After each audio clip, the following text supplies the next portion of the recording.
The Dark Cosmos brings you The Cosmic Computer, written by H. Beam Piper. This space opera / post-apocalyptic tale was first published in 1963. Its original title is Junkyard Planet.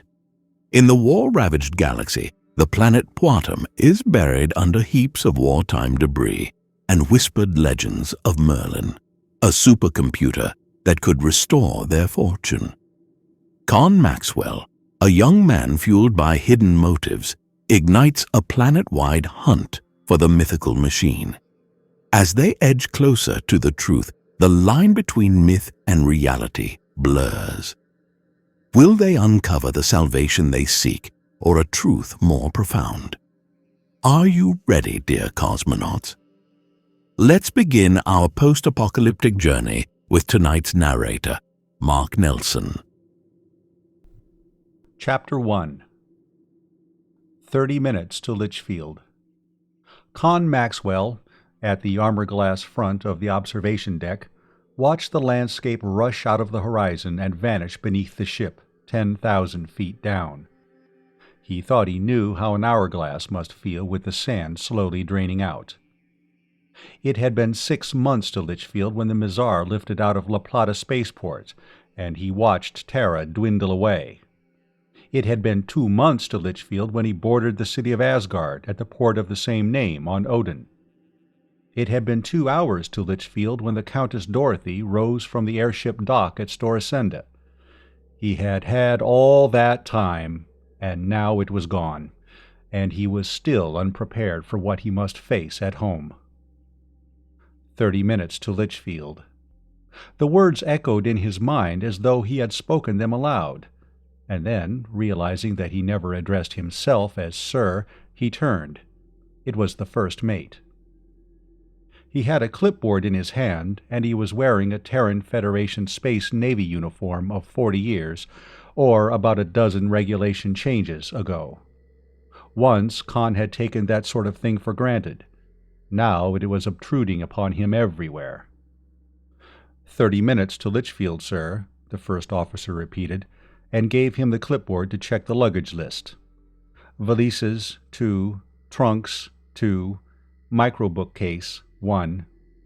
The last item fanned a small flicker of anger, not at any person, not even at himself, but at the whole infernal situation. He nodded. That's everything. Not many passengers left aboard, are there? You're the only one, first class, sir. About 40 farm laborers on the lower deck. He dismissed them as mere cargo. Litchfield's the end of the run. I know. I was born there. The mate looked again at the name on the list and grinned. Sure, you're Rodney Maxwell's son. Your father's been giving us a lot of freight lately. I guess I don't have to tell you about Litchfield. Maybe you do. I've been away for 6 years. Tell me, are they having labor trouble now? Labor trouble? The mate was surprised. You mean with the farm tramps? 10 of them for every job, if you call that trouble. Well, I noticed you have steel gratings over the gangway heads to the lower deck, and all your crewmen are armed. Not just pistols, either. Oh, that's on account of pirates. Pirates? Conn echoed. Well, I guess you'd call them that. A gang'll come aboard, dressed like farm tramps. They'll have Tommy guns and sawed-off shotguns in their bindles. When the ship's airborne and out of reach of help, they'll break out their guns and take her. Usually kill all the crew and passengers. They don't like to leave live witnesses, the mate said. You heard about the Harriet Barn, didn't you? She was transcontinental and overseas, the biggest contragravity ship on the planet. They didn't pirate her, did they? The mate nodded. 6 months ago, Blackie Perala's gang. There was just a tag end of a radio call that ended in a shot. Time the air patrol got to her estimated position, it was too late. Nobody's ever seen ship, officers, crew, or passengers since. Well, great goo. Isn't the government doing anything about it? Sure. They offered a big reward for the pirates, dead or alive. And there hasn't been a single case of piracy inside the city limits of Storasenda, he added solemnly. The Calder Range had grown to a sharp blue line on the horizon ahead, and he could see the late afternoon sun on granite peaks. Below, the fields were bare and brown, and the woods were autumn-tinted. They had been green with new foliage when he had last seen them, and the wine-melon fields had been in pink blossom. Must have gotten the crop in early on this side of the mountains. Maybe they were still harvesting over in the Gordon Valley. Or maybe this gang below was going to the wine pressing. Now that he thought of it, he'd seen a lot of cask staves going aboard at Storasenda. Yet there seemed to be less land under cultivation now than 6 years ago. He could see squares of bracken and low brush that had been melon fields recently, among the new forest that had grown up in the past 40 years. The few stands of original timber towered above the second growth like hills. Those trees had been there when the planet had been colonized. That had been 200 years ago, at the beginning of the 7th century atomic era. The name Patm told that, Syromanticist movement, when they were rediscovering James Branch Cabell. Old Genji Gartner, the scholarly and half-piratical space rover, whose ship had been the first to enter the Tri-System, had been devoted to the romantic writers of the pre-atomic era. He had named all the planets of the Alpha System from the books of Cabell, and those of Beta from Spencer's Faerie Queene, and those of Gamma from Rabelais. Of course, the camp village at his first landing site on this one had been called Storasenda. 30 years later, Genji Gartner had died there, after seeing Storasenda grow to a metropolis, and Patm become a member republic in the Terran Federation. The other planets were uninhabitable except in airtight dome cities, but they were rich in minerals. Companies had been formed to exploit them. No food could be produced on any of them except by carniculture and hydroponic farming, and it had been cheaper to produce it naturally on Patm. So Patm had concentrated on agriculture and had prospered, at least for about a century. Other colonial planets were developing their own industries. The manufactured goods the Garter Tri-System produced could no longer find a profitable market. The mines and factories on Jurgen and Koshai, on Britomart and Calidor, on Panurg and the moons of Pantagruel closed, and the factory workers went away. On Patm, the offices emptied, the farms contracted, forests reclaimed fields, and the wild game came back. Coming toward the ship out of the east now was a vast desert of crumbling concrete. Landing fields and parade grounds, empty barracks and toppling sheds, airship docks, stripped gun emplacements and missile launching sites. These were more recent, and dated from Patm's second hectic prosperity, when the Garter Tri-System had been the advance base for the 3rd Fleet Army Force during the System States War. It had lasted 12 years. Millions of troops were stationed on or routed through Patm. The mines and factories reopened for war production. The Federation spent trillions on trillions of sols, piled up mountains of supplies and equipment, left the face of the world cluttered with installations. Then, without warning, the System States alliance collapsed, the rebellion ended, and the scourge of peace fell on Patm. The Federation armies departed. They took the clothes they stood in, their personal weapons, and a few souvenirs. Everything else was abandoned. Even the most expensive equipment had been worth less than the cost of removal. The people who had grown richest out of the war had followed, taking their riches with them. For the next 40 years, those who remained had been living on leavings. On Terra, Conn had told his friends that his father was a prospector, leaving them to interpret that as one who searched for, say, uranium. Rodney Maxwell found quite a bit of uranium, but he got it by taking apart the warheads of missiles. Now he was looking down on the granite spines of the Calder Range. Ahead, the misty Gordon Valley sloped and widened to the north. 20 minutes to Litchfield now. He still didn't know what he was going to tell the people who would be waiting for him. No, he knew that. He just didn't know how. The ship swept on, 10 miles a minute, tearing through thin puffs of cloud. 10 minutes. The Big Bend was glistening redly in the sunlit haze, but Litchfield was still hidden inside its curve. 6. 4. The Countess Dorothy was losing speed and altitude. Now he could see it, first a blur and then distinctly. The airlines building, so thick as to look squat for all its height. The yellow block of the distilleries under the plume of steam. High Garden Terrace, the mall. Moment by moment, the stigmata of decay became more evident. Terraces empty or littered with rubbish, gardens untended and choked with wild growth, blank staring windows, walls splotched with lichens. At first he was horrified at what had happened to Litchfield in 6 years. Then he realized that the change had been in himself. He was seeing it with new eyes, as it really was. The ship came in 500 feet above the mall, and he could see cracked pavements sprouting grass, statues askew on their pedestals, waterless fountains. At first he thought one of them was playing, but what he had taken for spray was dust blowing from the empty basin. There was a thing about dusty fountains, some poem he'd read at the university. The fountains are dusty in the graveyard of dreams.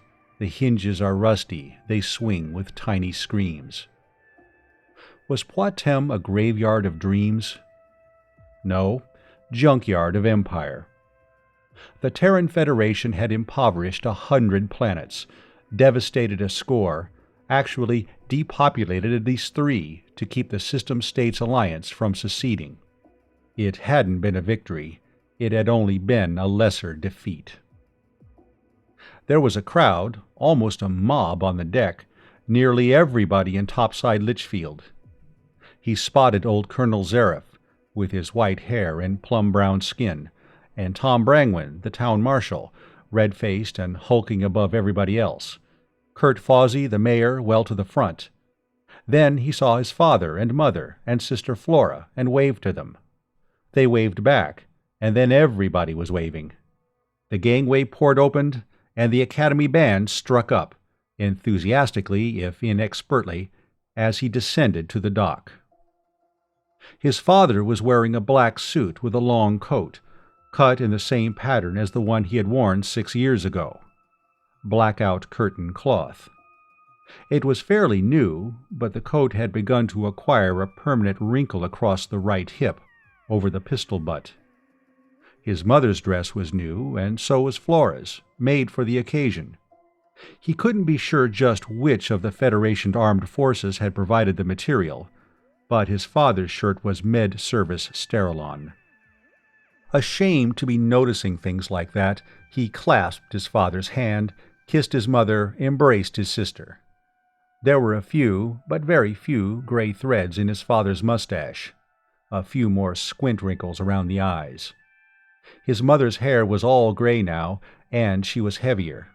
She seemed shorter, but that would be because he'd grown a few inches in the last 6 years. For a moment, he was surprised that Flora actually looked younger. Then he realized that to 17, 23 is practically middle age, but to 23, 29 is almost contemporary. He noticed the glint on her left hand and caught it to look at the ring.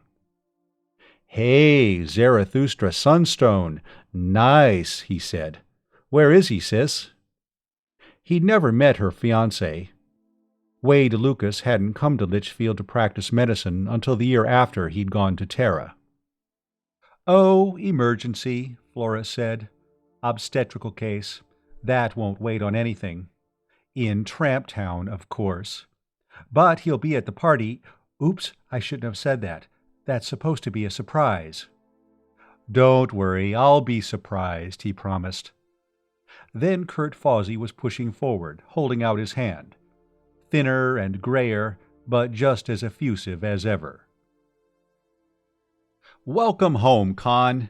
Judge, shake hands with him and tell him how glad we all are to see him back. Now, Franz, put away the recorder. Save the interview for the Chronicle till later.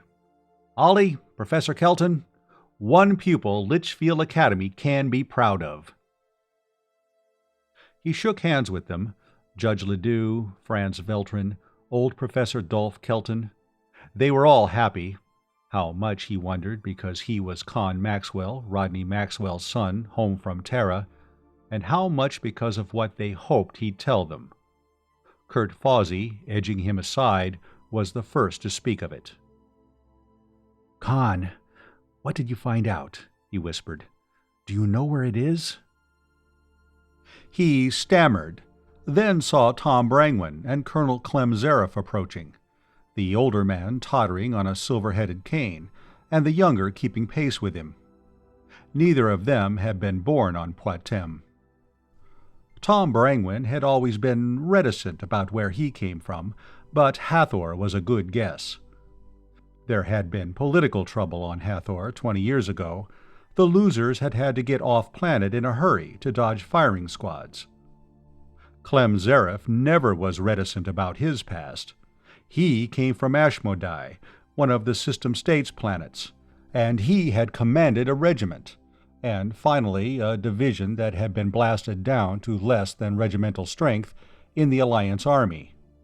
He always wore a little rosette of System States black and green on his coat. "Hello, boy," he croaked, extending a hand. "Good to see you again." "It sure is, Conn," the town marshal agreed, then lowered his voice. "Find out anything definite?" "We didn't have much time, Conn," Kurt Fawsey said, "but we've arranged a little celebration for you. We'll start it with a dinner at Senta's." "You couldn't have done anything I'd have liked better, Mr. Fawsey. I'd have to have a meal at Senta's before I'd really feel at home." "Well, it'll be a couple of hours. Suppose we all go up to my office in the meantime, give the ladies a chance to fix up for the party, and have a little drink and talk together." "You want to do that, Conn?" his father asked. There was an odd undertone of anxiety or reluctance in his voice. "Yes, of course. I'd like that."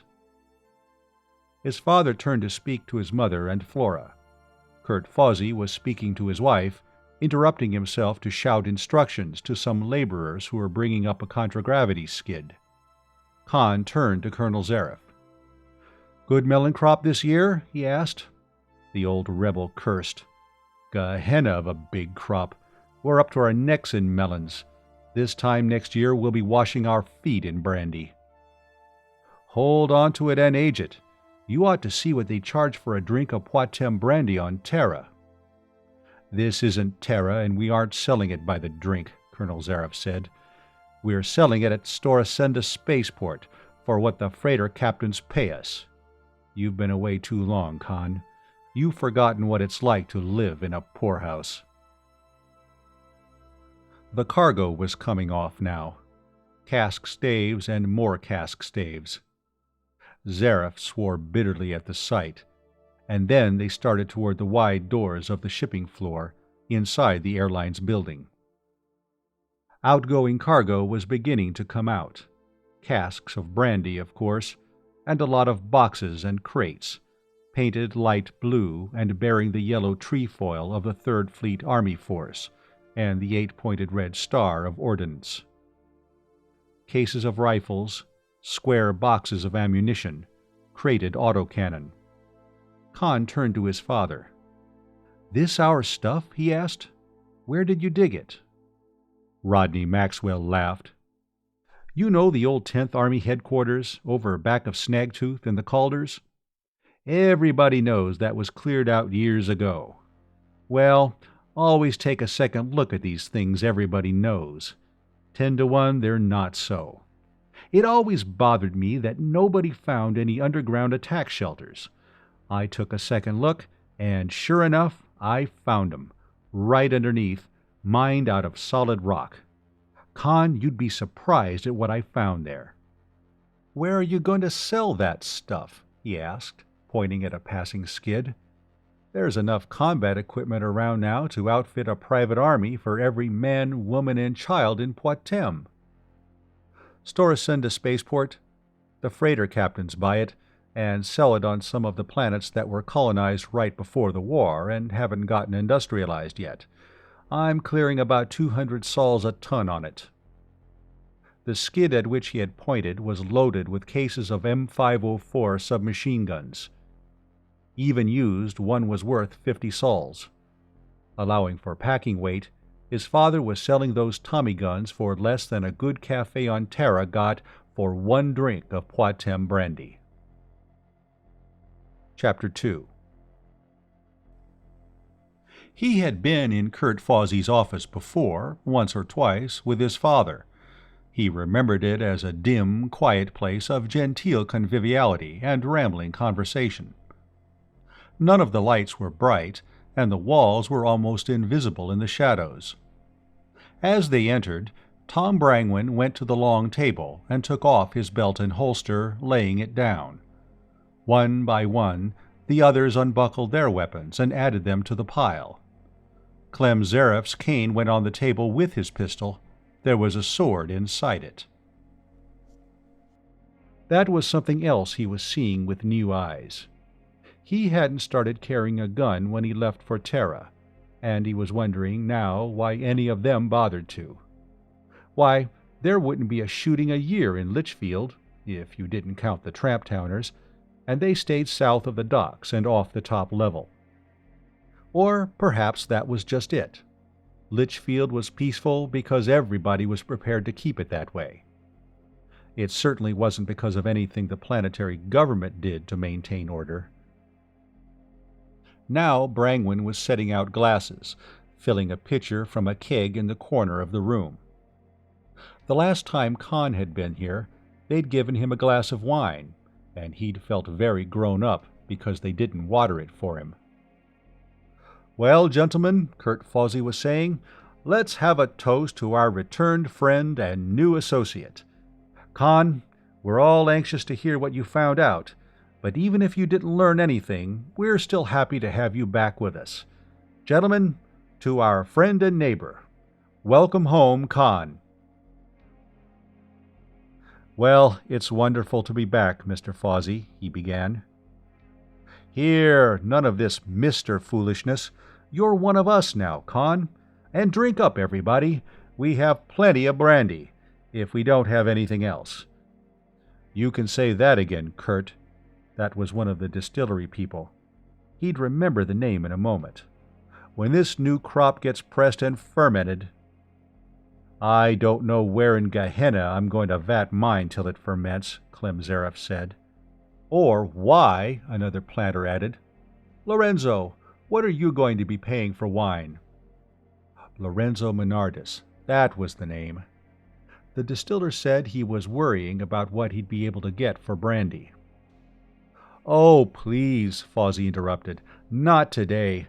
Not when our boy's home and is going to tell us how we can solve all our problems." "Yes, Conn," that was Morgan Gatworth, the lawyer. "You did find out where Merlin is, didn't you?" That set them all off. He was still holding his drink. He downed it in one gulp, barely tasting it, and handed the glass to Tom Brangwyn for a refill, and caught a frown on his father's face.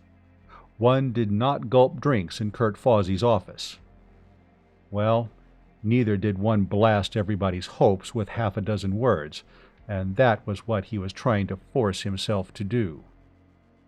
He wanted to blurt out the one quick sentence and get it over with, but the words wouldn't come out of his throat. He lowered the second drink by half. The brandy was beginning to warm him and dissolve the cold lump in his stomach. Have to go easy, though. He wasn't used to this kind of drinking, and he wanted to stay sober enough to talk sense until he told them what he had to. "I hope," he said, "that you don't expect me to show you the cross on the map where the computer is buried." All the eyes around him began to look troubled. Most of them had been expecting precisely that. His father was watching him anxiously. "But it's still here on Patm, isn't it?" one of the melon planters asked. "They didn't take it away with them." "Most of you gentlemen," he said, "contributed to sending me to school on Terra, to study cybernetics and computer theory. It wouldn't do us any good to find Merlin if none of us could operate it. Well, I've done that. I can use any known type of computer and train assistants. After I graduated, I was offered a junior instructorship in computer physics at the university." "You didn't mention that, son," his father said. "The letter would have come on the same ship I did. Besides, I didn't think it was very important." "I think it is." There was a catch in old Dolph Kelton's voice. "One of my boys from the academy offered a place on the faculty of the University of Montevideo on Terra." He finished his drink and held out his glass for more, something he almost never did. "Conn means," Kurt Fawsey explained, "that it had nothing to do with Merlin." "All right. Now tell them the truth."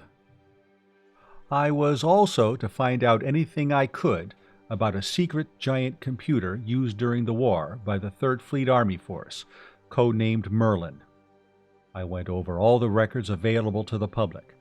I used your letter, Professor, and the head of our modern history department secured me access to non-public material, some of it still classified.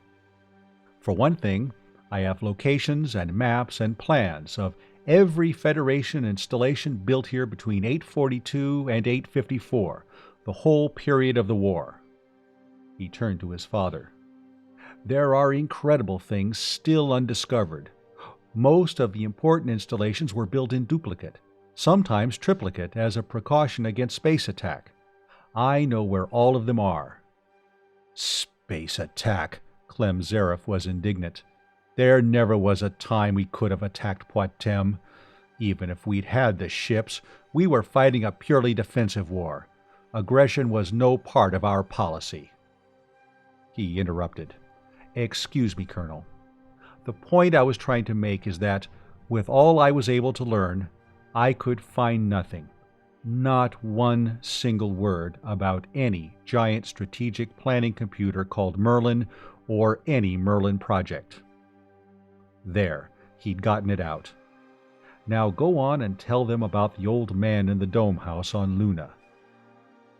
The room was silent, except for the small insectile hum of the electric clock. Then somebody set a glass on the table, and it sounded like a hammer blow.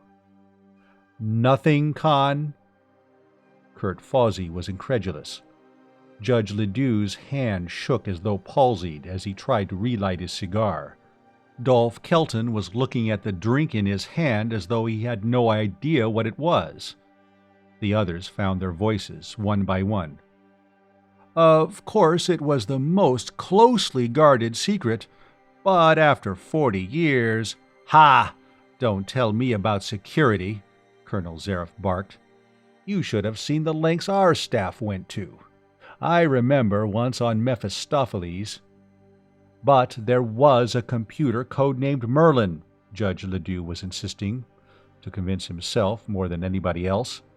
"Its memory bank contained all human knowledge. It was capable of scanning all its data instantaneously, and combining and forming associations, and reasoning with absolute accuracy, and extrapolating to produce new facts, and predicting future events, and if you'd asked such a computer, is there a God, it would have simply answered, present." "We'd have won the war except for Merlin," Zareth was declaring. "Conn, from what you've learned of computers generally, how big would Merlin have to be?" old Professor Kelton asked. "Well, the astrophysics computer at the university occupied a volume of 100,000 cubic feet. For all Merlin was supposed to do, I'd say something of the order of 3 million to 5 million. "Well, it's a cinch they didn't haul that away with them," Lester Dawes, the banker, said. "Oh, lots of places on Patm where they could have hid a thing like that," Tom Brangwyn said. "You know, a planet's a mighty big place." "It didn't have to be on Patm even," Morgan Gatworth pointed out. "It could be anywhere in the Tri-System." "You know where I'd have put it?" Lorenzo Menardis asked. "On one of the moons of Pantagruel." "But that's in the Gamma System, 3 light years away," Kurt Fawsey objected. "There isn't a hypership on this planet, and it would take half a lifetime to get there on normal space drive." Conn was lifting his glass to his lips. He set it down again and rose to his feet. "Then," he said, "we will build a hypership. On Koshai there are shipyards and hyperdrive engines and everything we will need. We only need one normal space interplanetary ship to get there, and we're in business." "Well, I don't know we need one," Judge Ledoux said. "That was only an idea of Lorenzo's. I think Merlin's right here on Patm." "We don't know it is," Conn replied, "and we don't know we won't need a ship. Merlin may be on Koshai. That's where the components would be fabricated, and the armed forces weren't hauling anything any farther than they had to. Koshai's only 2.5 minutes away by radio. That's practically in the next room. Look, here's how they could have done it." He went on talking about remote controls and radio transmission and positronic brains and neutrino circuits. They believed it all, even the little they understood. They would believe anything he told them about Merlin, except the truth. "But this will take money," Lester Dawes said.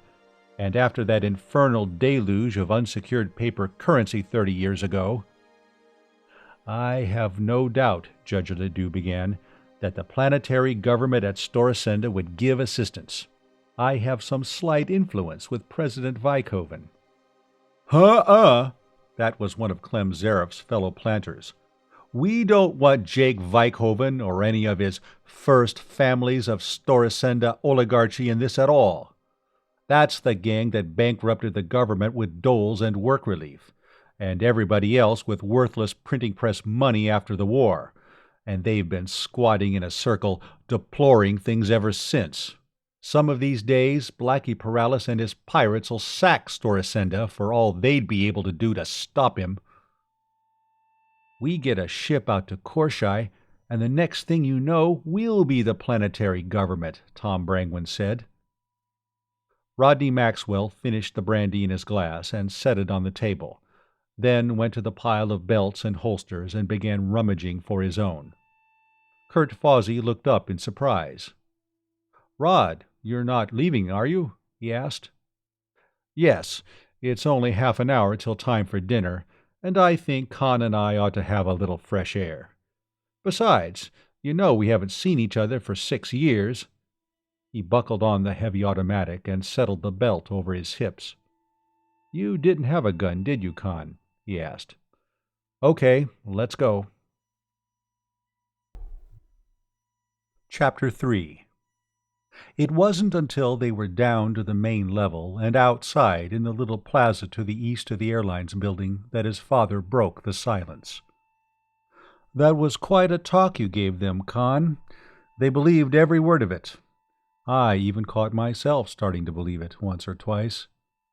Conn stopped short. His father halted beside him. "Why didn't you tell them the truth, son?" Rodney Maxwell asked. The question, which he had been throwing at himself, angered him. "Why didn't I just grab a couple of pistols and shoot the lot of 'em?" he retorted. "It wouldn't have killed them any deader, and it wouldn't have hurt as much." There is no Merlin, is that it? He realized, suddenly, that his father had known or suspected that all along. He started to say something, then checked himself and began again. "There never was one. I was going to tell them, but you saw them. I couldn't." "You sure of it?" "The whole thing's a myth. I'm quoting the one man in the galaxy who ought to know. The man who commanded the Third Force here during the war." "Fox Travis?" His father's voice was soft with wonder. "I saw him once, when I was 8 years old. I thought he'd died long ago. Why, he must be over 100. 112. He's living on Luna. Low gravity's all that keeps him alive." "And you talked to him?" "Yes." There'd been a girl in his third-year biophysics class. He'd found out that she was a great-granddaughter of Force General Travis. It had taken him until his senior midterm vacation to wangle an invitation to the Dome House on Luna. After that, it had been easy. As soon as Fox Travis had learned that one of his great-granddaughter's guests was from Patm, he had insisted on talking to him. "What did he tell you?" The old man had been incredibly thin and frail. Under normal gravitation, his life would have gone out like a blown match. Even at 1/6 G, it had cost him effort to rise and greet the guest. There had been a younger man, a mere stripling of 70-odd. He had been worried, and excused himself at once. Travis had laughed after he had gone out. "Mike Shanley, my aide-de-camp on Patm. Now he thinks he's my keeper. He'll have a squad of doctors and a platoon of nurses in here as soon as you're gone, so take your time. Now, tell me how things are on Patm." "Just about that," he told his father. "I finally mentioned Merlin as an old legend people still talked about. I was ashamed to admit anybody really believed in it. He laughed and said, 'Great goo, is that thing still around? Well, I suppose so. It was all through the Third Force during the war. Lord only knows how these rumors start among troops. We never contradicted it. It was good for morale.'" They had started walking again, and were out on the mall. The sky was flaming red and orange from high cirrus clouds in the sunset light. They stopped by a dry fountain, perhaps the one from which he had seen the dust blowing. Rodney Maxwell sat down on the edge of the basin and got out 2 cigars, handing one to Conn, who produced his lighter. "Conn, they wouldn't have believed you and Fox Travis," he said. "Merlin's a religion with these people. Merlin's a robot god, something they can shove all their problems onto. As soon as they find Merlin, everybody will be rich and happy, the government bonds will be redeemed at face value plus interest, the paper money will be worth 100 Federation centisols to the sol, and the leaves and waste paper will be raked off them all by magic." He muttered an unprintability and laughed bitterly. "I didn't know you were the village atheist, Father." In a religious community, the village atheist keeps his doubts to himself. I have to do business with these Merlinolators. It's all I can do to keep Flora from antagonizing them at school. Flora was a teacher. Now she was assistant principal of the grade schools. Professor Kelton was also school superintendent. He could see how that would be. "Flora's not a true believer, then?" Rodney Maxwell shook his head. "That's largely Wade Lucas's influence, I'd say. You know about him." "Just from letters. Wade Lucas was from Baldur. He'd gone off-planet as soon as he'd gotten his MD. Evidently, the professional situation there was the same as on Terra. Plenty of opportunities, and 50 competitors for each one. On Patm, there were few opportunities, but nobody competed for anything, not even to find Merlin. He'd never heard of Merlin till he came here, and when he did, he just couldn't believe in it. I don't blame him. I've heard about it all my life, and I can't. Why not?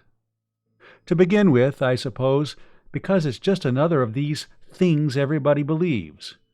Then I've had to do some studying on the Third Force occupation of Patm to know where to go and dig, and I never found any official or even reliably unofficial mention of anything of the sort.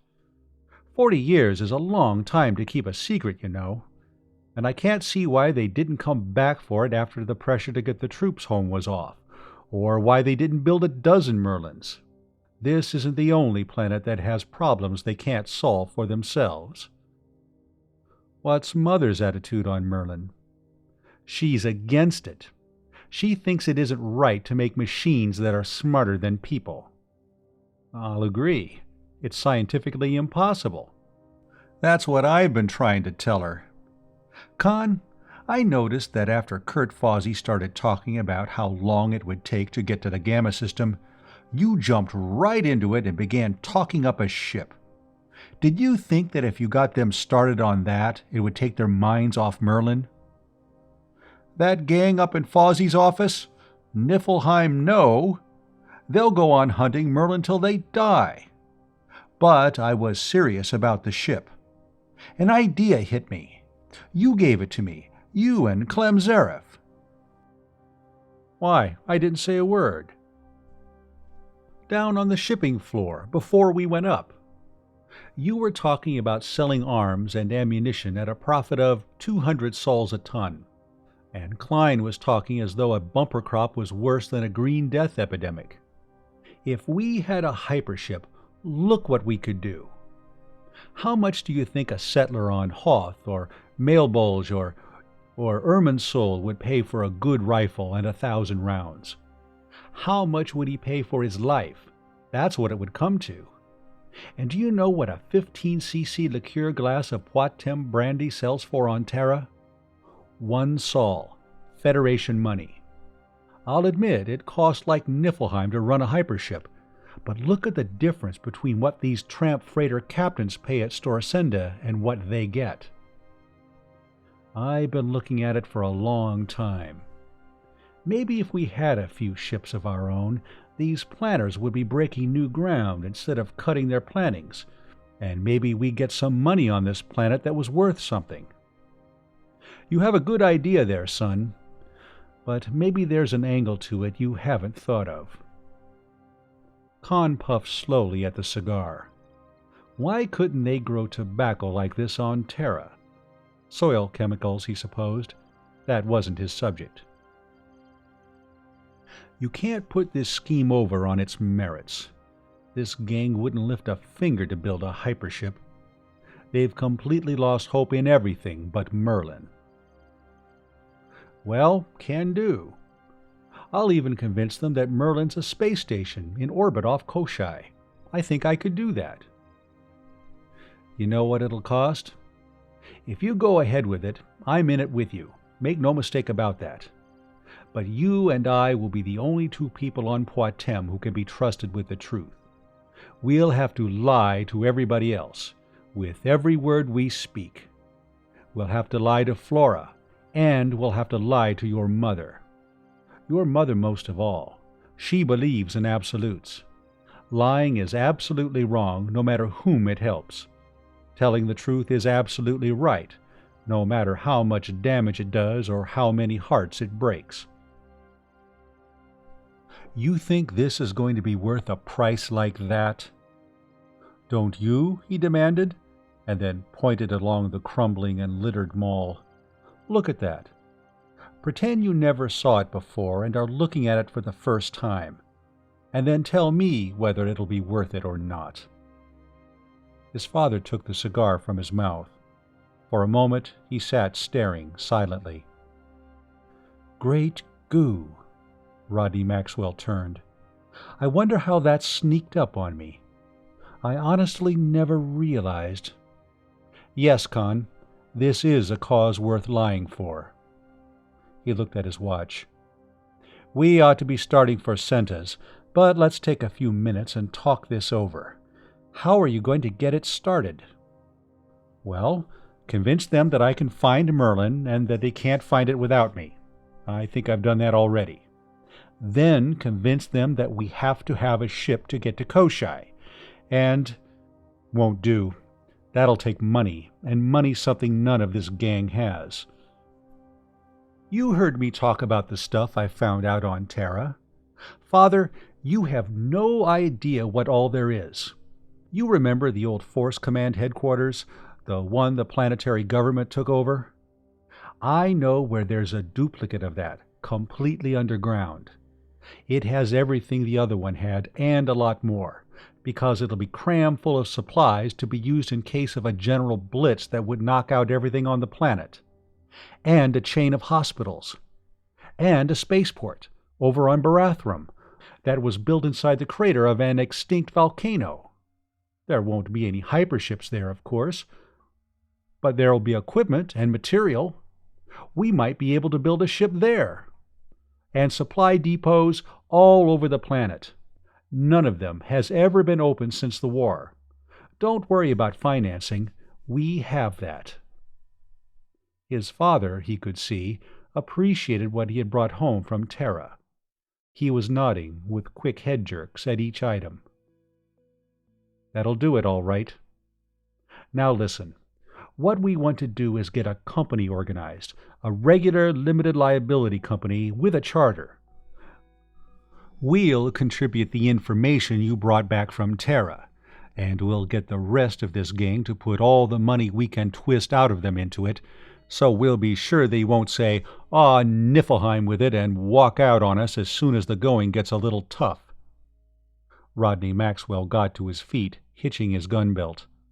I'll pass the word to Kurt to get a meeting set up for tomorrow afternoon. What'll we call this company? Merlin Rediscovery Limited? No, we keep Merlin out of it. As far as the public is supposed to know, this is just a war material prospecting company. I'll impress on them that Merlin is to be kept a secret. That way we'll have to engage in regular prospecting and salvage work as a front. I'll see to it that the front is also the main objective. He nodded down the mall toward the sunset, which was blazing even higher and redder. Well, let's go. You don't want to be late for your own welcome home party. They walked slowly, still talking, until they came to the end of the mall. The escalators to the level below weren't working. Now that he thought of it, they hadn't been when he had gone away 6 years ago, but he could remember riding up and down on them as a small child. For a moment they stood in the sunset light, looking down on the lower terrace as they finished their cigars. Senta's was mostly outdoors, the tables under the sky. The people gathered below were looking at the sunset too.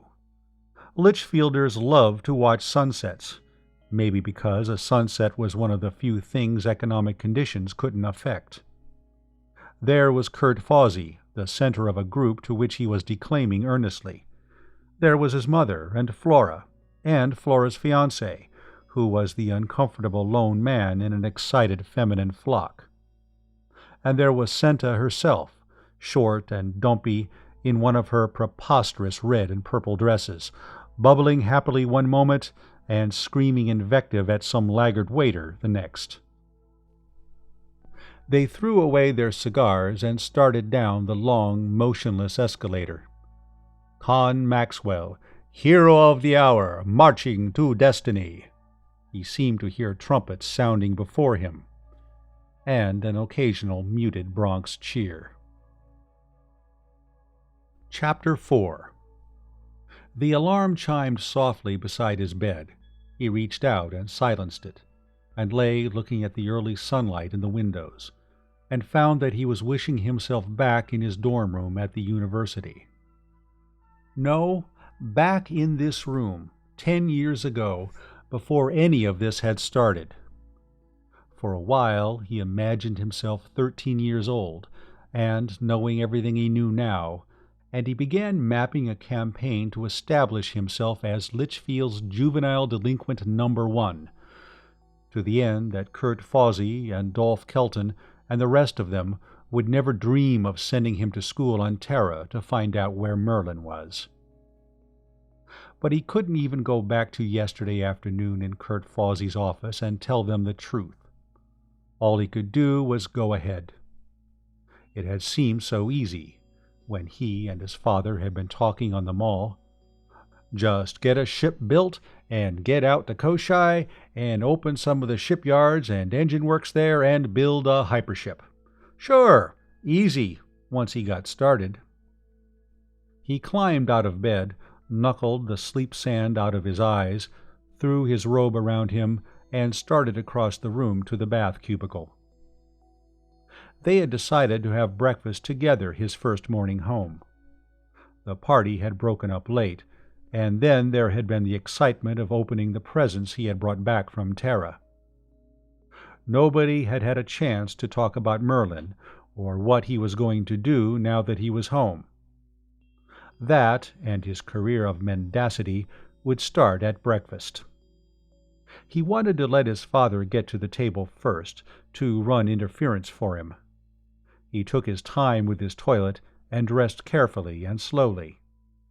Finally, he zipped up the short waist-length jacket and went out. His father and mother and Flora were at the table, and the serving robot was floating around a few inches off the floor, steam trailing from its coffee urn and its tray lid up to offer food. He greeted everybody and sat down at his place, and the robot came around to him. His mother had selected all the things he'd been most fond of 6 years ago: shovel-snout bacon, hot cakes, starberry jam, things he hadn't tasted since he had gone away. He filled his plate and poured a cup of coffee. "You don't want to bother coming out to the dig with me this morning, do you?" his father was saying. "I'll be back here for lunch, and we'll go to the meeting in the afternoon." "Meeting?" Flora asked. "What meeting?" "Oh, we didn't have time to tell you," Rodney Maxwell said. "You know, Conn brought back a lot of information on locations of supply depots and things like that, an amazing list of things that haven't been discovered yet. It's going to be too much for us to handle alone. We're organizing a company to do it. We'll need a lot of labor, for one thing, jobs for some of these tramp-towners." "That's going to be something awfully big," his mother said dubiously. "You never did anything like that before." "I never had the kind of partner I have now. It's Maxwell and Son from now on." "Who's going to be in this company?" Flora wanted to know. "Oh, everybody around town. Kurt and the judge, and Clem and Lester Dawes, all that crowd." "The Fozzie's office gang," Flora said disparagingly. "I suppose they'll want Conn to take them right to where Merlin is, the first thing." "Well, not the first thing," Conn said. "Merlin was one thing I couldn't find out anything about on Terra." "I'll bet you couldn't." "The people at Armed Forces Records would let me look at everything else, and make microcopies and all, but not one word about computers. 40 years, and they still have the security lid welded shut on that."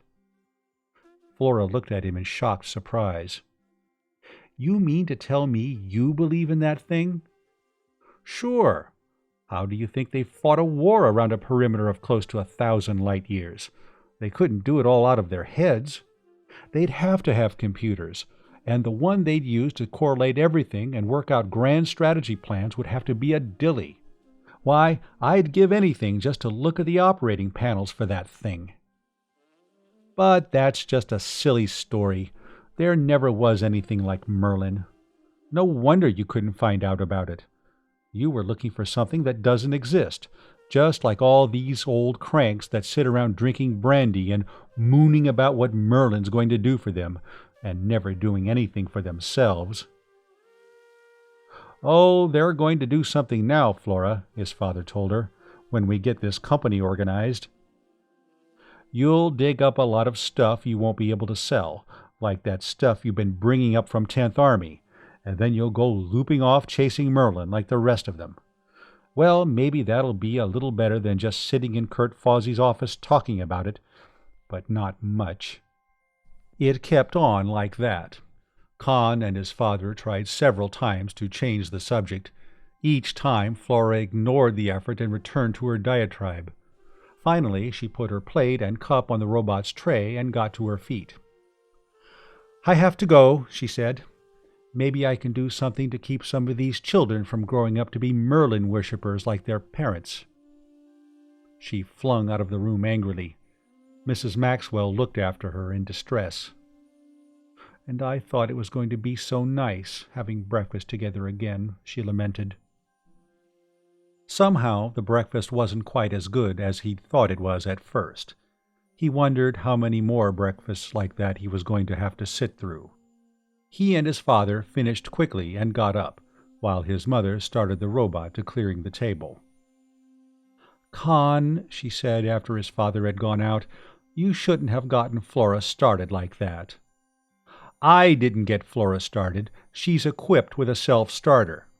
If she doesn't believe in Merlin, that's her business. A lot of these people do, and I'm going to help them hunt for it. That's why they all chipped in to send me to school on Terra, remember?" "Yes, I know." Her voice was heavy with distress.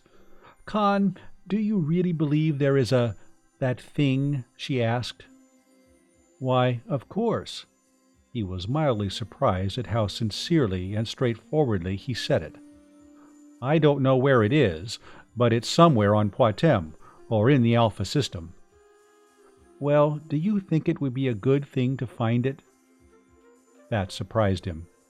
Everybody knew it would be, and his mother didn't share his father's attitude about things everybody knew. She hadn't any business questioning a fundamental postulate like that. "It frightens me," she continued. "I don't even like to think about it. A soulless intelligence. It seems evil to me." "Well, of course it's soulless. It's a machine, isn't it? An air car's soulless, but you're not afraid to ride in one." "But this is different. A machine that can think. Conn, people weren't meant to make machines like that, wiser than they are." "Now, wait a minute, Mother. You're talking to a computer man now." Professional authority was something his mother oughtn't to question. A computer like Merlin isn't intelligent or wise or anything of the sort. It doesn't think. The people who make computers and use them do the thinking. A computer's a tool, like a screwdriver. It has to have a man to use it. "Well, but—" "And please, don't talk about what people are meant to do. People aren't meant to do things, they mean to do things. And 9 times out of 10, they end by doing them. It may take 100,000 years from a Stone Age savage in a cave to the captain of a hyperspace ship, but sooner or later they get there." His mother was silent. The soulless machine that had been clearing the table floated out of the room, the dishwasher in its rectangular belly gurgling. Maybe what he had told her was logical, but women aren't impressed by logic. She knew better, for the good old feminine reason, because. "Wade Lucas wanted me to drop in on him for a checkup," he mentioned. "That's rubbish. I had one for my landing critique on the ship. He just wants to size up his future brother-in-law." "Well, you ought to go see him." "How did Flora come to meet him, anyhow?" "Well, you know, he came from Baldur. He was in Storsenda, looking for an opening to start a practice, and he heard about some medical equipment your father found somewhere and came out to see if he could buy it. Your father and Judge Ledoux and Mr. Fawsey talked him into opening his office here. Then he and Flora got acquainted." She asked anxiously, "What do you think of him, Conn?" "Seems like a regular guy. I think I'll like him." "A husband like Wade Lucas might be a good thing for Flora. I'll drop in on him sometime this morning." His mother went toward the rear of the house. More soulless machines, like the house-cleaning robot and the laundry robot to look after. He went into his father's office and found the cigar humidor, just where it had been when he'd stolen cigars out of it 6 years ago and thought his father never suspected what he was doing. Now, why didn't they export this tobacco? It was better than anything they grew on Terra. Well, at least it was different, just as Patm brandy was different from Terran bourbon or Baldur honey rum. That was the sort of thing that could be sold in interstellar trade any time and anywhere. The luxury goods that were unique. Staple foodstuffs, utility textiles, metal products could be produced anywhere, and sooner or later they were. That was the reason for the original pre-war depression. The customers were all producing for themselves. He'd talked that over with his father. He wished he'd had time to take some economics at the university. He found the file his father kept up to date on salvage sites found and registered with the claims office in Storsenda. Some of the locations he had brought back data for had been discovered, but to his relief, not the underground duplicate force command headquarters, and not the spaceport on the island continent of Barathrum to the east. That was all right. He went to the house defense arms closet and found a 10mm Navy pistol and a belt and spare clips. Making sure that the pistol and magazines were loaded, he buckled it on. He debated getting a vehicle out of the hangar on the landing stage, decided against it, and started downtown on foot. One of the first people he met was Len Yaniguchi, the tailor. He would be at the meeting that afternoon. He managed, while talking, to comment on the cut of Conn's suit, and fingered the material. "Ah, nice," he complimented. "Made on Terra? We don't see cloth like that here very often." He meant it wasn't armed forces salvage. "Father ought to be around to see you with a bolt of material to have a suit made," he said. "For goose sake, either talk him into having a short jacket like this, or get him to buy himself a shoulder holster. He's ruined every coat he ever owned, carrying a gun on his hip." A little farther on, he came to a combat car grounded in the middle of the street. It was green with black trimmings and lettered in black, "Gordon Valley Home, Gums." Tom Brangwyn was standing beside it, talking to a young man in a green uniform. "Hello, Conn." The town marshal looked at his hip and grinned. "See you got all your clothes on this morning. You were just plain indecent yesterday. You know Fred Karski, don't you?" Yes, now that Tom mentioned it, he did. He and Fred had gone to school together at the Litchfield Academy. But the 6 years since they'd seen each other last had made a lot of difference in both of them. He was beginning to think that the only strangers in Litchfield were his own contemporaries. They shook hands, and Conn looked at the combat car and Fred Karski's uniform. "What's going on?" he asked. "The System States Alliance in business again?" Karski laughed. "Oh, that's the Colonel's idea. Green and black were his colors in the war, and he's in command of the regiment." "Regiment? You need a whole regiment?" Conn asked.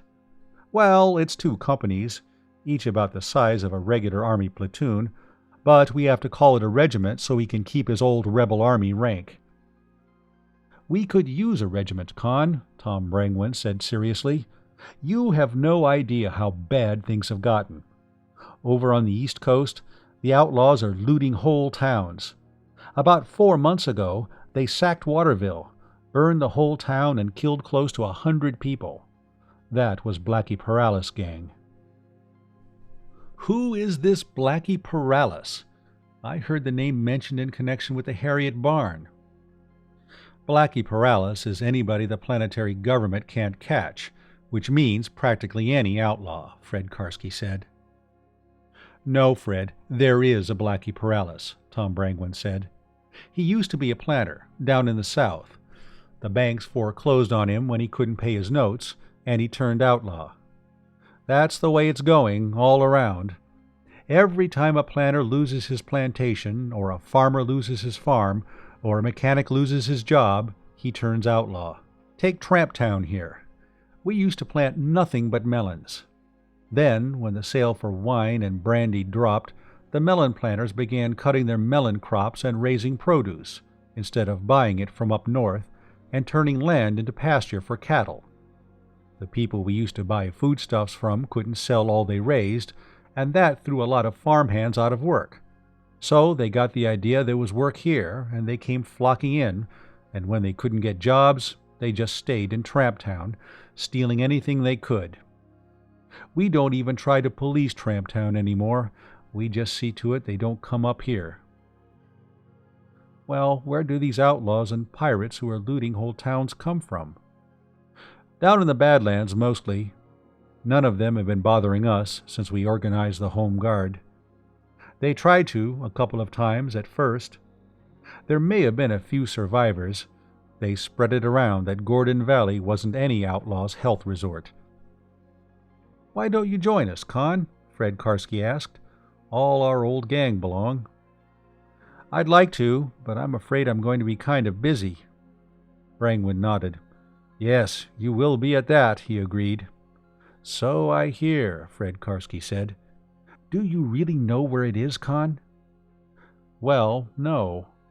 He went into the routine about Merlin being still classified triple-top secret. "But we'll find it. It may take time, but we will." They talked for a while. He asked more questions about the Home Guard. His father, it seemed, had donated all the equipment. They had 170 men on the active list, but they had a reserve of over 800, and combat vehicles and weapons on all the plantations and in all the towns along the river. The reserve had only been turned out twice. Both times, outlaw attacks had been stopped dead, literally. The Home Guard, it appeared, was not given to making arrests or taking prisoners. Finally, he parted from them, strolling on along the row of stores and business places, many vacant, under the south edge of the mall, until he saw a fluorolight sign. Wade Lucas, M.D. He entered. Lucas wasn't busy. They went into his consultation office, and Conn took off his gun belt and hung it up. Lucas offered cigarettes, and they lighted and sat down. "I see you've started carrying one," he said, nodding to the pistol Conn had laid aside. "Civic obligation. I'm going to be too busy for Home Guard duty, but if I can protect myself, it'll save somebody else the job of protecting me." Maybe if there weren't so many guns around, there wouldn't be so much trouble. He felt his good opinion of Wade Lucas start to slip. The liberals on Terra had been full of that kind of talk, which was why only 4 out of 10 of last year's graduating class at Armed Forces Academy had been able to get active commissions. The last war had been a disaster, so don't prepare for another one. When it comes, let it be a worse disaster. Guns don't make trouble. People make trouble. If the troublemakers are armed, you have to be armed too. When did you last see an air patrol boat around here, or even a constabulary trooper? All we have here is the Home Guard, and Tom Brangwyn and 3 deputies, and his pay and theirs is always 6 months in arrears." Lucas nodded. "A bankrupt government, an unemployment rate that rises every year, currency that buys less every month, and do-it-yourself justice." The doctor blew a smoke ring and watched it float toward the ventilator intake. "You said you're going to be busy. This company your father's talking about organizing?" "That's right. You're going to be at the meeting at the academy this afternoon, aren't you?" "Yes." "Just what are you going to do after you get it organized?" "Well, I brought back information on a great deal of undiscovered equipment and stores that the Third Forces left behind." He talked on for some time, keeping to safe generalities. "It's too big for my father and me to handle alone, even if we didn't feel morally obligated to take in the people who contributed towards sending me to school on Terra. You ought to be interested in it. I know of 6 fully supplied hospitals, intended to take care of the casualties in case of a system state space attack. You can imagine, better than I can, what would be in them." "Yes, medical supplies of all sorts are getting hard to find. But look here, you're not going to let those people waste time looking for this alleged computer, this thing they call Merlin, are you?" "We're looking for any valuable war material. I don't know the location of Merlin, but—" "I'll bet you don't," Lucas said vehemently. That was the same thing Flora had said.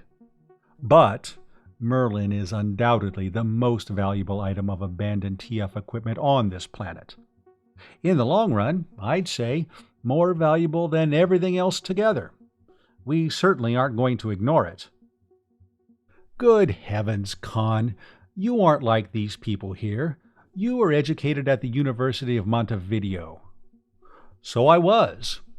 I studied computer theory and practice. I have some doubts about Merlin being able to do some of the things these laymen like Kelton and Fawsey and Judge Ledoux think it could. Those sorts of misconceptions and exaggerations have to be allowed for. But I have no doubt whatever that the master computer with which they did their strategic planning is probably the greatest mechanism of its sort ever built. And I have no doubt whatever that it still exists somewhere in the Alpha system. He almost convinced himself of it. He did not, however, convince Wade Lucas, who was now regarding him with narrow-eyed suspicion. You mean you categorically state that the computer actually exists? That, I think, was the general idea. Yes, I certainly do believe that Merlin exists. Maybe he was telling the truth. Merlin existed in the beliefs and hopes of people like Dolph Kelton and Clem Zaref, and Judge Ledoux and Kurt Fawsey. Merlin was a god to them. Well, take Gu, the Thorin grandfather god. Gu was as preposterous theologically as Merlin was technologically. Gu, except to Thorins, was a Federation-wide joke. But he'd known a couple of Thorins at the university, funny little fellows, with faces like terriers, their bodies covered with matted black hair. They believed in Gu the way we believed in the second law of thermodynamics. Gu is with them every moment of their lives. Take away their belief in Gu, and they would have been lost and wretched. As lost and wretched as Kurt Fawsey or Judge Ledoux if they lost their belief in Merlin. He was starting to say something like that, and then thought better of it. Yes, Virginia, there is a Santa Claus. Chapter 5. The meeting was at the academy. When Conn and his father arrived, they found the central hall under the topside landing stage crowded. Kurt Fawsey and Professor Kelton had constituted themselves a reception committee. Franz Veltrin was in evidence with his audio-visual recorder, and Colonel Zaref was leaning on his silver-headed sword cane. Tom Brangwyn in an unaccustomed best suit. Wade Lucas among a group of merchants arguing heatedly. Lorenzo Menardis, the distiller, and Lester Dawes, the banker, and Morgan Gatworth, the lawyer, talking to Judge Ledoux. About 4 times as many as had been in Fawsey's office the afternoon before. Finally, everybody was shepherded into a faculty conference room. There was a long table and a shorter one T-wise at one end. Fawsey and Kelton conducted them to this. Both of them were trying to preside, Kelton because it was his academy, and Fawsey ex officio as mayor and professional leading citizen, and because he had come to regard Merlin as his own private project. After everybody else was seated, the 2 rival chairmen presumptive remained on their feet. Fawsey was saying, "Let's come to order. We must conduct this meeting regularly." And Kelton was saying, "Gentlemen, please, let me have your attention." If either of them took the chair, the other would resent it. Conn got to his feet again. "Somebody will have to preside," he said, loudly enough to cut through the babble at the long table. "Would you take the chair, Judge Ledoux?" That stopped it. Neither of them wanted to contest the honor with the president judge of the Gordon Valley Court. "Excellent suggestion, Conn. Judge, will you preside?" Professor Kelton, who had seen himself losing out to Fawsey, asked. Fawsey threw one quick look around, estimated the situation, and got with it. "Of course, Judge. You're the logical chairman. Here, will you sit here?" Judge Ledoux took the chair, looked around for something to use as a gavel, and rapped sharply with a paperweight. "Young Mr. Conn Maxwell, who has just returned from Terra, needs no introduction to any of you," he began.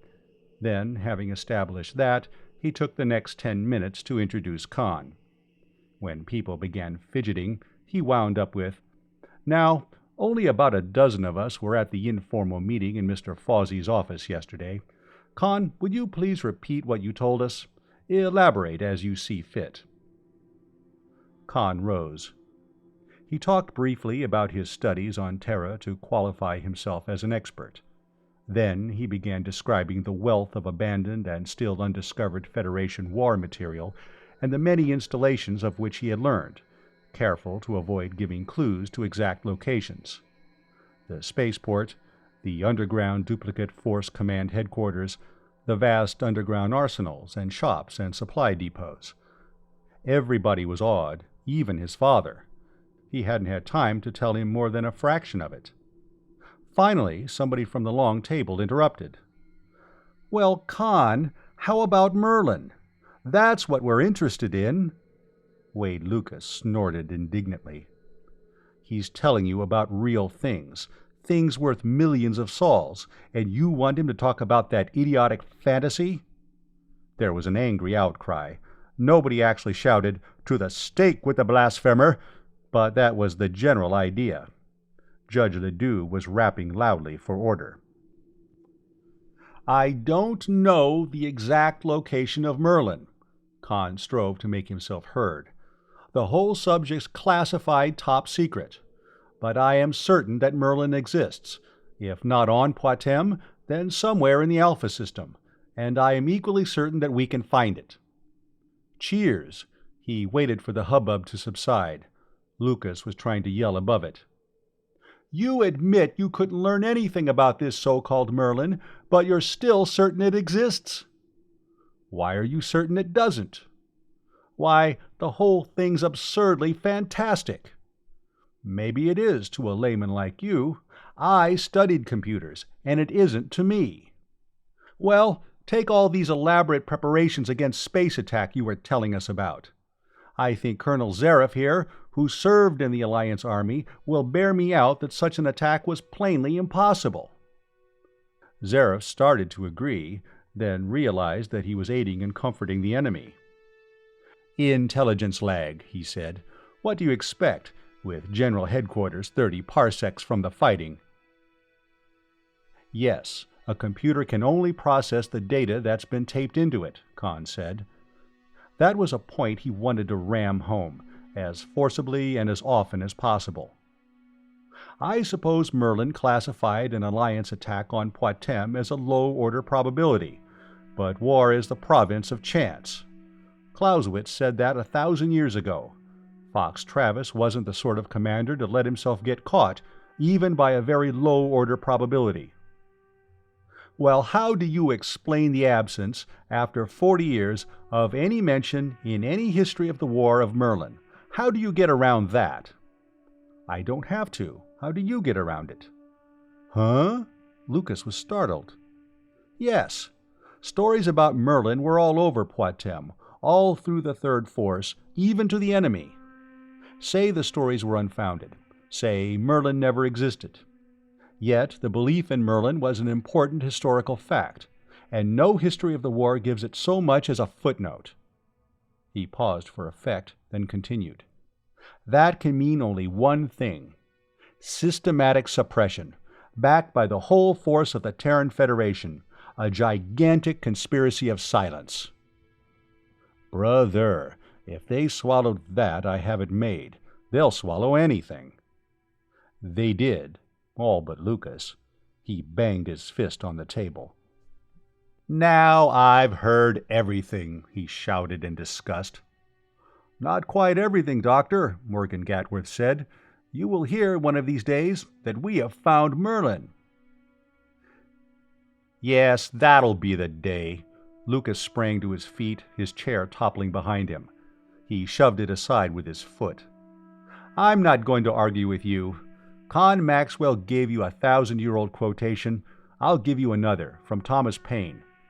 To argue with those who have renounced the use and authority of reason is as futile as to administer medicine to the dead. I'll add this. Conn Maxwell knows better than this balderdash he's been spouting to you.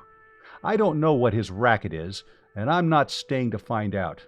You will, though, to your regret." He turned and strode from the room. There was a moment's silence after the door slammed behind him. Too bad, Conn thought. He would have made a good friend. Now he was going to make a very nasty enemy. "Well, let's get to business," his father said. We don't want to argue about the existence of Merlin. We know that. Let's discuss the question of finding it. I still think it's somewhere off-planet, Lorenzo Menardis said. The moons of Pantagruel. Evidently, he'd read something, or seen an old film, about the moons of Pantagruel. No, that's too far. They'd keep it where they could use it. The old GHQ, Lester Dawes suggested. Suppose it's down under that, like the place Rodney found under 10th Army. I hope not, Gatworth said. The planetary government took that over. Well, wherever it is, finding it is going to be expensive, Rodney Maxwell said. Now, to finance the search, I propose we use this information my son brought back from Terra. Dr. Lucas was right about one thing. That's worth millions of sols. Well, I propose also that we set up a company and get it chartered, a prospecting company, to operate under the Abandoned Property Act of 867. My son and I will contribute this information as our share in the capitalization of the company. The work of opening these Federation installations can go on concurrently with searching for Merlin, and profits can finance it. Silence for a moment, then a bedlam of cheering. Well, let's get organized, Gatworth said. What will we call this company? A number of voices shouted suggestions. Rodney Maxwell managed to get recognition and partial silence. It is of the first importance, he said, that we keep our real objective, Merlin, as close a secret as possible. The planetary government would like to get hold of it, and I leave you to ask yourselves how far Jake Vikhoven and his cronies are to be trusted with anything like that, and I have no doubt the Federation might try to take it away from us. Couldn't do it, Rodney, Judge Ledoux objected. Everything the Federation abandoned in the Tri-System is public domain now. We have a Federation Supreme Court ruling. What's legality to the Federation? Clem Zaref demanded. They fought a criminally illegal war of aggression against my people. Down the table, somebody started singing, Rally Round the Banner black and green. Well, I think it's a good idea to keep quiet about it myself, Kurt Fawsey said. All right, Rodney Maxwell said. Then we don't want this company to sound like anything but another salvage company. I suggest we call it Litchfield Exploration and Salvage. Good name, Rodney, Dawes approved. Got a motion? I second it. Unanimously carried. They had a name now, anyhow. Everybody began suggesting other topics for consideration. Capitalization, application for charter, election of officers, stock issues. Conn paid less and less attention. Industrial finance and organization wasn't his subject either. His father was plunging happily into it as though he had been promoting companies all his life. Conn sat and doodled with his six-color pen, mostly spherical hyperspace ships. We can't get all this cleared up now, Lester Dawes was protesting. Your Honor, Mr. Chairman, I suggest that committees be appointed. More hassling. Everybody wanted to be on all the committees. Finally, they appointed enough committees to include everybody. Well, that seems to be cleared up, Judge Ledoux said. I suggest a meeting day after tomorrow evening. The committee should have everything set up, and we should be able to organize ourselves and elect permanent officers. Is there anything else to discuss, or do I hear a motion to adjourn? Somebody thought they ought to have some idea of what the first operation would be. You heard me mention a spaceport, Conn said. I can tell you now that it's over on Barathrum, inside the crater of an extinct volcano. I think we ought to have a look at that, first of all. I know you seemed to think that yesterday, that Merlin is off-planet, Fawsey said. I'm inclined to disagree, Conn. I think it's right here on Patm. We ought to nail that spaceport down first, Conn argued. Conn, you mentioned an underground duplicate of Travis's general headquarters, Zaref said. They thought we'd possibly send a fleet here to blitz Patm, or they wouldn't have built that. And this underground headquarters would be the safest place on the planet. They'd make sure of that. Staff brass don't like to get caught out in the rain, not when it's raining hellburners and planet busters. Merlin would be too big to take there along with them, so they'd put it there in the first place. That made sense. If he'd been Fox Travis, and if there had been a Merlin, that was exactly where he'd put it himself. But there was no Merlin, and he wanted a ship.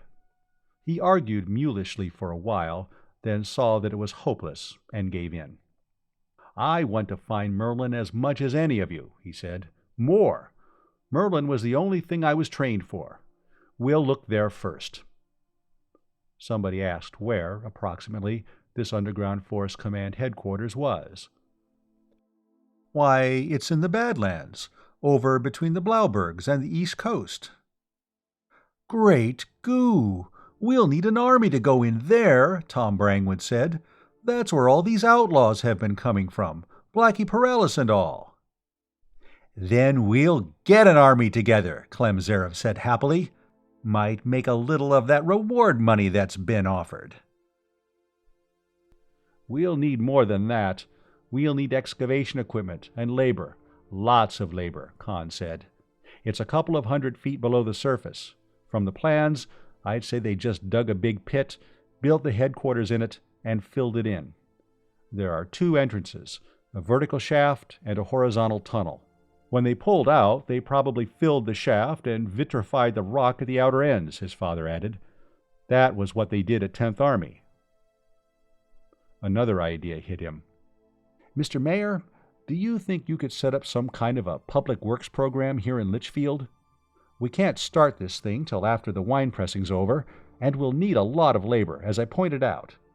Now, it's important that we keep all our projects a secret until we can get our claims filed. If we start this municipal fix-up and clean-up program, we can give work to a lot of these drifters who haven't been able to get jobs on the plantations, get them organized into gangs, and keep them together till we're ready for the force command job." Lorenzo Menardis supported the idea. "And while they were boondoggling around in Litchfield, we could pick out the best workers, get rid of the incompetents, and train a few supervisors. That's going to be one of our worst headaches, getting capable supervisors." "You telling me?" Rodney Maxwell asked. "That was what I was wondering about, where we'd get gang bosses. And another thing, this municipal house cleaning would mask our real preparations." "Well, we need something like that," Fawsey said. "We've needed it for a long time. I guess it took Conn, coming home from Terra, to see how badly we've let the town get run down. Franz, suppose you and Tom Brangwyn and Lorenzo form a committee on that. Look around, see what needs fixing up worst, and set up a project. Who's city engineer now?" "Abe O'Leary. He died 6 years ago," Dawes said. "You never appointed his successor." "Well, I guess I never got around to that," the mayor of Litchfield admitted. When the meeting finally adjourned, they went up and got in the car. His father lifted it straight up to 30,000 feet and started circling. An air car was one place where they could talk safely. "Conn, I was kind of worried down there. You were being a little too positive. You know, you're only 23. As long as you agree with those people, you're a brilliant young man. You start getting ideas of your own, and you're just a half-baked kid.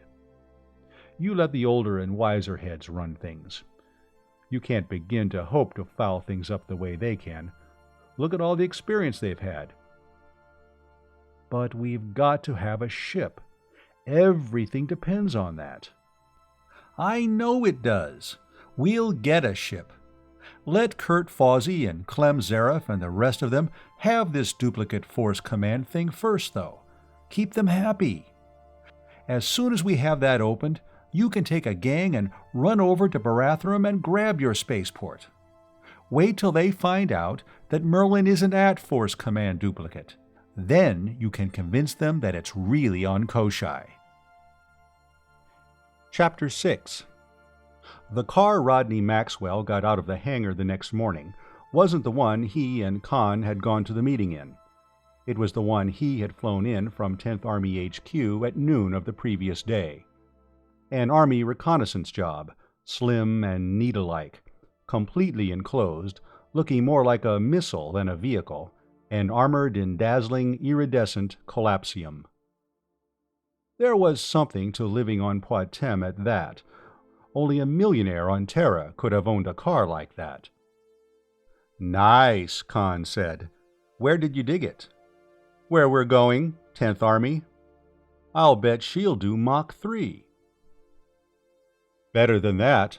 I've never had her above 2.5, but the airspeed gauge is marked up to 4. And she has everything. All kinds of detection instruments, cameras, audio-visual pickups, armament. And the armor, you can take her through any kind of radiation." The armor was only a couple of microns thick, but it would stop anything. It was collapsed matter. The electron shells of the atoms collapsed upon the nuclei, the atoms in actual contact. That plating made 1/8-inch sheet steel as heavy as 12-inch armor plate, and in texture and shielding properties, lead was like sponge by comparison. They climbed in, and Rodney Maxwell snapped on the screens that served as windows. Conn leaned back and looked at the underside view in a screen on the roof of the car, as his father started the lift engine. "Still think it's worth the price, son?" his father asked. The price had begun to rise. Even so, he was afraid that what they had paid so far was only the down payment. Dinner last evening, Flora, who had evidently been talking to Wade Lucas, shouting accusations at them, his mother fleeing from the table in tears. As the car rose, he reached out and turned on and adjusted the telescreen for the underview. "Keep your eye on that, Father," he said. "That's what we're paying to get rid of." A distillery, bigger than the Menardis plant, long closed and now half roofless and crumbling. Rows of warehouses, empty after the war, until taken over by homeless vagrants. Jerry-built shanties with rattle-trapped aircars grounded around them. Tramp Town, a festering sore on the south side of Litchfield. "If we put this over," he continued, "all those tramps will have steady work and good homes. We can have a park there, with fountains that'll work. Maybe even Flora and Mother will think we've done something worth doing." "It'll be kind of hard to take in the meantime, though, but if you can take it, I can." Rodney Maxwell turned off the underside teleview screen and put on the forward one.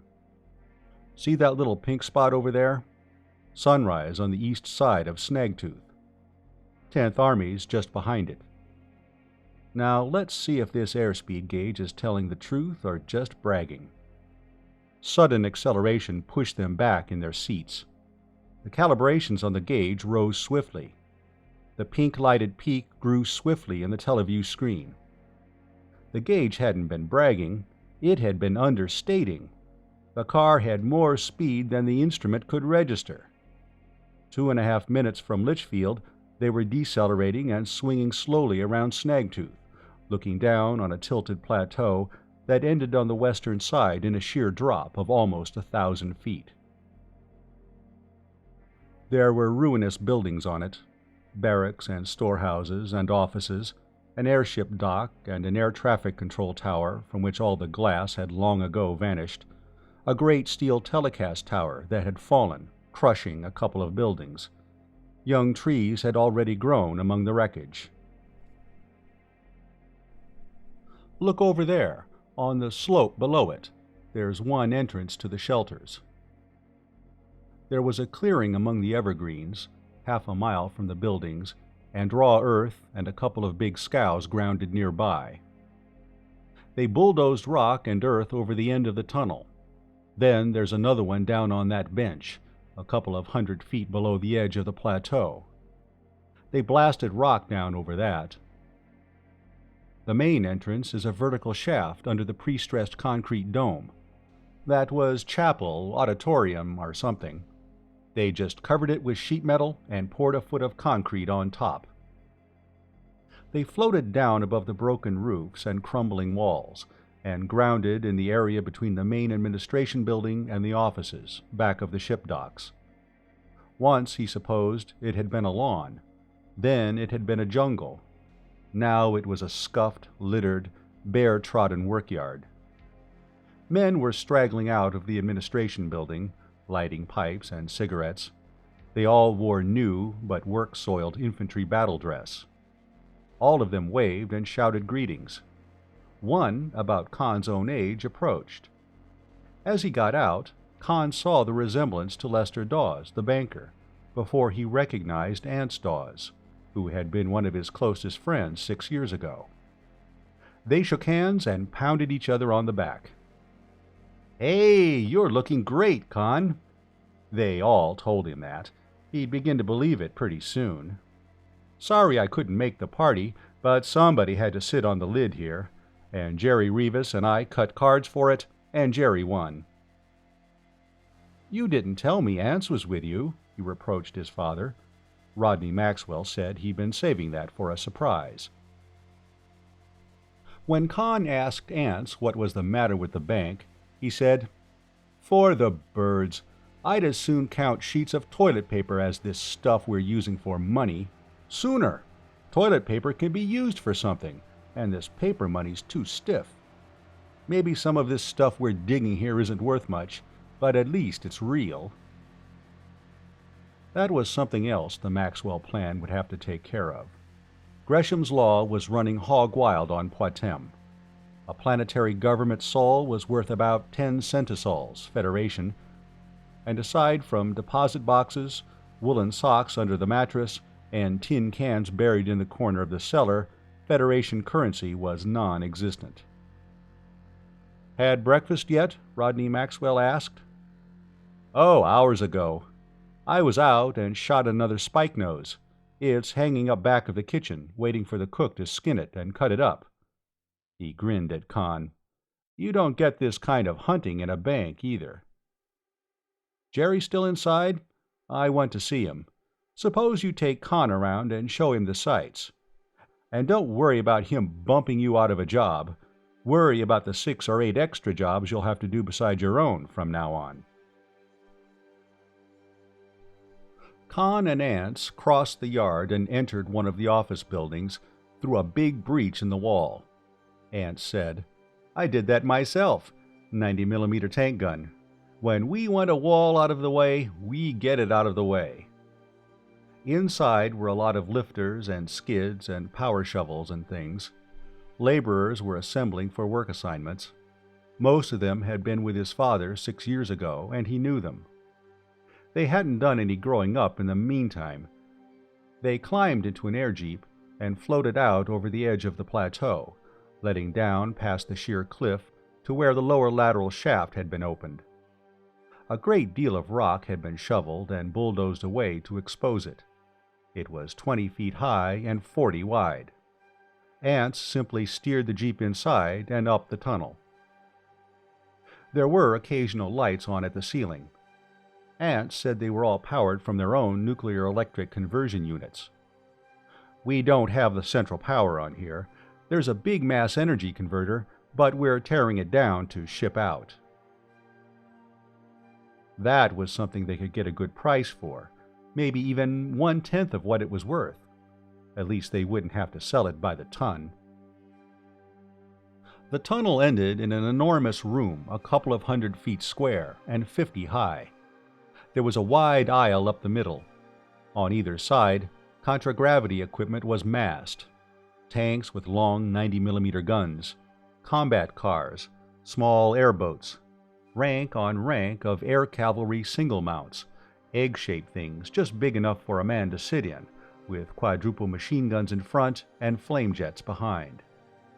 Ambulances armored against radiation, decontamination units, mobile workshops, mobile kitchens, troop carriers, jeeps, staff cars, power shovels, manipulators, lifters, all waiting for 40 years to swarm out as soon as the bombs that never came stopped falling.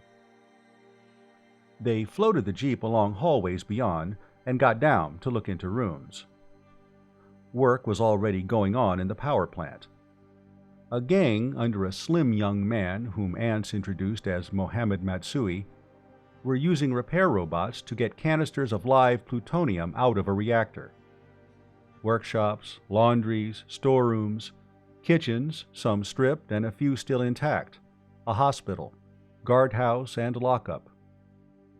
More storerooms on the level above, reached by returning to the vehicle hangar and lifting to an upper entrance.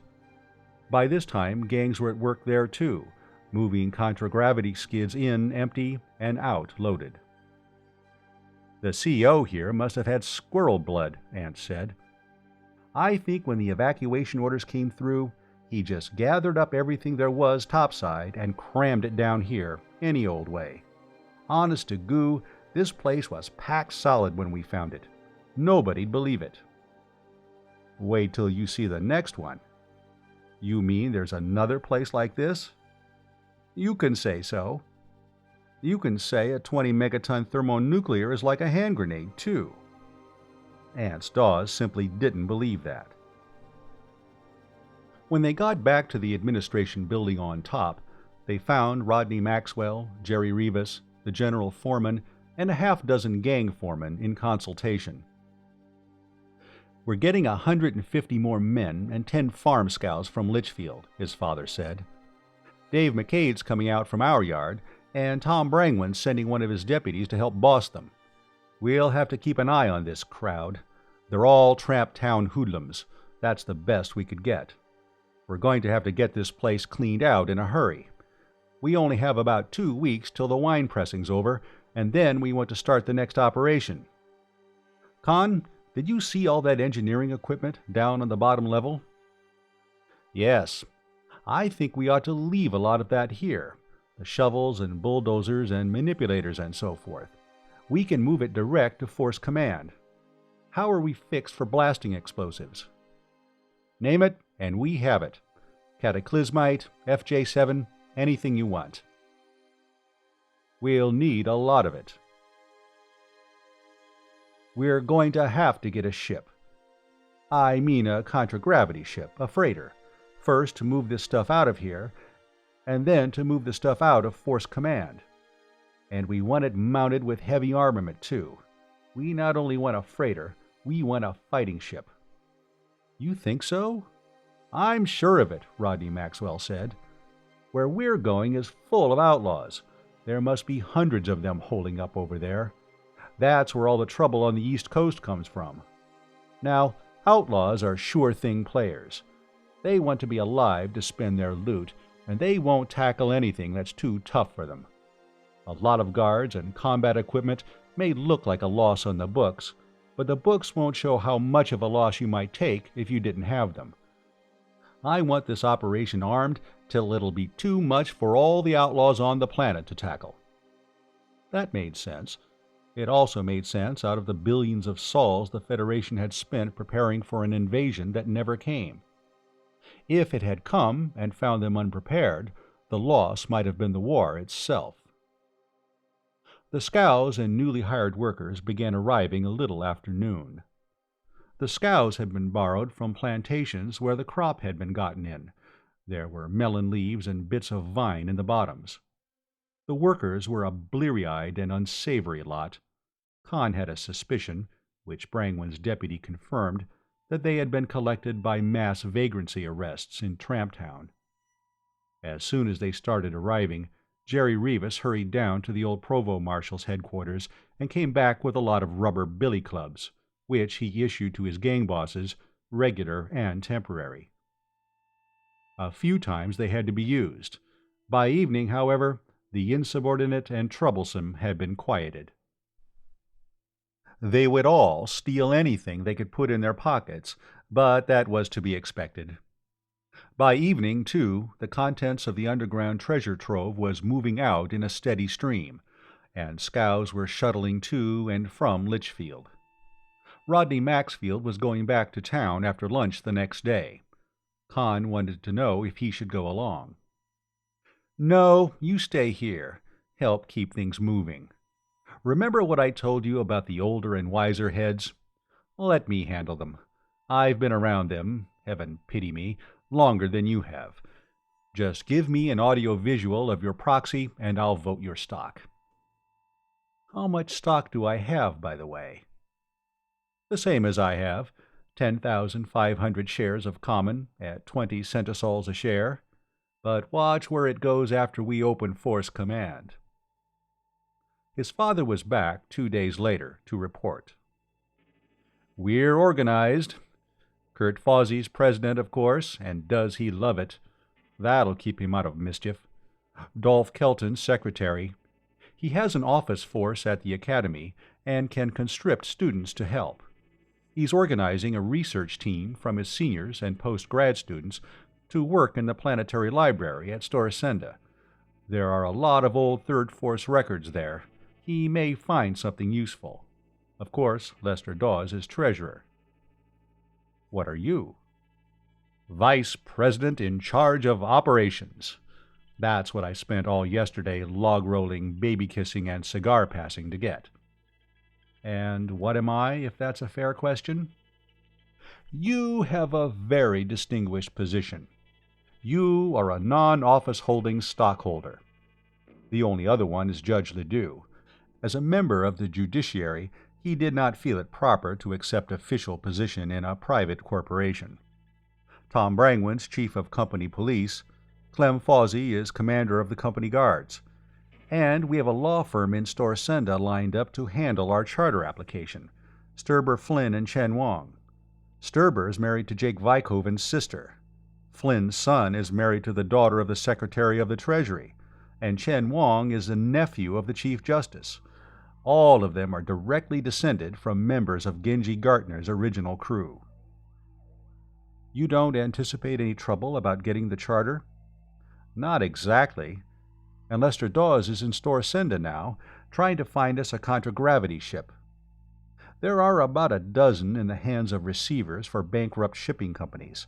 He might find one that's still airworthy. Oh, you remember how I insisted on absolute secrecy about our Merlin objective? That's working out better than my fondest expectations. It's leaking like a machine-gunned water tank, and everybody it leaks to is positive that we know exactly where Merlin is, or we wouldn't be trying to keep it a secret. 3 days later, Conn hitched a ride on a freight scow to Litchfield. From the air, he could see a haze of bonfire smoke over High Garden Terrace, and a gang of men at work. There were more men at work on the mall and along the streets on either side. He went up from the yard below the house, where the scow was being unloaded, and found his mother in the living room, watching a screenplay with one eye and keeping the other on a soulless machine like a miniature contragravity tank, which was going over the carpet with a vacuum cleaner and taking swipes at the furniture with a rotary dust mop. She was glad to see him, and then became troubled. "Conn, when Flora comes home, you won't argue with her, will you?" "Only in self-defense." That was the wrong thing to say. He changed it to, "No, I won't argue with her at all." And then quoted Wade Lucas quoting Thomas Paine. Then he had to assure his mother a couple of times that there really was a Merlin, and then assure her that it wouldn't get loose and hurt anybody if he did find it. In the middle of his assurances about the harmlessness of Merlin, the house-cleaning robot began knocking things off the top of a table. "Oscar, you stop that!" his mother yelled. Oscar, deaf as the adder, kept on. Conn yelled at his mother to use her control. She remembered that she had one, a thing like an old-fashioned pocket watch, around her neck on a chain, and got the robot stopped. No wonder she was afraid of Merlin. He took advantage of the interruption to get to his room and change clothes, then went up to the hangar and got out an air cavalry mount. About 50 men were working on High Garden Terrace, pruning and trimming and leveling the lawns. There was a big vitrifier on the mall. Even at 500 feet he could feel the heat from it, chuffing and clanking and pouring lava-like molten rock for a new pavement. And all the nymphs and satyrs and dryads and fauns and centaurs had had their pedestals rebuilt and were sandblasted clean. He landed on the top of the airlines building and rode a lift down to the office where Kurt Fawsey neglected the affairs of his shipline agency, his brokerage business, and the city of Litchfield. The afternoon habitués had begun to gather. Raymond Fitch, the used vehicles dealer, Lorenzo Menardis, Judge Ledoux, Tom Brangwyn, Clem Zareth. Fawsey was on the screen, talking to somebody with sandy hair and a suit that didn't seem to be made of any sort of Federation Armed Forces material, about warehouse facilities.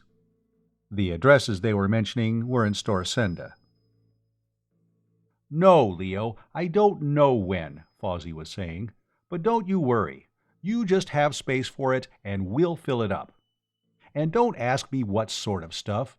You know what a salvage operation's like. You just haul out the stuff as you come to it."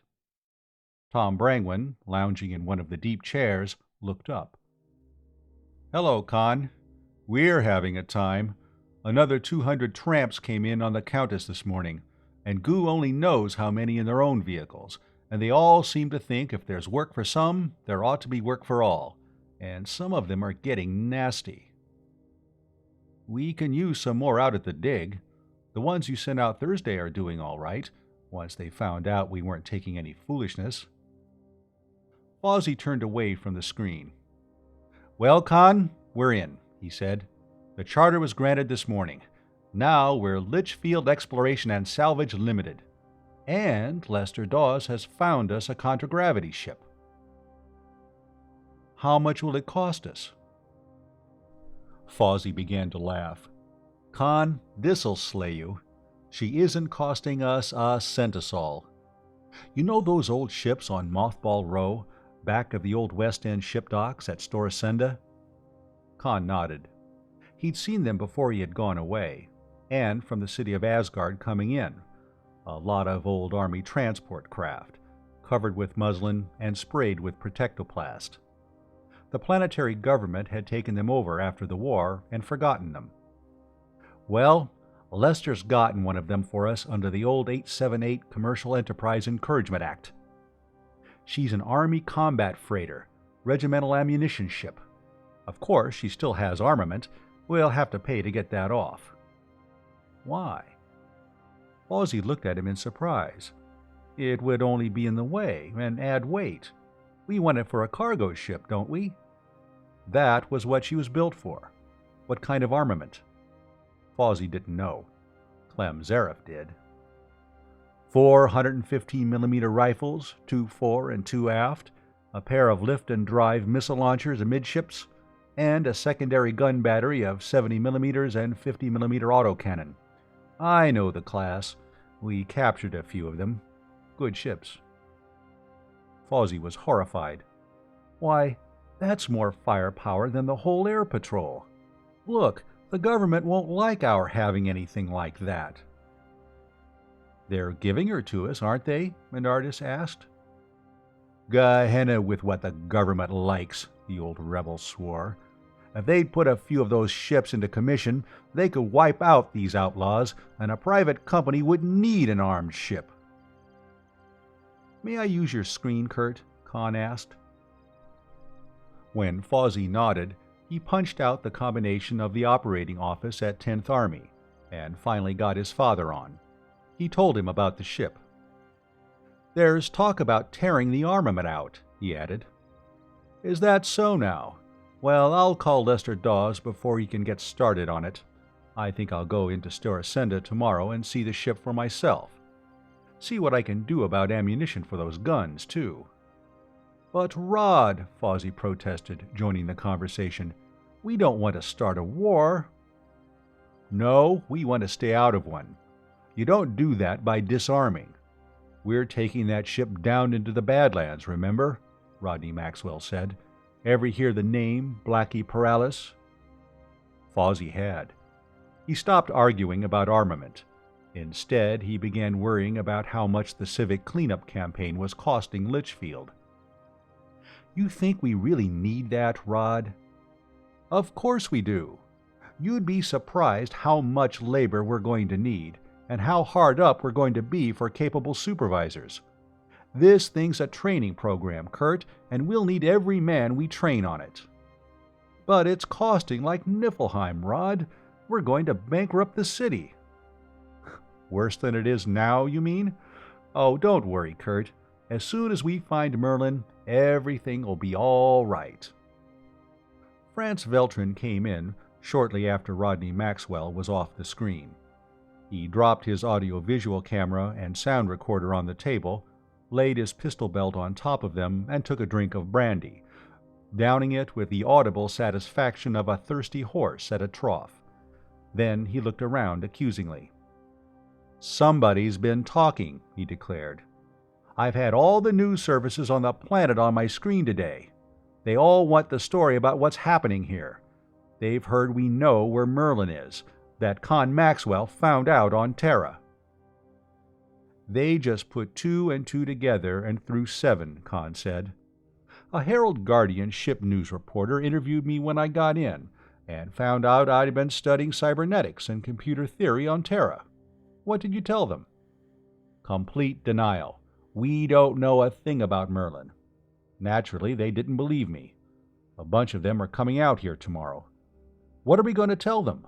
We'll all have to have the same story." "I," said Judge Ledoux, "am not going to be interviewed. I am leaving town till they're gone." "Why don't you steer them on to Wade Lucas?" Conn asked.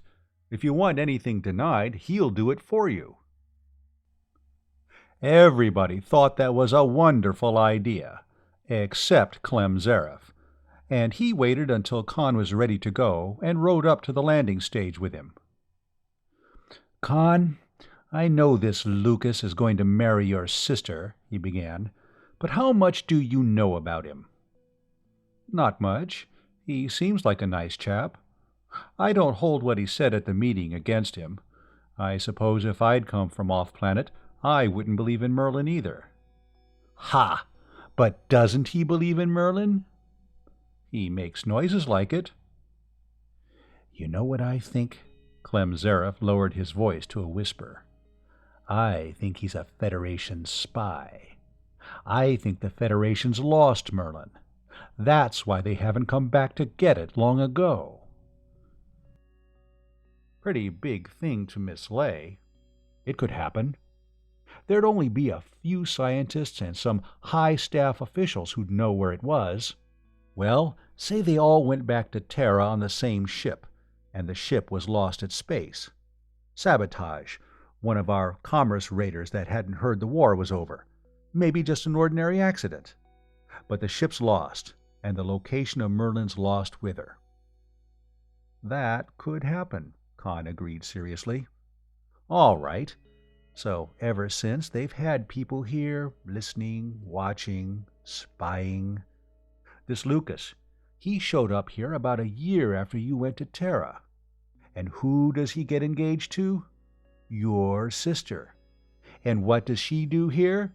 Goes around arguing that there is no Merlin, getting people to argue with him, getting them mad so they'll blurt out anything they know. I'm an old field officer. I know all the prisoner interrogation tricks in the book, and that's always been one of the best." "Then why did he act the way he did at the meeting? All he did was cut himself off from learning anything more from any of us. In his place, would you have done that? No. You would have tried to take the lead in hunting for Merlin yourself, now wouldn't you?" Zareth was silent, first puzzled, and then hurt. Now he would have to tear the whole idea down and build it over. Flora was quite friendly when she came home from school. She'd found out somewhere that Conn had been the originator of the municipal facelifting project. He was tempted, briefly, to tell her a little, if not all, of the truth about the Maxwell plan, then decided against it. The way to keep a secret was to confide it to nobody. Every time you did, you doubled, maybe even squared, the chances of exposure. He told his father, when Rodney Maxwell came in from the dig, about his talk with Clem Zareth. "How long's he been like that, anyhow?" he asked. "As long as I've known him. when it comes to melons and wine and bossing tramp labor and taking care of his money and coming in out of the rain, Clem Zareff's as sane as I am. But on the subject of the Terran Federation, he's crazy as a bedbug. What is a bedbug, anyhow? They have them on Terra, in places like Tramptown. They have places like Tramptown on Terra, too. Uh-huh. I suppose, in Clem's boots, I'd be just as crazy as he is, Rodney Maxwell said. One minute, he had a wife and 2 children in Kindleberg on Ashmodai, and the next minute, Kindleberg was a puddle of radioactive slag. That was in 51, wasn't it? I read about it, Conn said. It was a famous victory. That was from a poem, too. Rodney Maxwell flew to Storsenda early the next morning. Conn rode back to 10th Army on an empty scow, and pitched into the job of getting the stores and equipment out of the underground shelters. More farm tramps arrived, and had to be pounded into obedience and taught the work. At the same time, Litchfield was getting a steady influx of job seekers, and a secondary swarm of thugs, grifters, and gangsters who followed them. Clem Zareff, having gotten all his melons pressed, came out to 10th Army, where he selected 50 of the best men from the work gangs and began drilling them as soldiers to guard the next operation. The manual of arms, drill, and salute he taught them was, of course, System States Alliance. A week later, the ship arrived from Storsenda. 160 feet, 3,000 tons, small enough to be berthed inside a hyperspace transport, and fast enough to get a load of ammunition to troops at the front, unload, and get out again before the enemy could zero in on her, and armed to fight off any Army Air Force combat craft. The delay had been in recruiting officers and crew. The captain and chief engineer were out-of-work shipline officers. The gunner was a former Federation artillery officer, and the crew looked more like pirates than most pirates did. They christened her the Lester Dawes, because Dawes had secured her and because the name began with the initials of Litchfield Exploration and Salvage. From then on, it was a race to see whether the 10th Army attack shelters would be empty before the wine was all pressed, or vice versa. Chapter 7. 52 years before, they had come to the mesa in the Badlands and dug a pit on top of it, 1,000 feet in diameter and more than 500 deep. And in it they built a duplicate of the headquarters for 3rd Fleet Army Force Command. They built a shaft 100 feet in diameter, like a chimney at one side, and they ran a tunnel out through solid rock to the head of a canyon half a mile away. Then they buried the whole thing. 12 years later, when the war was over, they sealed both entrances and went away and left it. For a month each winter, cold rains from the east lashed the desert. For the rest of the year, it was swept by wind-blown sand. Wiregrass sprouted, and thornbush grew. Nature, the master camoufleur, completed the work of hiding the forgotten headquarters. Little things, not unlike rabbits, scampered over it, and bigger things, vaguely fox-like, hunted them. Hunted men came too, their air cars skimming low. None of them had the least idea what was underneath. The mesa top came suddenly to life, just as the sun edged up out of the east. Conn and his father and Aunt Dawes came in first, in the recon car with which they had scouted and photographed the site a few days before. They circled at 1,000 feet, fired a smoke bomb, and then let down near where Conn's map showed the head of the vertical shaft. The rest followed. First, a couple of combat cars that circled slowly, scanning the ground, and then the Lester Dawes with her big guns and her load of equipment, and behind a queue of boats and scows and heavy engineering equipment on contragravity, and troop carriers full of workmen and guards, flanked by air cavalry, which circled above while everything else landed, then scattered out over a 50-mile radius. Occasionally, there was a hammer of machine guns, either because somebody saw something on the ground that might need shooting at, or simply because it was a beautiful morning to make a noise. The ship settled quickly and daintily, while Conn and Ance and Rodney Maxwell sat in the car and watched. Immediately she began opening like a beetle bursting from its shell, large sections of armor swinging outward. Except for the bridge and gun turrets, almost the whole ship could be opened.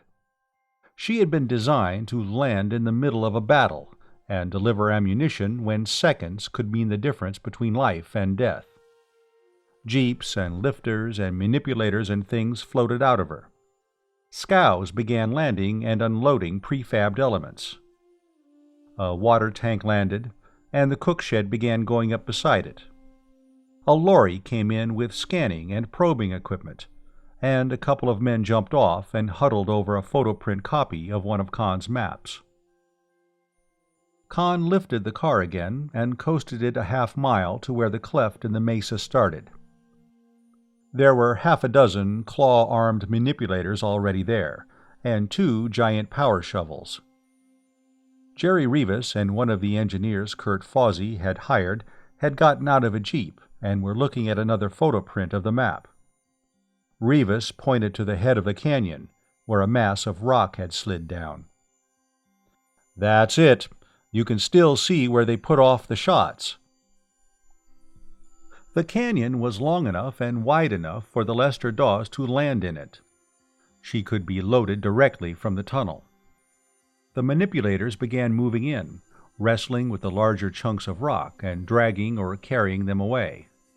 Power shovels began grunting and clanking and rumbling. Dust rose in a thick column. Toward mid-morning, the troop carriers which served as school buses in Litchfield arrived, loaded with more workmen. A lorry lettered Storsenda Herald Guardian came in, hovered over the canyon, and began transmitting audio-visuals. More newsfolk put in an appearance.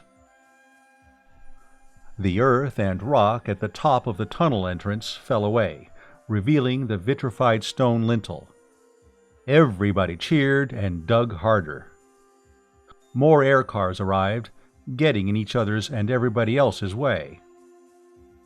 Raymond Fitch, Lester Dawes, Lorenzo Menardis, and Morgan Gatworth, Dolph Kelton playing hooky from school, Tom Brangman with a score of the Home Guard to reinforce the company police. Clem Zareff called in his air cavalry to help control the sightseers. Nobody was making trouble, they were just getting in the way. At 11, Rodney Maxwell went aboard the Lester Dawes to use the radio and telescreen equipment. By then, 2 time zones west in Storsenda, the claims office was opening.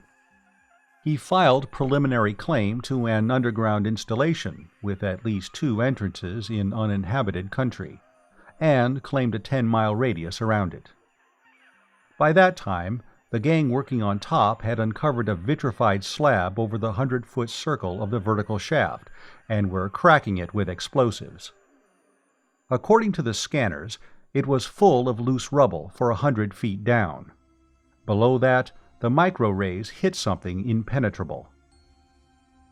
Toward mid-afternoon, the tunnel in the canyon was cleared. It had been vitrified solid. The scanners reported that it was plugged for 10 feet.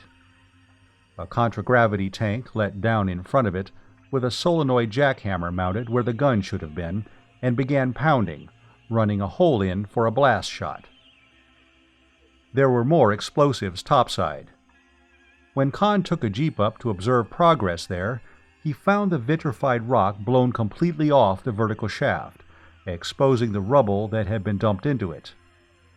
The gang on the mesa top had discovered something else, a grid of Aro copper bus bars buried 4 feet underground. 10-to-1, radio and telescreen signals would be transmitted to that from below, then probably picked up and rebroadcast from a relay station on one or another of the high buttes in the neighborhood. Time enough to look for that later. He returned to the canyon, where the lateral tunnel was now almost completely open. When it was clear, they sent a snooper in first. It was a robot, looking slightly like a short-tailed tadpole, 6 feet long by 3 feet at the thickest. It transmitted a view of the tunnel as it went slowly in. The air, it found, was breathable, and there were no harmful radiations or other dangers. According to the plans, there should be a big room at the other end, slightly curved, 100 feet wide by 100 on either side of the main tunnel entrance. The robot entered this, and in its headlight they could see reconnaissance cars and contragravity tanks with 90mm guns. It swerved slightly to the left, and then the screen stopped receiving. The telemeter's instruments went dead, and the robot's signal stopped. "Tom," Rodney Maxwell said, "you keep the crowd back. Clem, stay with the screens. I'll transmit to you. I'm going in to see what's wrong." He started to give Conn an argument when he wanted to accompany him. "No," Conn said, "I'm going along. What do you think I went to Terra to study robotics for?" His father snapped on the screen and pickup of the Jeep that was standing nearby. "You getting it, Clem?" he asked. "Okay, Conn, let's go."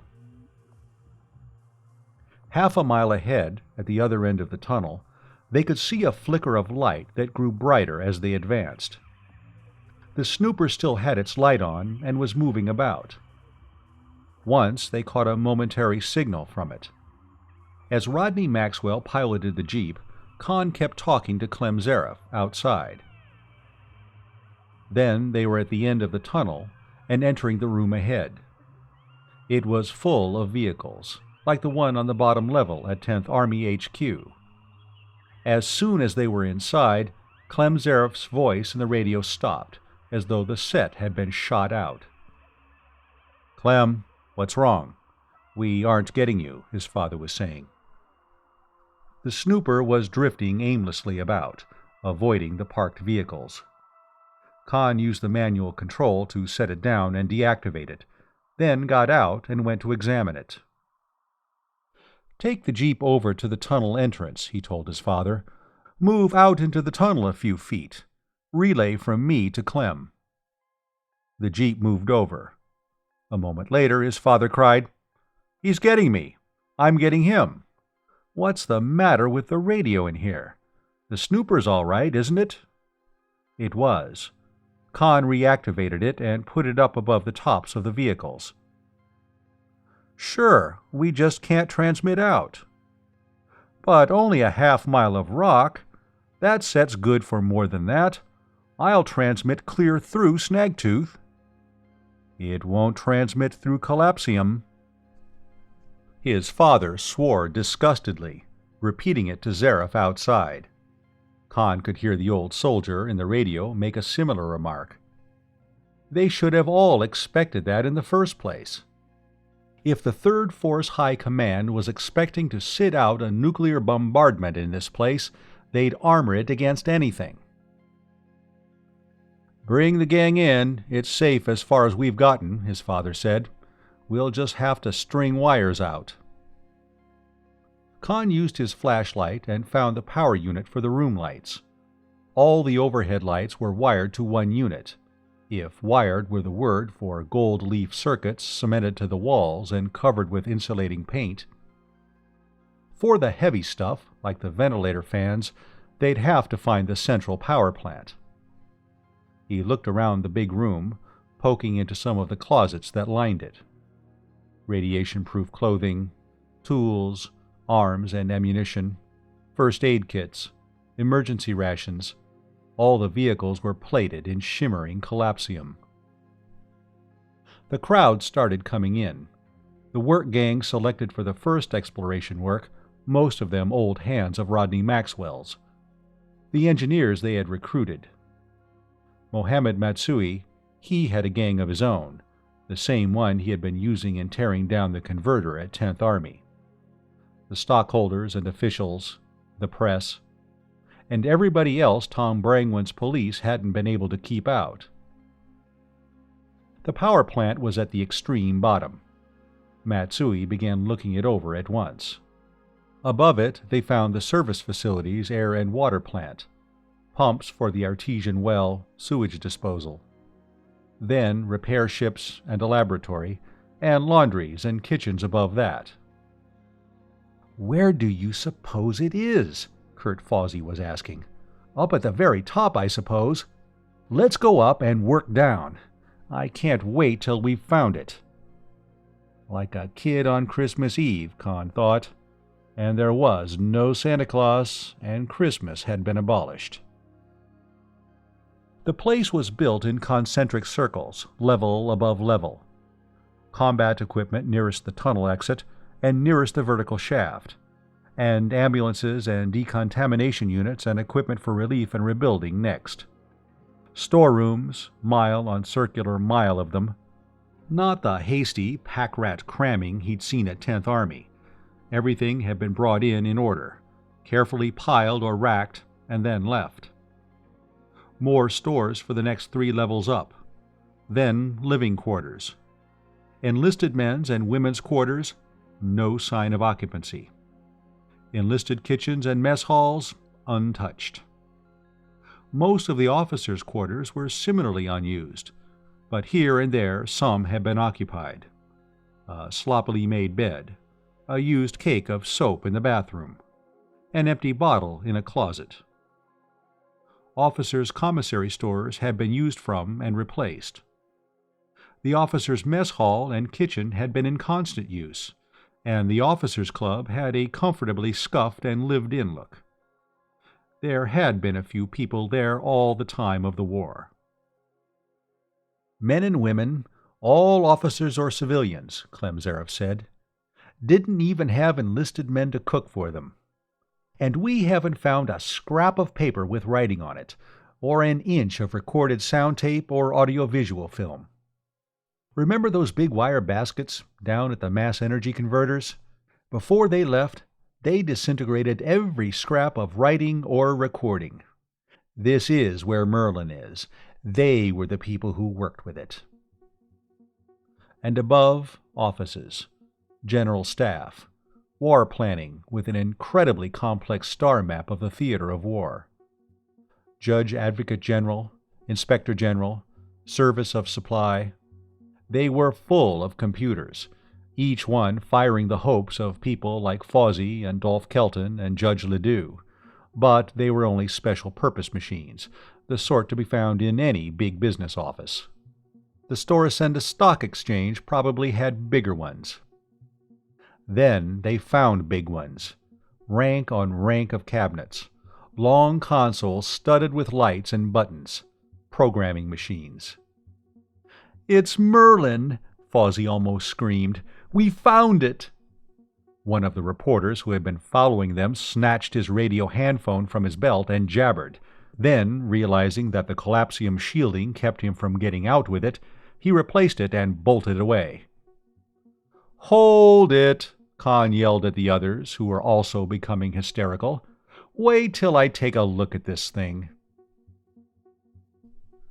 They managed to calm themselves. After all, he should know what it was. Wasn't that why he'd gone to school on Terra? They followed him from machine to machine, first hopefully, and then fearfully.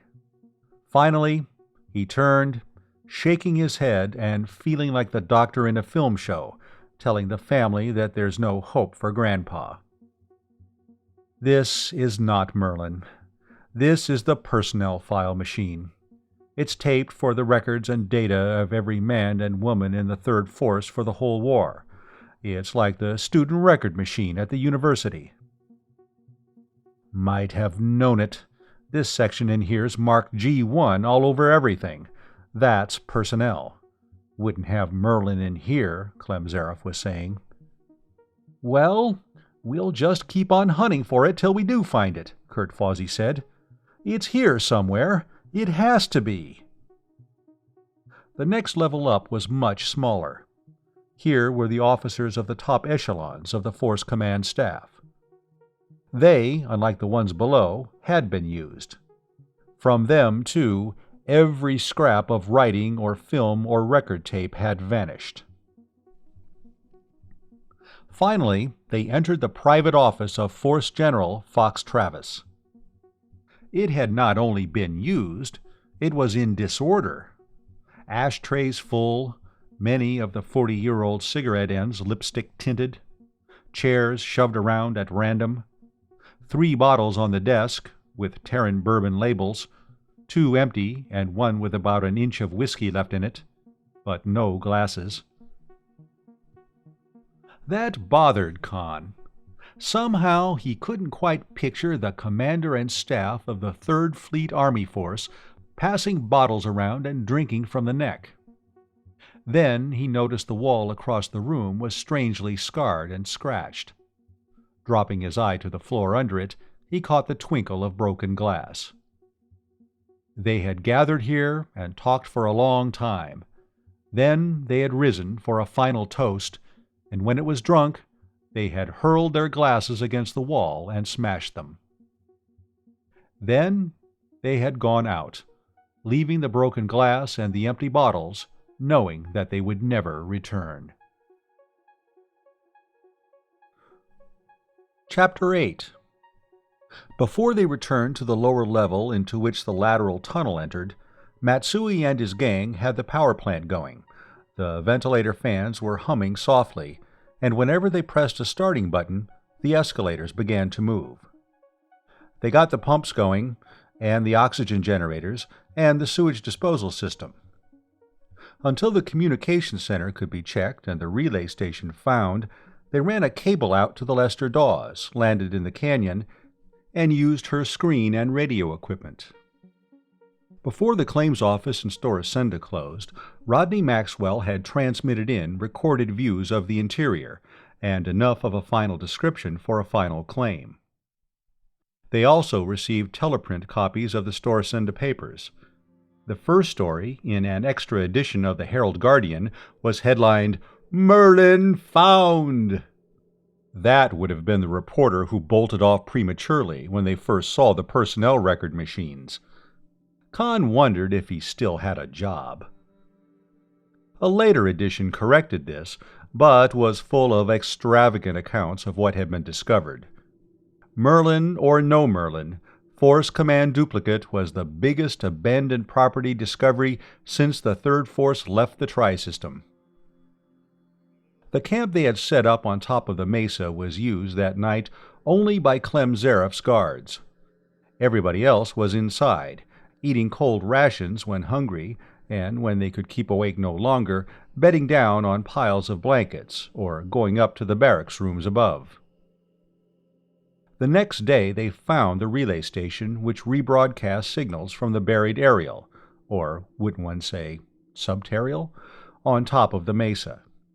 As Conn had expected, it was on top of a high butte 3.5 miles to the south. It had been so skillfully camouflaged that none of the outlaw bands who roamed the Badlands had found it.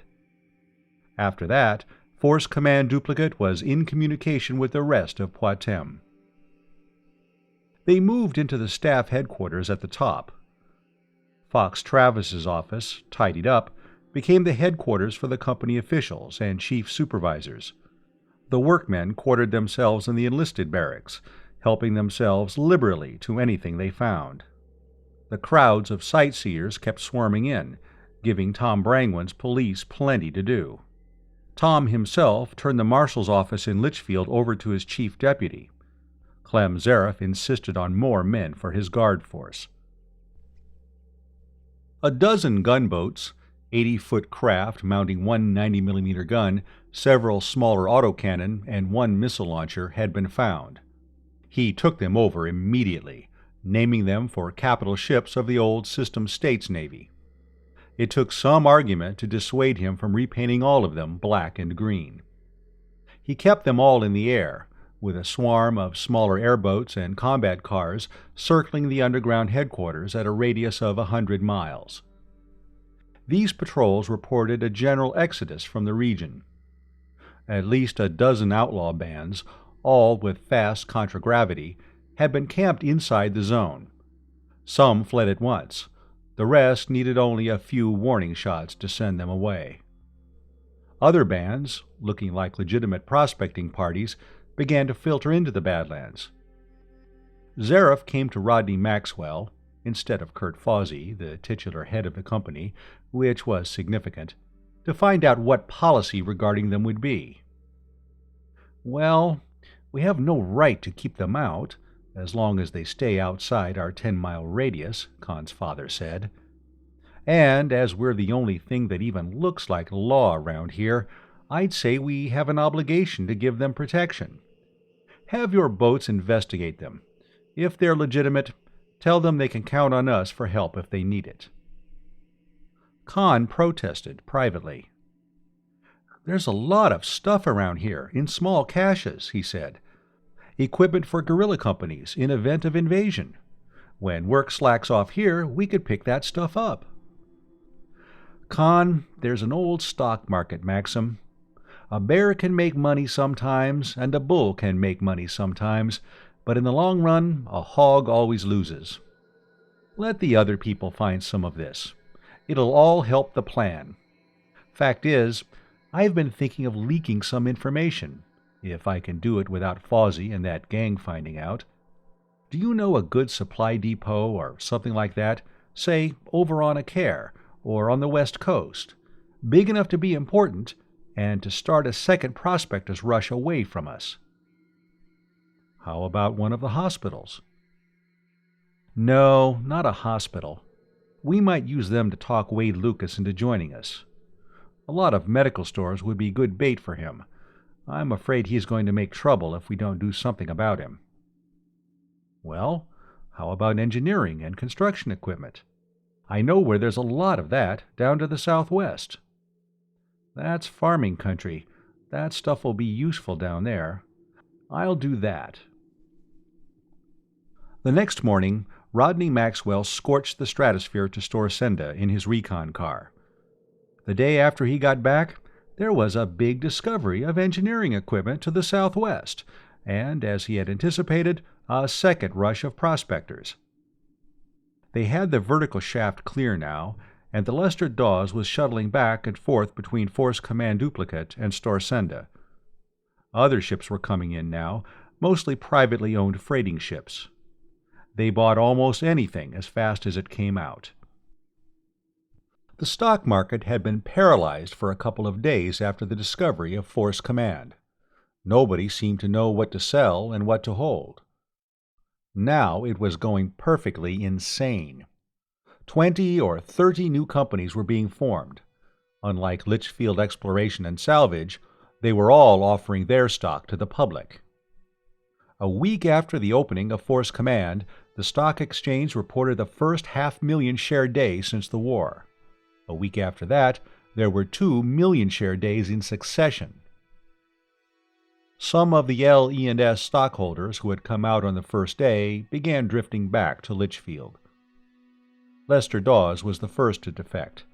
There was nothing he could do at Force Command, and a great deal that needed his personal attention at the bank. Morgan Gatworth and Lorenzo Menardis and 1 or 2 others followed. Kurt Fawsey, however, refused to leave. Merlin was somewhere here at Force Command, he was sure of it, and he wasn't leaving till it was found. Neither were Franz Veltrin or Dolph Kelton or Judge Ledoux. Tom Brangwyn resigned as town marshal. Clem Zareth was too busy even to think of Merlin. He had almost as many men under his command, and twice as much contragravity as he had had when the System States Alliance Army had surrendered. Conn flew to Litchfield and found that the Public Works project had come to a stop at noon of the day when Force Command was entered, and that nothing had been done on it since. The cold vitrifier was still standing in the middle of the mall, and topside Litchfield was littered in a dozen places with forsaken equipment and half-completed paving. There was no one in Kurt Fawsey's office in the airlines building, and the employment office was jammed with migratory workers vainly seeking jobs. He hunted up Morgan Gatworth, the lawyer. "Can't some of you get things started again?" he wanted to know. "This place is worse than it was before they started cleaning up." Yes, I know. Gatworth walked to an open window and looked down on the littered mall. But everybody just dropped everything as soon as you opened Force Command. Kurt Fozzie's not been back here since. Well, you're here. Lester Dawes and Lorenzo Menardis are here. Why don't you just take over? Kurt Fawzy couldn't care less what you do. He's forgotten he's mayor of Litchfield. He's forgotten there is a Litchfield. Well, I don't like to just move into the mayor's office and take over. From somewhere below, a submachine gun hammered. There were yells, pistol shots, and the submachine gun hammered again, a couple of short bursts. Some of the farm tramps who can't get jobs, trying to steal something to eat, I suppose, Conn commented. Gatworth was frowning thoughtfully. He'd only need one more, very slight push. Why don't you talk to Wade Lucas? He's got brains, and he's honest. Nobody but an honest man would have made himself as unpopular as Lucas has. If you pretend to be disillusioned with this Merlin business, it might help convince him. He was blaming you and your father for what's been going on here in the last 2 weeks. Yes, he'd help get things straightened out. At home, he found his mother simply dazed. She was happy to see him and solicitous about his and his father's health. It seemed at times, though, as if he were somebody she had never met before. Events had gotten so far beyond her that she wasn't even trying to catch up. Flora, returning from school, stopped short when she saw him. "Well, I hope you like what you've done," she greeted him. "For a start, yes." "For a start, you know what you've done." "Yes. I don't know what you think I've done, though. Tell me." "You've turned everything into a madhouse. You've set this whole world Merlin crazy. Look at the stock market." "You look at it. All I can see is a pack of lunatics playing Russian roulette with 5 chambers loaded out of 6. Some of this so-called stock that's being peddled around isn't worth 5 millisols a share. Seekers for Merlin Limited closed today at 170. You notice there isn't any LENS being traded. If you don't believe me, talk to Lester Dawes. He'll tell you what we think of this market." "Well, it's your fault." "In part, it's my fault that any of these quarter-wits have any money to play the market with. They wouldn't have money enough to play a 5-centisol slot machine if we hadn't gotten a little business started." There was just a little truth to that, too. A few woolen socks were coming out from under mattresses, and a few tin cans were being exhumed in cellars since the new flood of Federation equipment and supplies had gotten on the market. He'd seen a freshly lettered sign on Len Yanaguchi's tailor shop, "Quarter price in Federation currency." That night, however, he had one of the nightmares he used to have as a child, a dream of climbing up onto a huge machine and getting it started, and then clinging, helpless and terrified, unable to stop it as it went faster and faster toward destruction. Clem Zareff's patrols were encountering larger outlaw bands, the result of gang mergers. They were fighting with prospecting parties, and prospecting parties were fighting one another. Much of this was making the newscasts. One battle between 2 regularly chartered prospecting companies lasted 3 days, with an impressive casualty list. Public demands were growing that the planetary government do something about the situation. The government was wondering what to do or how. There were indignant questions in Parliament.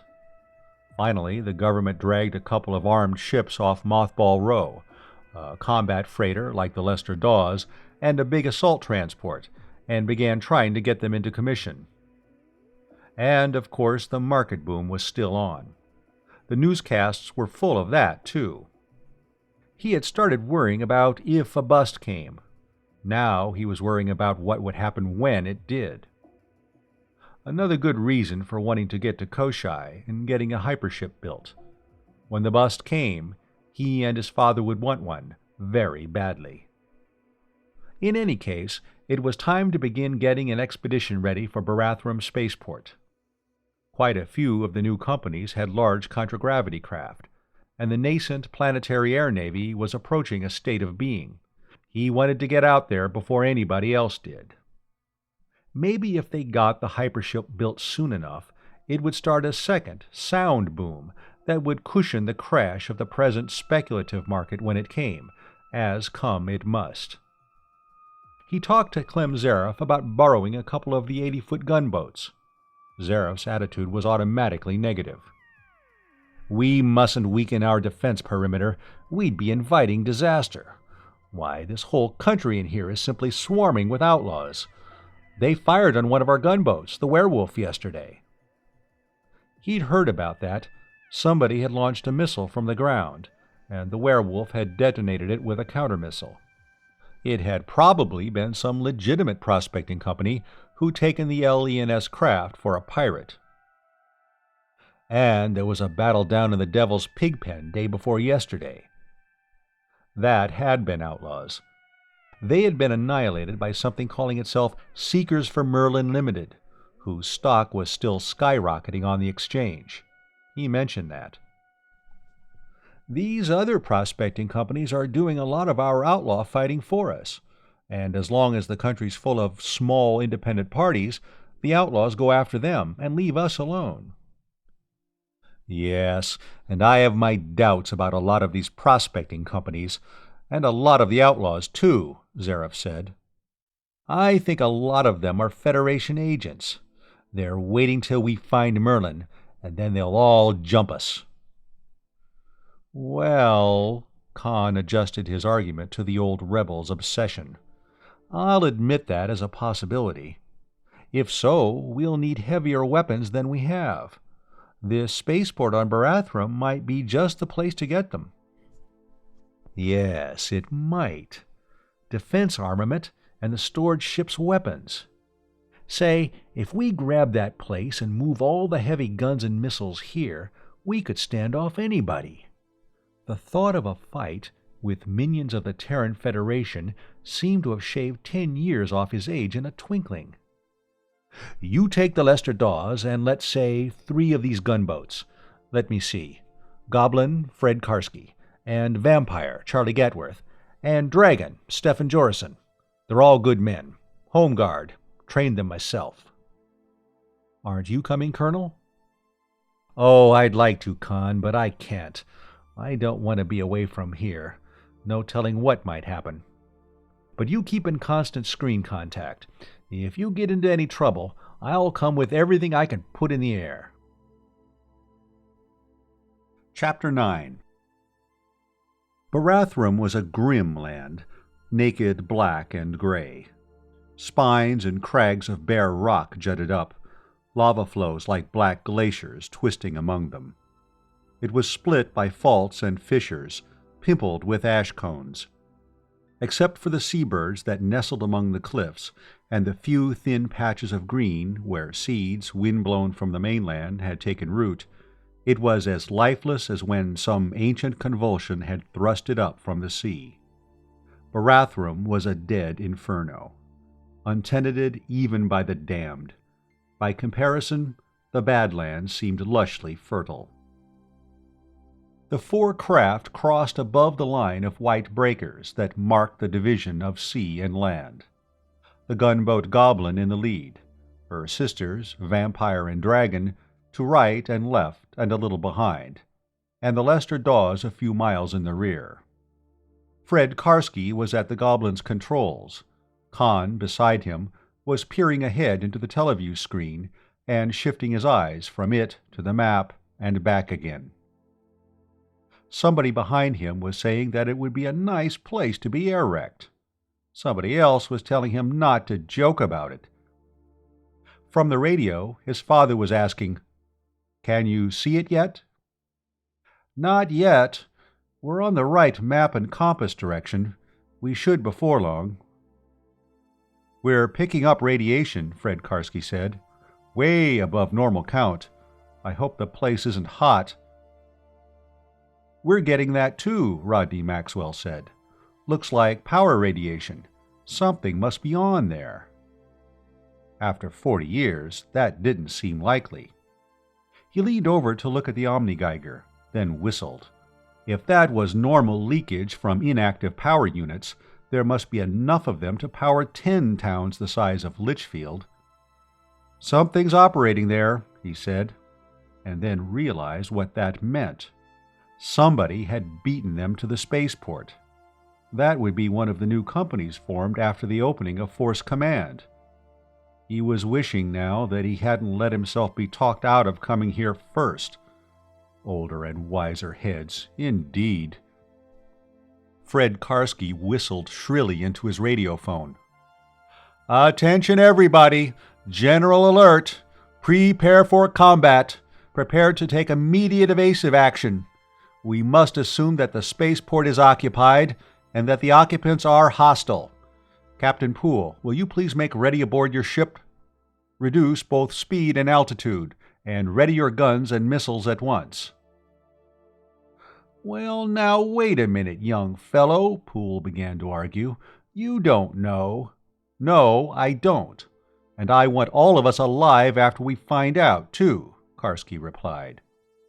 Rodney Maxwell's voice, in the background, said something indistinguishable. Poole said ungraciously, "Well, all right, if you think so."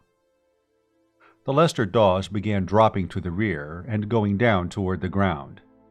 Conn returned to the teleview screen in time to see the truncated cone of the extinct volcano rise on the horizon, dwarfing everything around it. Fred Karski was talking to Colonel Zareff, back at Force Command, giving him the radiation count. "That's occupied," the old soldier replied. "Mass energy converter going. Now, Fred, don't start any shooting unless you have to. But don't get yourself blown to MC, waiting on them to fire the first shot." The dark cone bulked higher and higher in the screen. It must be 7 miles around the crater, and a mile deep. When that thing blew out, 10 or 15,000 years ago, it must have been something to see. Preferably from a ship 1,000 miles off-planet. It was so huge that it was hard to realize that the humbled foothills around it were themselves respectably lofty mountains. When they were within 5 miles of it, something twinkled slightly near the summit. An instant later, the missileman, in his turret overhead, shouted, "Missile coming up! Counter-missile off!" "Grab onto something, everybody," Karski yelled, bracing himself in his seat.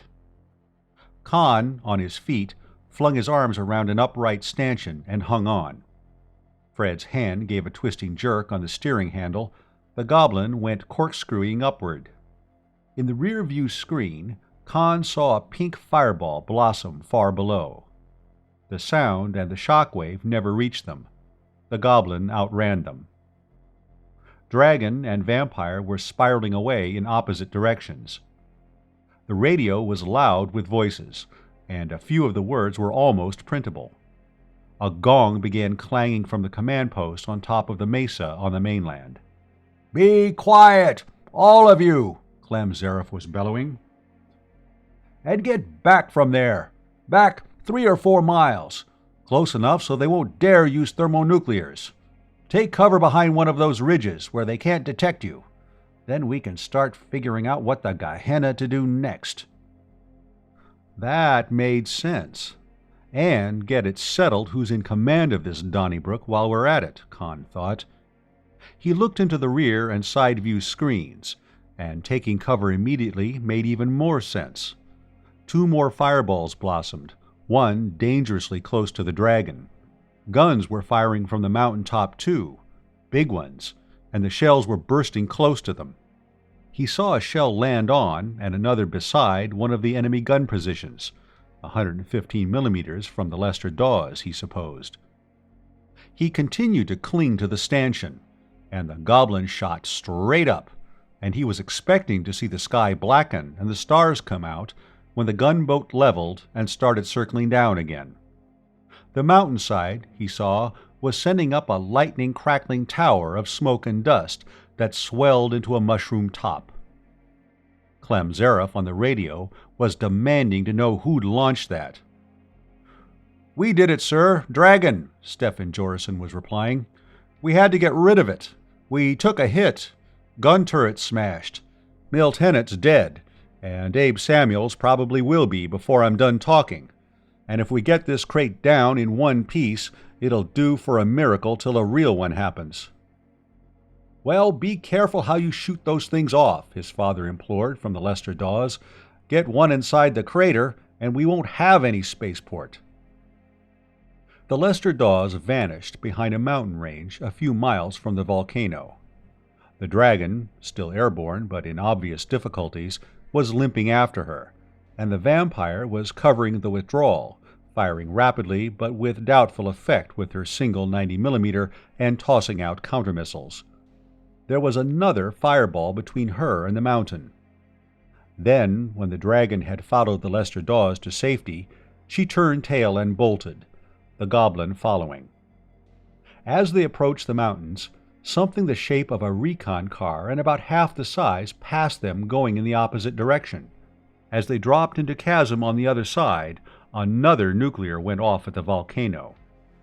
When Conn and Fred left the goblin and boarded the ship, they found Rodney Maxwell, Captain Poole, and a couple of others on the bridge.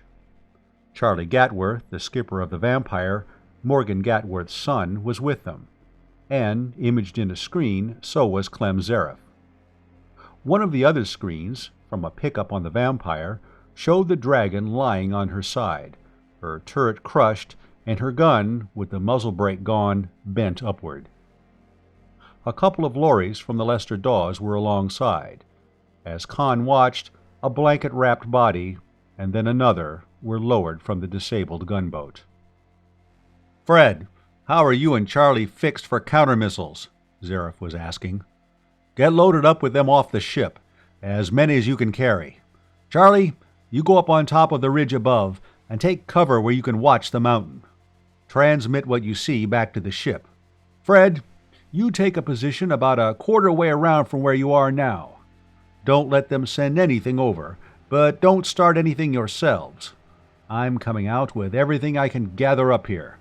I'll be along myself in a couple of hours, and the rest will be stringing in after me. In the meantime, Rodney, you're in command." Well, that settled that. There was one other point, though. "Colonel," Conn said, "I assume that this spaceport is occupied by one of those new prospecting companies. We have no right to take it away from them, have we?" "They fired on us without warning," Karski said. "They killed Milt, and it's 10-1 Abe won't live either. We owe them something for that." "We do, and we'll pay off. Conn, you assume wrong. This gang's been at the spaceport long enough to get the detection system working and put the defense batteries on ready. They didn't do that since this morning, and up to last evening they neglected to file claim. I'll assume they're on the wrong side of the law. They're outlaws, Conn. All the raids along the East Coast, everybody's blamed them on the Badlands gangs. I'll admit they're responsible for some of it, but I'll bet this gang at the spaceport is doing most of it." That was reasonable. Barathrum was closer to the scene of the worst outlaw depredations than the Badlands, not more than an hour at Mach 2. And nobody ever thought of Barathrum as an outlaw hangout. People rarely thought of Barathrum at all. He liked the idea. The only thing against it was that he wanted so badly to believe it. They brought the body of Milt Hennet aboard, and Abe Samuels, swatched in bandages and immobilized by narcotic injections. A few more of the Dragon's 6-man crew had been injured. Jorison, the skipper, had one trouser leg slit to the belt, and his right thigh splinted and bandaged. He took over the Lester Dawes missile controls, which he could manage sitting in one place. Fred Karski and Charlie Gatworth went aboard their craft and lifted out. For a long time, nothing happened. Conn got out the plans of the volcano spaceport and the photo maps of the surrounding area. The principal entrance, the front door of the spaceport, was the crater of the extinct volcano itself. It was ringed, outside, with launching sites and gun positions, and according to the data he had, some of the guns were as big as 250mm. How many outlaws there were to man them was a question a lot of people would get killed trying to answer. The ship docks and shops were down on the level of the crater floor, in caverns, both natural and excavated, that extended far back into the mountain. There were 2 galleries, one above the other, extending entirely around the inside of the crater near the top. Passages from them gave access to the outside gun and missile positions. With a dozen ships the size of the Lester Dawes, and about 5,000 men, and a CO who wasn't concerned with trivialities like casualties, they could have taken the place in half an hour. With what they had, trying to fight their way in at the top was out of the question. There was another way in. He had known about it from the beginning, and he was trying desperately to think of a way not to utilize it. It was a tunnel 2 miles long, running into some of the bottom workshops and storerooms back of the ship berths from a big blowhole or small crater at the foot of the mountain. According to the 50-year-old plans, it was big enough to take a gunboat in, and on paper it looked like a royal highway straight to the heart of the enemy's stronghold. To Conn, it looked like a wonderful place to commit suicide. He'd only had a short introductory course, in 1 semester, in military and protective robotics, just enough to give him a foundation if he wanted to go into that branch of the subject later. It was also enough to give him an idea of the sort of booby traps that tunnel could be filled with. He knew what he'd have put into it if he'd been defending that place. Colonel Zareff had sent one last message from Force Command when he lifted off with a flight of recon cars. After that, he maintained a communication blackout. It was an hour and a half before he got close enough to be detected from the outlaw stronghold. Immediately, the volcano began spewing out missiles. Poole hastily took the Lester Dawes 10 miles down the Rift Valley in 60 seconds, while Stefan Jorson put out a nuclear warhead missile and left it circling about where the ship had been. From their respective positions, Fred Karski and Charlie Gatworth filled the airspace midway to the volcano with countermissiles, each loaded with 4 rockets. There were explosions, fireballs in the air, and rising cumulus clouds of varicolored smoke and dust. Only about half the enemy missiles reached the Lester Dawes' former position. When the controllers, back at the volcano, couldn't see the ship in their screens, the missiles bunched together. Immediately, Jorson sent his missile up to join them and detonated it. Including his own, 8 nuclear weapons went off together in a single blast that shook the ground like an earthquake and churned the air like a hurricane. Clem Zareff came on screen at once. "Now what did you do?" he demanded. "Blew the whole place up, didn't you?" Rodney Maxwell told him. Zareff laughed. "They might just think they got the ship. All the pickups would be smashed before they could see what really happened. You're about 10 miles south of that? Be with you in a few minutes." They got a screen on for his rear-view pickup. Zareff had with him a dozen recon cars, some of them under robo-control. 6 gunboats followed, and behind them, to the horizon, other craft were strung out: airboats, troop carriers, and freight scows. They could see enemy missiles approaching in Zareff's front screen. Counter-missiles got most of them, and a couple of pilotless recon cars were sacrificed. The Lester Dawes blasted more missiles as they crossed the top of the mountain range. Then Zareff's car was circling in and entering at one of the ship's open cargo ports. Zareff and Ance Dawes got out. "Gunboats are only half an hour behind," Zareff said. "Get some screens onto them, Ance. You know the combinations. Now let's see what kind of a mess we're in here." It was almost a miracle, the way the tottering old man Conn had seen on the dock at Litchfield when he had arrived from Terra had been rejuvenated. The rest of the reinforcements arrived slowly, sending missiles and counter-missiles out ahead of them. Zareth began worrying about the supply. The enemy didn't seem to be running short. By 1300, Conn noted the time incredulously, the battle seemed to have been going on forever, instead of just 4 hours. The Lester Dawes had moved halfway around the volcano and was almost due west of it, and the 8 gunboats were spaced all around the perimeter. Then one stopped transmitting.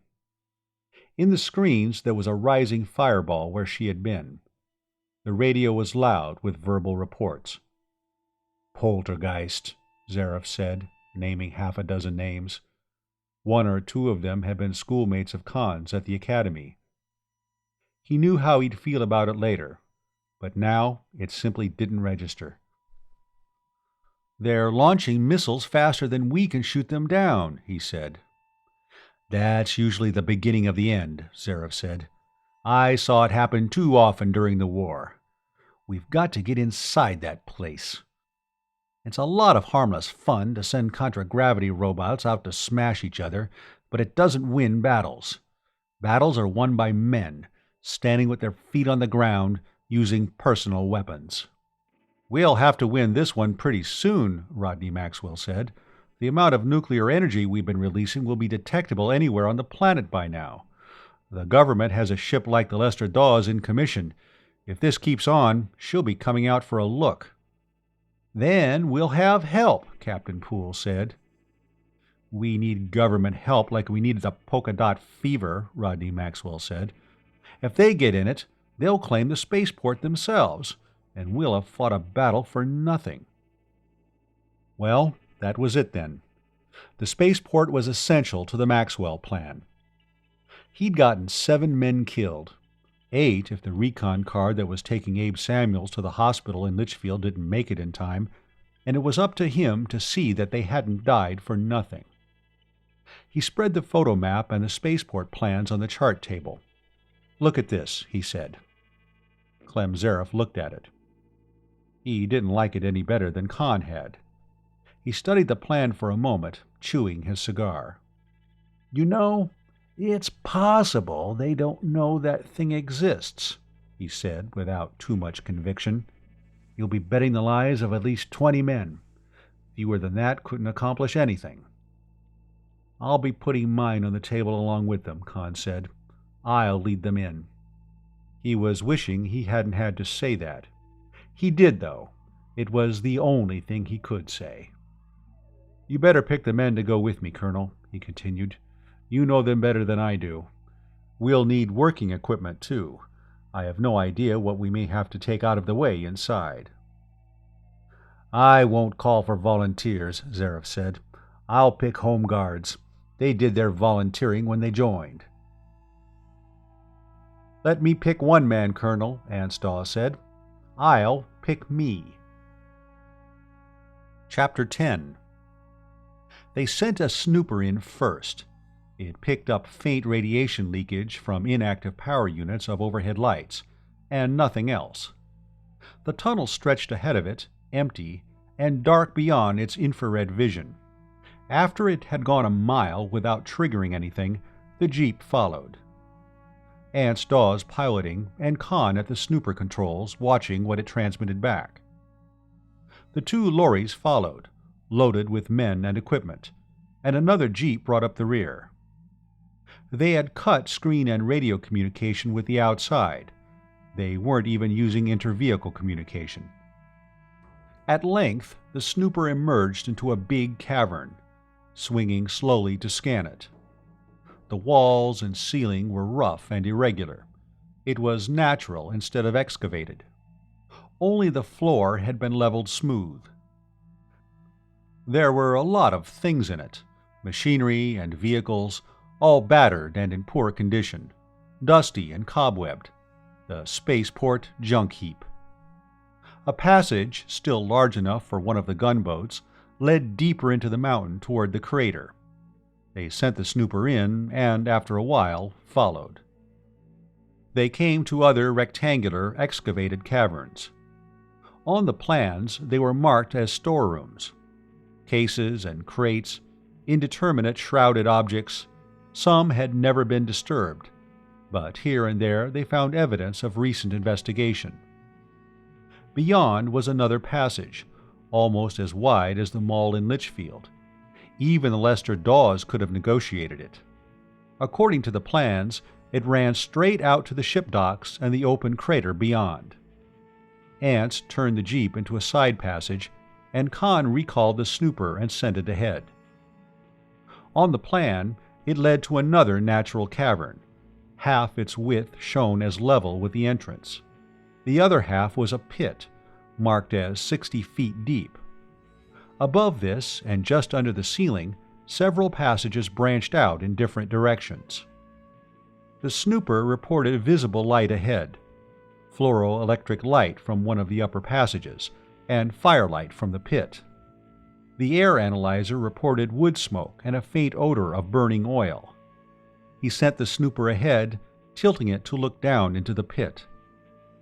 A small fire was burning in the center. Around it, in a circle, some 150 people, including a few women and children, sat, squatted, or reclined. A low hum of voices came out of the sound box. "Who the blazes are they?" Ants whispered. "I can't see any way they could have gotten down there." They were in rags, and they weren't armed.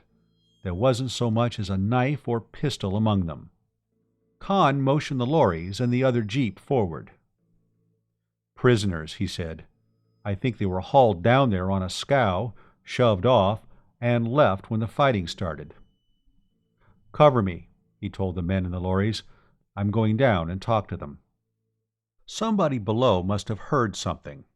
As Ants took the jeep over and started floating it down, the circle around the fire began moving, the women and children being pushed to the rear and the men gathering up clubs and other chance weapons. By the time the jeep grounded, the men in the pit were standing defensively in front of the women and children. They were all dirty and ragged. The men were unshaven. There was a tall man with a grizzled beard, in greasy coveralls, another man with a black beard and an old Space Navy uniform, his head bandaged with a dirty and blood-caked rag, another in the same uniform, wearing a cap on which the Terran Federation insignia had been replaced with the emblem of transcontinental and overseas ship lines and the words Chief Engineer. And beside the tall man with the gray beard was a girl in baggy trousers and a torn smock. Like the others, she was dirty, but in spite of the rags and filth, Conn saw that she was beautiful. Black hair, dark eyes, and impudently tilted nose. They all looked at him in hostility that gradually changed to perplexity and then hope. "Who are you?" the tall man with the gray beard asked. "You're none of this gang here." "Litchfield Exploration and Salvage. I'm Conn Maxwell." That meant nothing. None of them had been near a newspaper lately. "What's going on topside?" the man with the bandaged head and the 4 stripes on his sleeve asked. "There was firing, artillery and nuclears, and they herded us down here. Have you cleaned the bloody murderers out?" "We're working on it," Conn said. "I take it they aren't friends of yours." Foolish question of the year. They all made that evident. "They took my ship. They murdered my first officer and half my crew and passengers." "They burned our home and killed our servants," the girl said. "They kidnapped my father and me." "They've been keeping us here as slaves." "It's the Blackie Paralis gang," the tall man with the gray beard said. "They've been making us work for them, converting a blasted tub of a contragravity ship into a spacecraft." "I beg your pardon, Captain Nichols. She was a fine ship, for her intended purpose." "You're Captain Nichols?" Ants Dawes exclaimed. "Of the Harriet Barn?" "That's right. The Harriet Barn's here. They've been making us work on her, to convert her to an interplanetary craft, of all idiotic things." "My name's Yves Jacquemont," the man with the gray beard said. "I'm a retired hyperspace maintenance engineer. I had a little business at Waterville, buying, selling, and rebuilding agricultural machinery. This gang found out about me. They raided and burned our village and carried me and my daughter, Sylvie, away. We've been working for them for the last 4 months, tearing Captain Nichols' ship down and armoring her with collapsium." "How many pirates are there here?" That started an argument. Nobody was quite sure. 250 seemed to be the highest estimate, which Conn decided to play safe by accepting. "You get us out of here," Yves Jacquemont was saying. "All we want is a chance at them." "How about arms? You can't do much with clubs and fists." "Don't worry about that. We know where to get arms. The treasure house, where they store their loot. There's plenty of arms and ammunition, and anything else you can think of. They've used us to help stow the stuff. We know where it is." "Ants, you remember those scows we saw in the big room before we came to the broad passage? Take 4 men in the jeep, have them lift 2 of them and bring them here. Then you go to the end of the tunnel and call the Lester Dawes. Tell them what's happened. Tell them they can get gunboats all the way in, and wait to guide them when they arrive." When Ants turned and climbed into the jeep, he asked Yves Jacquemont, "Why does this Paralis want an interplanetary ship?" "He's crazy," Jacquemont swore. "Paranoid megalomaniac. He talks of organizing all the pirates and outlaws on the planet into one band and making himself king. He's heard that there are Space Navy superweapons on Koshai. I suppose there are, at that, and he wants to get a lot of planet busters and hellburners and annihilators." He lowered his voice. "Captain Nichols and I were going to fix up something that'd blow the harried barn up as soon as he got her out of the atmosphere." He talked for a while to Jacquemont and his daughter Sylvie, and to Nichols and the chief engineer, whose name was Vibart. There was evidently nothing else at the spaceport of which a spaceship could be built, but there were foundries and rolling mills and a collapsed matter producer. The Harriet barn was gutted, half torn down, and half armored with new collapsium-plated sheet steel. It might be possible to continue the work on her and take her into space. Then the 2 scows floated over the top of the pit and began letting down. They got the prisoners into them, the combat-effective men in one and the women and children in the other. At the top, he took over the remaining jeep, getting Jacquemont, his daughter, and the 2 contragravity ship officers in with him. "Up to the top," Jacquemont said. "Take the middle passage, and turn right at the next intersection." As they approached the section where the pirates stored their loot, the sound of guns and explosions grew louder, and they began picking up radio and screen signals, all of which were scrambled and incomprehensible. The pirates, in different positions, talking among themselves. With all that, it ought to be safe to use their own communication equipment. Nobody would notice it. The treasure room looked like a giant pack-rat's nest. Cases and crates of merchandise, bales, boxes, barrels, machinery, household and industrial robots. The prisoners piled out of the 2 scows and began rummaging. Somebody found a case of cigarettes and smashed it open. In a moment, cartons were being tossed around and opened, and everybody was smoking. The pirates evidently hadn't issued any tobacco rations to their prisoners. And they found arms and ammunition, began ripping open cases, handing out rifles, pistols, submachine guns. The prisoners grabbed them even more hungrily than the cigarettes. Sylvie Jacquemont took charge of the ammunition. She had 3 men opening boxes for her, while she passed out boxes of cartridges and made sure that everybody had ammunition to fit their weapons. A ragged man who might have been a farm tramp or rich planter before his capture had gotten a bale of cloth open and was tossing rags around, while the chief engineer inspected weapons and showed people how to clean out the cosmoline and fill their spare magazines. Conn collected a few of his own party. "Let's look these robots over," he said. "Find about half a dozen we can load with blasting explosive and send ahead of us on contragravity."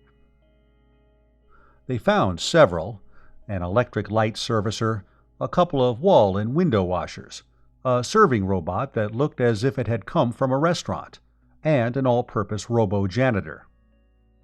In the passage outside, they began loading the lorries with bricks of ionite and packages of cataclysmite, packing all the scrap iron and other junk around the explosives that they could. As soon as they had weapons, the prisoners came swarming out, making more noise than was necessary and a good deal more than was safe.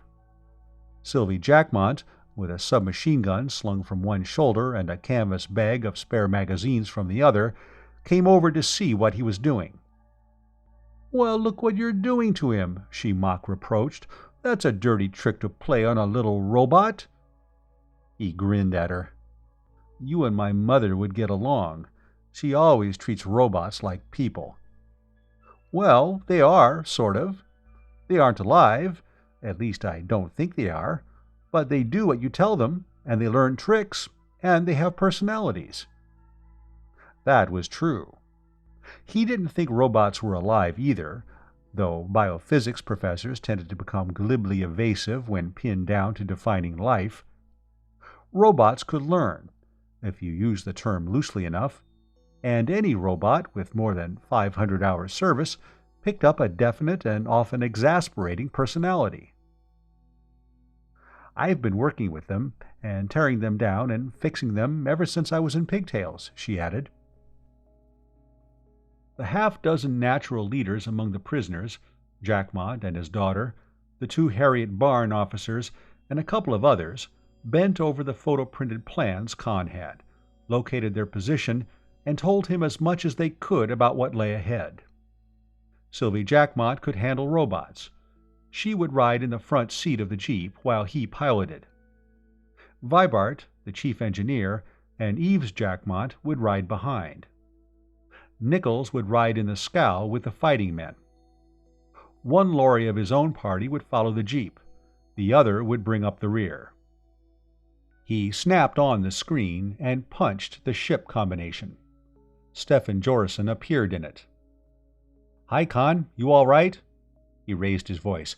"Conn's on screen!" His father appeared at Jorison's shoulder, and, a moment later, Clem Zareth. "Well, we're in all right," he said. "We just picked up an army, too." He swung the Jeep to get the crowd in the pickup, explaining who they were. "Did you hear from Ance?" "Yes, he just screened in," Rodney Maxwell said. "He said a gunboat can get in." "That's right. Clear into the crater." "Well, we're going to put 3 of them inside," Zareth told him. "Werewolf, Zombie, and Diro. And a troop carrier with 50 men, flamethrowers, portable machine guns, bomb launchers. Regular special weapons section. What can you do where you are?" "Here? Nothing. We're going to work around to the other side of the crater, and then find a vertical shaft and go up topside and make as much disturbance as we can." "That's it," Zareth approved. "Pull them off balance. As soon as we get in, we'll go straight to the top. Look for us in about an hour. It's going to take time getting to the tunnel mouth without being spotted from above." He lifted the Jeep and started off. The lorry and the scows and the other lorry followed. The snooper and the bomb robots went ahead like a pack of hunting dogs. They went through great chambers, dark and silent and bulking with dusty machines. Jackmont explained that the prisoners had never gotten into this section. The Harriet Barn was a mile or so to their right. Conn turned left, when the noise of firing from outside became plainer. A foundry, a machine shop which seemed to have been abandoned in the middle of a rush job that hadn't really been necessary. They came to a place even the snooper couldn't enter, choked to the ceiling with dead vegetation, hydroponic seed plants that had been left untended to grow wild and die. They emerged into outside light in vast caves a mile high and open onto the crater, and looked across the floor that had been leveled and vitrified to the other side, 3.5 miles away.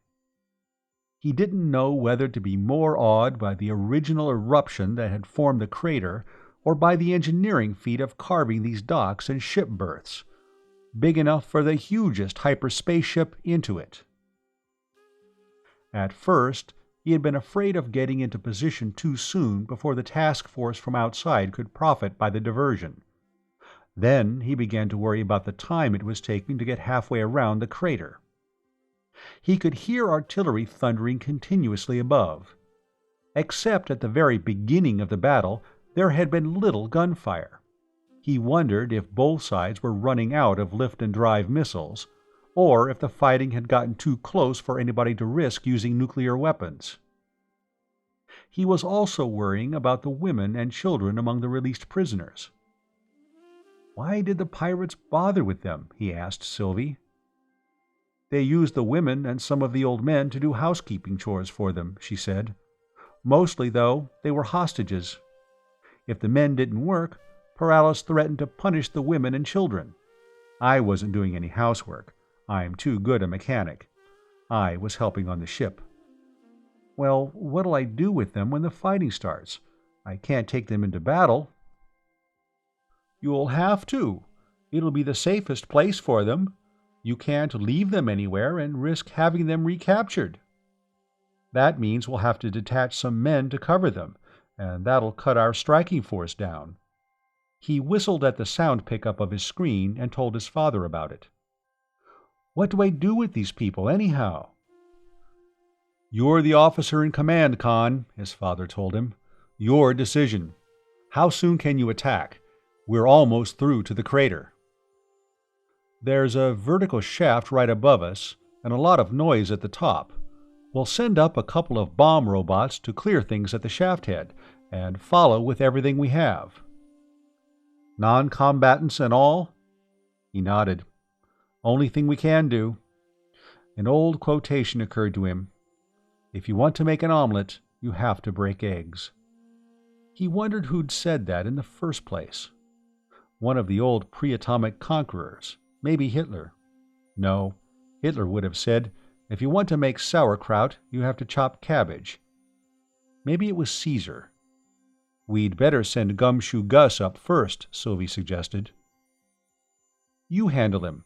Take a quick look around, and then pull him back. We'll need him later. It was the first time he'd ever caught himself calling a robot him instead of it.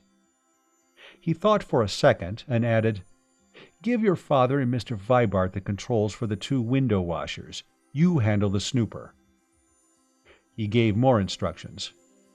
Eves Jackmot to turn his bomb robot right, Vibart to turn his left, the 2 lorries to follow the jeep up the shaft, the scows to follow. Then he leaned back and looked at the screens that had been rigged under the top of the jeep. A circle of light appeared in one, growing larger and brighter as the snooper approached the top of the shaft. 2 more came on as the bomb robots followed. All right, follow me, he said into the inter-vehicle radio, and started the jeep slowly up the shaft. The snooper popped out of the shaft onto a gallery that had been cut into the solid rock, 50 feet high and 150 across, with a low parapet on the outside and the mile-deep crater beyond. There were a few grounded air cars and lorries in sight, and a medium airboat rested 100 or so feet on the right of the shaft opening. 15 or 20 men were clustered around it, with a lifter loaded with ammunition. They looked like any crowd of farm tramps. Suddenly, one of them saw the snooper, gave a yell, and fired at it with a rifle. Sylvie pulled it back into the shaft. Her father and the chief engineer sent the 2 bomb robots up onto the gallery. The right-hand robot sped at the airboat.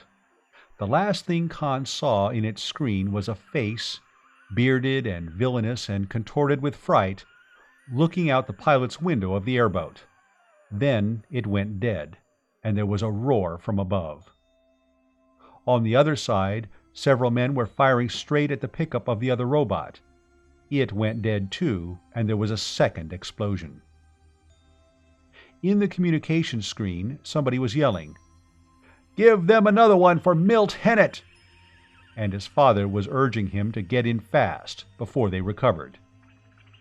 In peace or war, screen communication was a wonderful thing.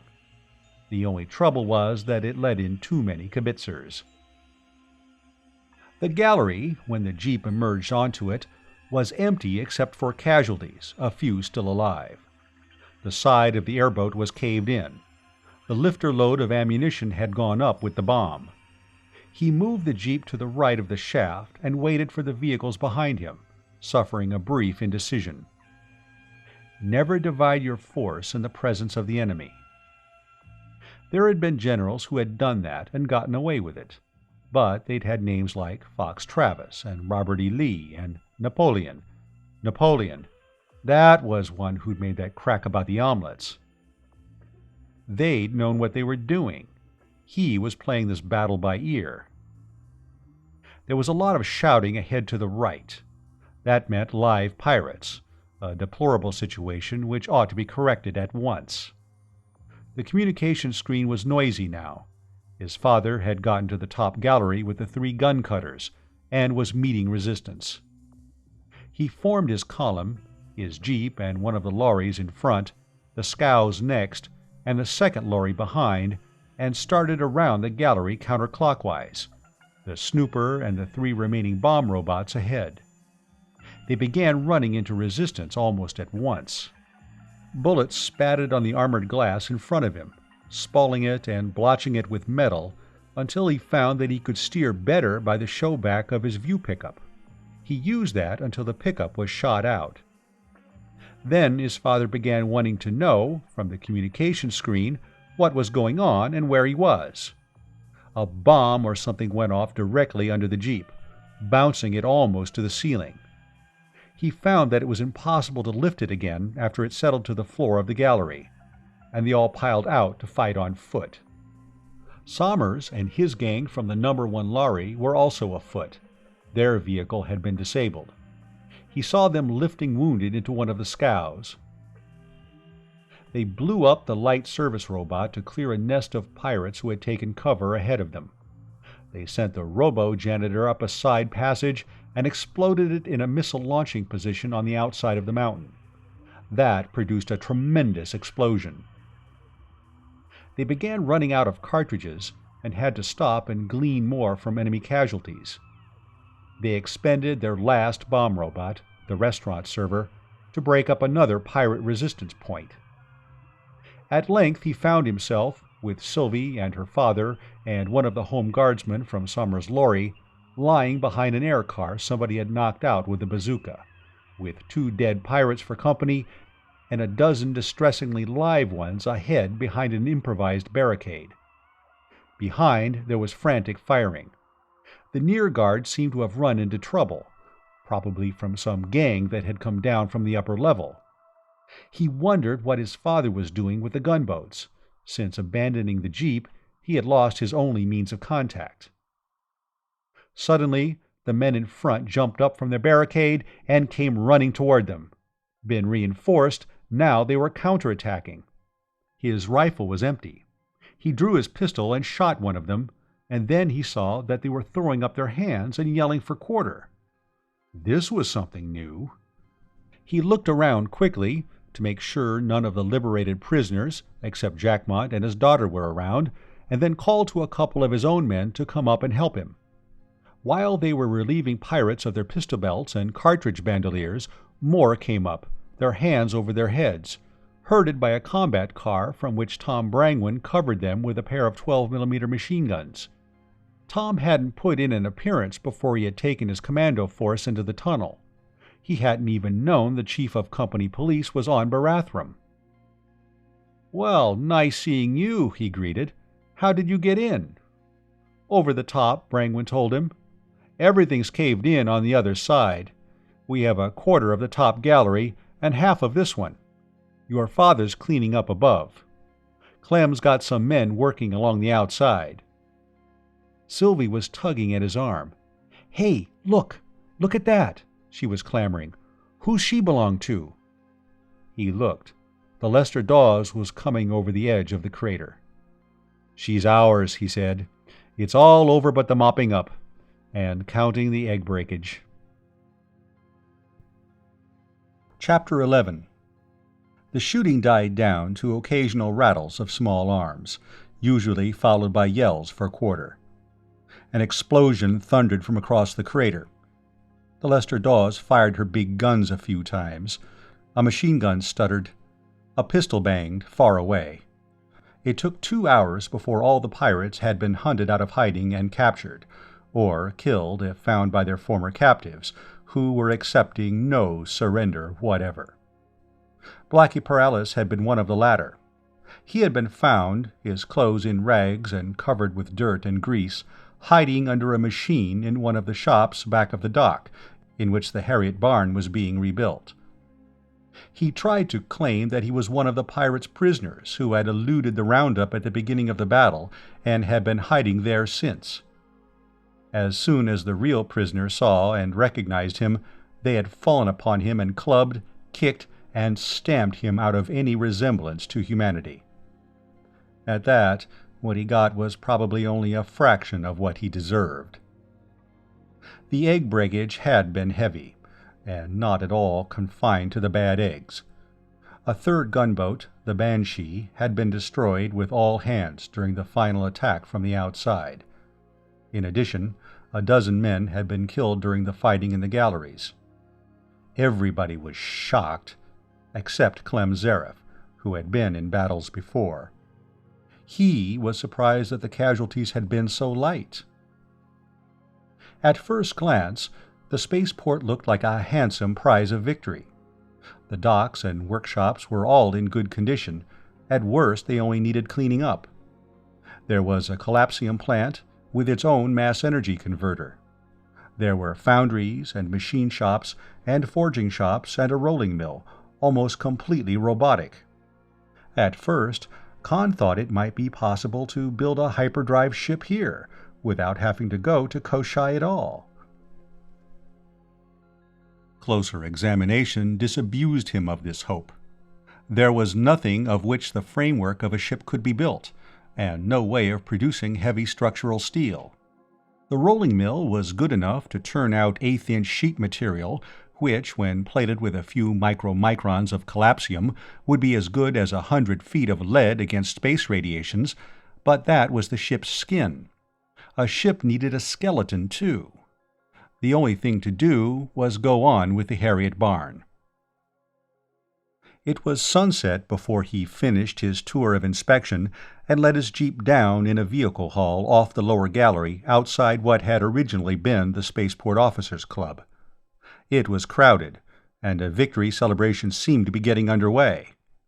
He saw his father, with Yves Jacquemart, Sylvie, Tom Brangwyn, and Captain Nichols.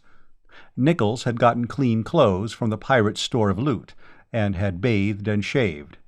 So had Jacquemart, though he had contented himself with trimming his beard. It took him a second or so to recognize the young lady in feminine garb as his erstwhile battle comrade, Sylvie. "Well, our pay goes on from the day we were captured," Nichols was saying. "My instructions are to resume command of the ship. Tomorrow they're sending a party out to go over her." Conn stopped short. "What's this about the ship?" Captain Nichols was in screen contact with his company's office in Storsenda, Rodney Maxwell said. "They're continuing him in command of her." But we took that ship.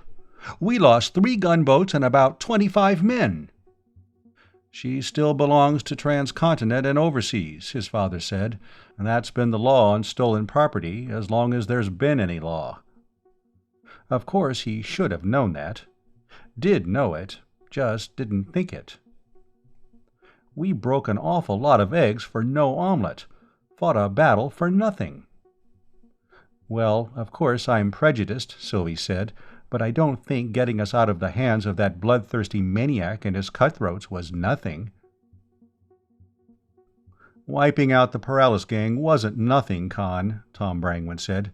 "You got no idea at all how bad things were the last couple of years." "I know, I'm sorry." He was ashamed of himself.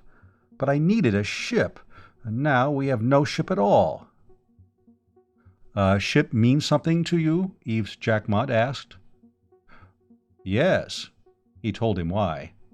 "If we could get to Koshai, we could build a hypership of our own, and get our brandy and things to markets where we could get a decent price for them." "I know. I was in and out of Storsenda on these owner-captain tramps for a couple of years before I decided to retire and settle here," Jacquemont said. "The profit on a cargo of Patm brandy on Terra or Baldar is over 1,000%. "Well, don't give up too soon," Nichols advised. "You can't keep the Harriet Barn, of course, but you're entitled to prize money on her, and that ought to buy you something you could build a spaceship out of." "That's right," Jacquemont said. "Everything else besides the frame can be made here. Look, these pirates burned me out. Except for the money I have in the bank, I lost everything. Home, business, and all. As soon as I can find a place for Sylvie to stay, I'll come back and go to work for your company, building a spaceship. And a lot of the men who are working here are farm tramps and drifters. One job's as good as another as long as they get paid for it. And I know a few good men in Storsenda, engineers, who'd be glad for a job, too." "You think it would be all right with Mother and Flora if Sylvie stayed with us?" Conn asked. "Of course it would. They'd be glad to have her."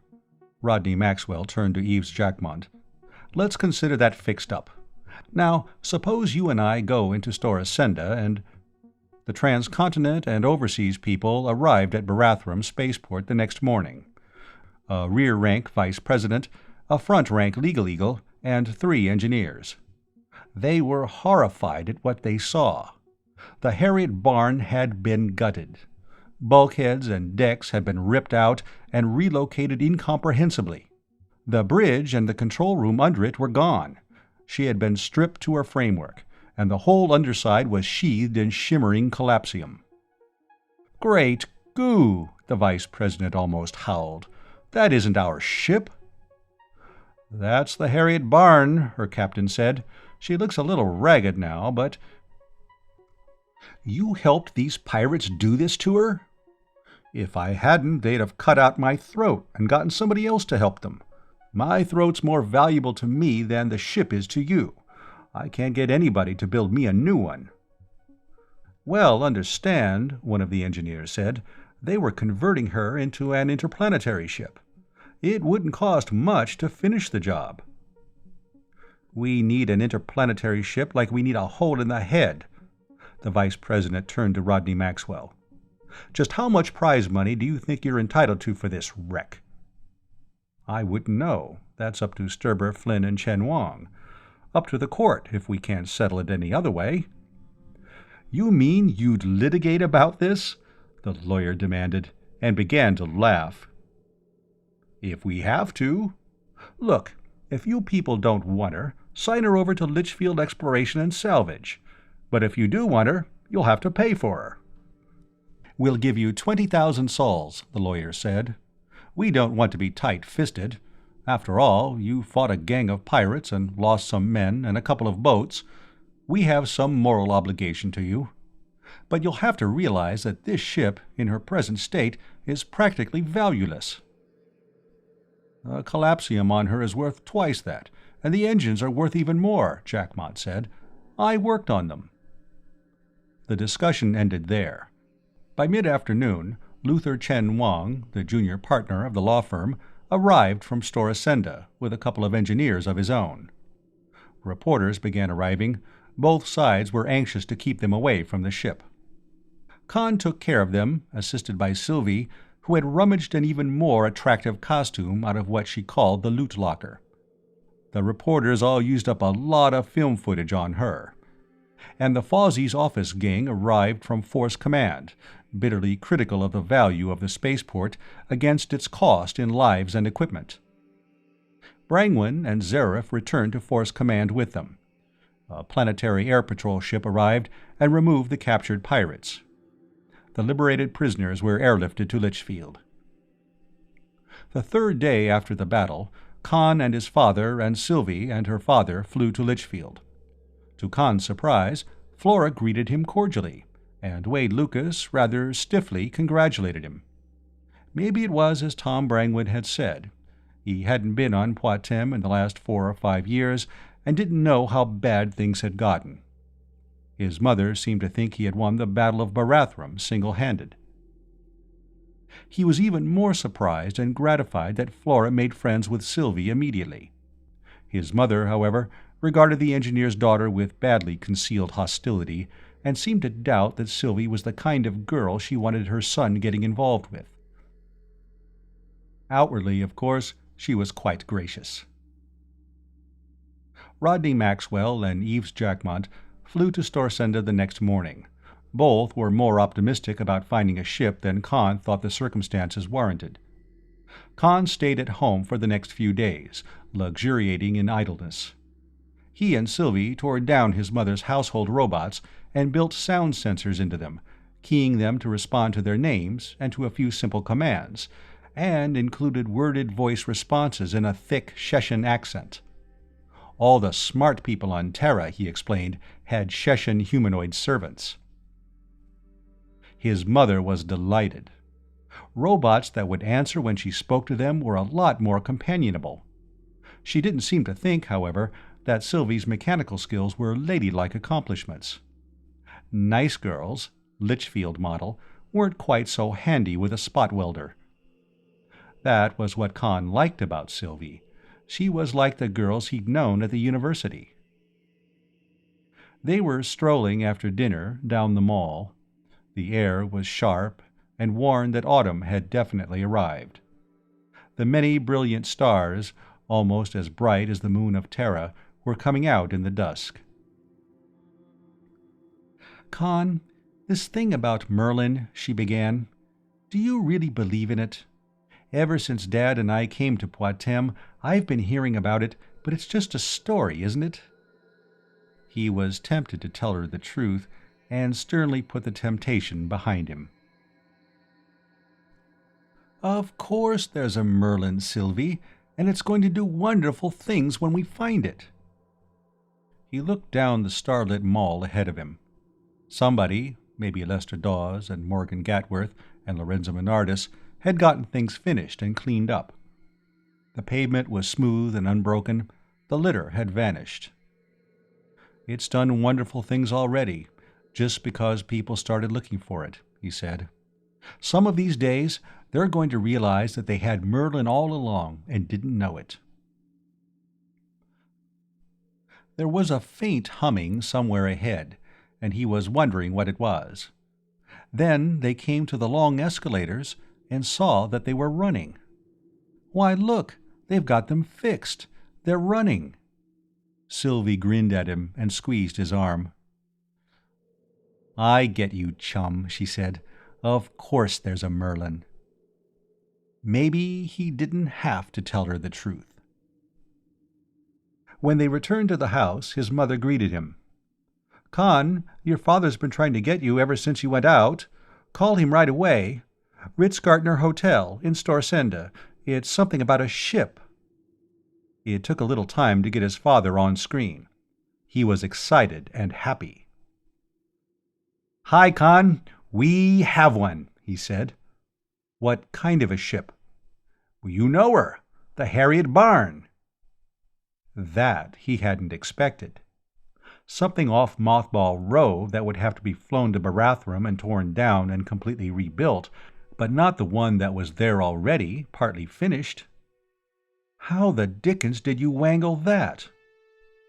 "Oh, it was Eve's idea to start with. He knew about her. The T&O's been losing money on her for years. He said if they had to pay prize money on her and then either restore her to original condition or finish the job and build a spaceship they didn't want, it would almost bankrupt the company. They got up as high as 50,000 sols for prize money, and we just laughed at them. So we made a proposition of our own. We proposed organizing a new company, subsidiary to both LE&S and T&O, to engage in interplanetary shipping. Both companies to assign their equity in the Harriet Barn to the new company, the work of completing her to be done at our spaceport, and the labor cost to be shared. This would give us our spaceship and get TNO off the hook all around. Everybody was for it, except the president of TNO. Know anything about him?" Conn shook his head. His father continued. "Name's Jethro Sasterman. He could play Scrooge in Christmas Carol without any makeup at all. He hasn't had a new idea since he got out of college, and that was while the war was still going on. Preposterous, utterly visionary, and impractical," his father mimicked. Fortunately, a majority of the big stockholders didn't agree. They finally bullied him into agreeing. "We're calling the new company Alpha Interplanetary. We have an application for charter in, and that'll go through almost automatically." "Who's going to be president of this new company?" "You know him. Character named Rodney Maxwell. Eves is going to be vice president in charge of operations. He's flying to Barathrum tomorrow or the next day with a gang of technicians we're recruiting. TNO are giving us Clyde Nichols and Mac Vibart, and a lot of men from their shipyard. I'm staying here in Storsenda. We're opening an office here. By this time next week, we're all going to wish we'd been born quintuplets." "And Conn Maxwell, I suppose, will be an influential non-office holding stockholder." "That's right, just like in LE&S. Chapter 12. He found Jerry Rivas and Ance Dawes and a score of workmen making a survey and inventory of the spaceport. Captain Nichols and 4 of the original crew of the Harriet Barn, who had shared his captivity among the pirates, had stayed to take care of the ship. And Fred Karski, with 1 gun cutter and a couple of light airboats, was keeping up a routine guard. All of them had heard about the formation of Alpha Interplanetary when Conn arrived. The next day, Eves Jackmott arrived, accompanied by Mac Vibart, a gang from the TNO shipyard, and a dozen engineers and construction men whom he had recruited around Storsenda. More workers arrived in the next few days, including a number who had already worked on the ship as slaves of the Paralis gang. It didn't take Conn long to appreciate the problems involved in the conversion. Built to operate only inside planetary atmosphere and gravitation, the Harriet Barn was long and narrow, like an old ocean ship. More than anything else, she had originally resembled a huge submarine. Spaceships, either interplanetary or interstellar, were always spherical, with a pseudo-gravity system at the center. This, of course, the Harriet Barn lacked. "Well, are we going to make the whole trip in free fall?" he wanted to know. "No, we'll use our acceleration for pseudograv halfway, and deceleration the other half," Jackmott told him. "We'll be in free fall for about 10 or 15 hours. What we're going to have to do will be to lift off from Patm in the horizontal position the ship was designed for, then make a 90-degree turn after we're off planet. With our lift and our drive working together, just like one of the old rocket ships before the Abbott drive was developed." That meant, of course, that the after bulkheads would become decks, and explained a lot of the oddities he had noticed about the conversion job. It meant that everything would have to be mounted on gimbals, everything stowed so as to be secure in either position, and nothing placed where it would be out of reach in either. Jackmott and Nichols took charge of the work on the ship herself. Chief Engineer Vibart, with a gang of half-taught, self-taught, and untaught helpers, went back to working the engines over, tearing out all the safety devices that were intended to keep the ship inside planetary atmosphere, and arranging the lift engines so that they could be swung into line with the drive engines. There was a lot of cybernetic and robotic equipment, and astrogational equipment that had to be made from scratch. Conn picked a couple of helpers and went to work on that. From time to time, he was able to snatch a few minutes to read teleprint newspapers or listen to audiovisual newscasts from Storsenda. He was always disappointed. There was much excitement about the new interplanetary company, but the emphasis was all wrong. People weren't interested in getting hyperships built, or opening the mines or factories on Koshai, or talking about all the things now in short supply that could be produced there. They were talking about Merlin. And they were all positive now that something found at Forced Command Duplicate had convinced Litchfield Exploration and Salvage that the giant computer was somewhere off-planet. Rodney Maxwell flew in from Storsenda. He was accompanied by Wade Lucas, who shook hands cordially with Conn. "Can you spare us Jerry Rivas for a while?" Rodney Maxwell asked. "Well, ask Yves Jackmont. He's vice president in charge of operations. As an influential non-office holding stockholder, I'd think so. He's only running around helping out here and there." "We want him to take charge of opening those hospitals you were telling us about. Wade and I are forming a new company, Mainland Medical Materials Limited, going to act as broker for LE&S in getting rid of medical stores. Nobody in the company knows where to sell that stuff or what we ought to get for it."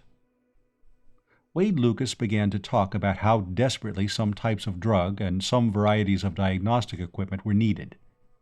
Conn had it on the tip of his tongue to ask Lucas whether he thought that was a racket too. Lucas must have read his mind. "I really didn't understand how much good this would do," he said. "I wouldn't have spoken so forcefully against it if I had. I thought it was nothing but this Merlin thing." "Ugh, don't talk to me about Merlin," Conn interrupted. "I have to talk to Kurt Fawsey and that crowd about Merlin till I'm sick of the whole subject." His father shot him a warning glance. Lucas was looking at him in surprise. He hastened to change the subject. "I see Len made you a suit of that material," he said to his father, "and I see you're not bulging the coat out behind with a hip holster." "Oh, I stopped carrying a gun. I'm a city man now. Nobody carries one at Storsenda. Wouldn't even be necessary in Litchfield before long. Our new marshal had a regular reign of terror in Traptown for a few days, and you wouldn't know the place. Wade here is acting mayor now." They went back to talking about the new company. "You're going to have so many companies you won't be able to keep track of them before long," Conn said. "Well, I'm doing something about that. A holding company. Tri-System Investments Limited. You're a non-office holding stockholder in that, too." Merlin was now a political issue. A bill had been introduced in Parliament to amend the Abandoned Property Act of 867 and nationalize Merlin, when and if discovered, and regardless by whom. The support seemed to come from an extremist minority. Everybody else, including the administration, was opposed to it. There was considerable acrimony, however, on the propositions. One, that Merlin was too important to the prosperity of Patm to become a private monopoly, and two, that Merlin was too important, etc., to become a political football and patronage plum. It was discovered, after they were half assembled, that the controls for the Harriet barn would only work while she was in a horizontal position. The whole thing had to be torn out and rebuilt. There was also trouble with the air and water recycling system. The city of Nefertiti came in from Aton for Odin. Rodney Maxwell was almost frantic because they hadn't gotten together a cargo of medical stores from the first hospital to be opened. "There's all sorts of stuff," he was fuming by screen. "Stuff that's in short supply anywhere, and that we could get good prices for off-planet. Get Federation sols for it, too." "The city of Asgard will be along in 6 months," Conn said. "You can have a real cargo assembled by then. You can make arrangements in advance to dispose of it on Terra, or Baldur, or Marduk." "There are a couple of other companies interested in interplanetary ships now," his father added. "One of them has gotten 4 old freighters off Mothball Row, and they're tearing them down and cannibalizing them into one spaceship. That work's being done here at Storsenda Spaceport. And another company has gotten title to a couple of old office buildings and has a gang at work dismantling them for the structural steel. I think they're going to build a real spaceship." That wasn't anything to worry about either. The Harriet barn was better than half finished. There was a collapsium plant at Storsenda Spaceport, but Yves Jackmont said it was only half the size of the one at Barathrum. It would be 3 months before it could produce armor for one, let alone both, ships. The crackpots were getting into the act now, too. A spirit medium on the continent of Akar, to the north, had produced a communication purporting to originate from a deceased Third Force staff officer now in the spirit world. There was considerable detail, all ludicrous to Conn's professional ear. And a fanatic in one of the small towns on the west coast was quoting the Bible, the Koran, and the Bhagavad Gita to prove that if Merlin were ever found, divine vengeance in spectacular form would fall not only on Patm, but on the entire galaxy. The spaceship that was building at Storsenda got into the news. On screen, it appeared that the work was progressing rapidly. So was the work of demolishing a block of empty buildings to get girders for the second ship, on which work had not yet been started. The one under construction seemed to be of cruciform design, like an old-fashioned pre-contragravity winged airplane. The design puzzled everybody at Barathrum. Eves Jackmont thought that perhaps there would be decks on the crossarm, which would be used when the ship was running on combined lift and drive. Well, till we get a shipyard going on Koshai and build some real spaceships, there are going to be some rare-looking objects traveling around the Alpha system. I wonder what the next one's going to look like. A flying skyscraper? Conn said. What I wonder, Eves Jackmont replied, is where all the old interplanetary ships got to. There must have been hundreds of them running back and forth from here to Janiko and Koshai and Jurgen and Horvendil during the war. They must have gone somewhere. Couldn't they all have been fitted with Dillingham hyperdrive engines and used in the evacuation?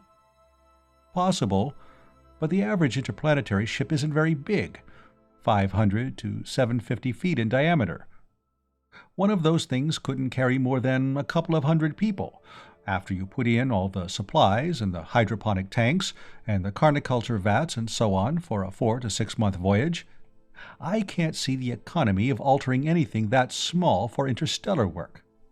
Why, the smallest of these tramp freighters that come in here will run about 1,500 feet. They didn't just disintegrate when peace broke out, that was for sure. And there certainly wasn't any of them left on Patm. He puzzled over it briefly, then shoved it aside. He had more important things to think about. In his spare time, he was studying, along with his other work, everything he could find on Koshai, with an intensity he had not given to anything since cramming for examinations at the university. There was a lot of it. The fourth planet of Alpha Gartner was older than Patm. Geologists claimed that it was the oldest thing, the Sun accepted, in the system, and astrophysicists were far from convinced that it hadn't been captured from either Beta or Gamma when the three stars had been much closer together. It had certainly been formed at a much higher temperature than Janiko or Patm or Jurgen or Horvendil. For better than 1,000,000 years it had been molten hot, and it had lost most of its lighter elements in gaseous form along with its primary atmosphere, leaving little to form a light rock crust. All that had remained had been a core of almost pure iron, and a mantle that was mostly high-grade iron ore. The same process had gone on, as it cooled, as on any Terra-sized planet. After the surface had started to congeal, gases, mostly carbon dioxide and water vapor, had come up to form a secondary atmosphere, the water vapor forming a cloud envelope, condensing and sending down rain that returned immediately as steam. Solar radiations and electric discharges broke some of that into oxygen and hydrogen. Most of the hydrogen escaped into space. Finally, the surface cooled further and the rain no longer steamed off. The whole planet started to rust. It had been rusting slowly for the 1,000,000,000 or so years that had followed, and almost all the free oxygen had become locked in iron oxide. The air was almost pure carbon dioxide. It would have been different if life had ever appeared on Koshai, but apparently the right amino acids never assembled. Some attempts had been made to introduce vegetation after the colonization of Patm, but they had all failed. Men went to Koshai. They worked out of doors in oxygen helmets, and lived in airtight domes and generated their own oxygen. There had been mines and smelters and blast furnaces and steel mills. And there had been shipyards, where hyperships up to 3,000 feet had been built. They had all been abandoned when the war ended. They were waiting there on an empty, lifeless planet. Some of them had been built by the Third Fleet Army Force during the war. Most of them dated back almost a century before that, to the original industrial boom. All of them could be claimed under the Abandoned Property Act of 867, since all had been taken over by the Federation, and the original owners, or their heirs, compensated. And there was the matter of selecting a crew. As an influential non-office-holding shareholder in all the companies involved, Conn Maxwell, of course, would represent them. He would also serve as astrogator. Clyde Nichols would command the ship in atmosphere and act as first mate in space. Mac Vibart would be chief engineer at all times. Eves Jackmont would be the first officer under Nichols and captain outside atmosphere. They had 3 real space crewmen, named Rodell, Yutzko, and O'Keefe, who had been in Storasenda jail as a result of a riotous binge when their ship had lifted out 6 months before. The rest of the company, Jerry Rivas, Ance Dawes, Charlie Gatworth, Mohammed Matsui, and 4 other engineers, Ludvigsen, Gomez, Garanja, and Retief, rated as ordinary spacemen for the trip, and would do most of the exploration work after landing. They got the controls put up. They would work in either position. The engines were lifted in and placed. Conn finished the robopilot and the astrogational computers and saw them installed. The air and water recycling system went in. The collapsium armor went on. In the news screen, they saw the spaceship in Storasenda still far from half finished, with swarms of heavy-duty lifters and contragravity machiners around it, and a set of landing stands on which the second ship was to be built in the process of construction.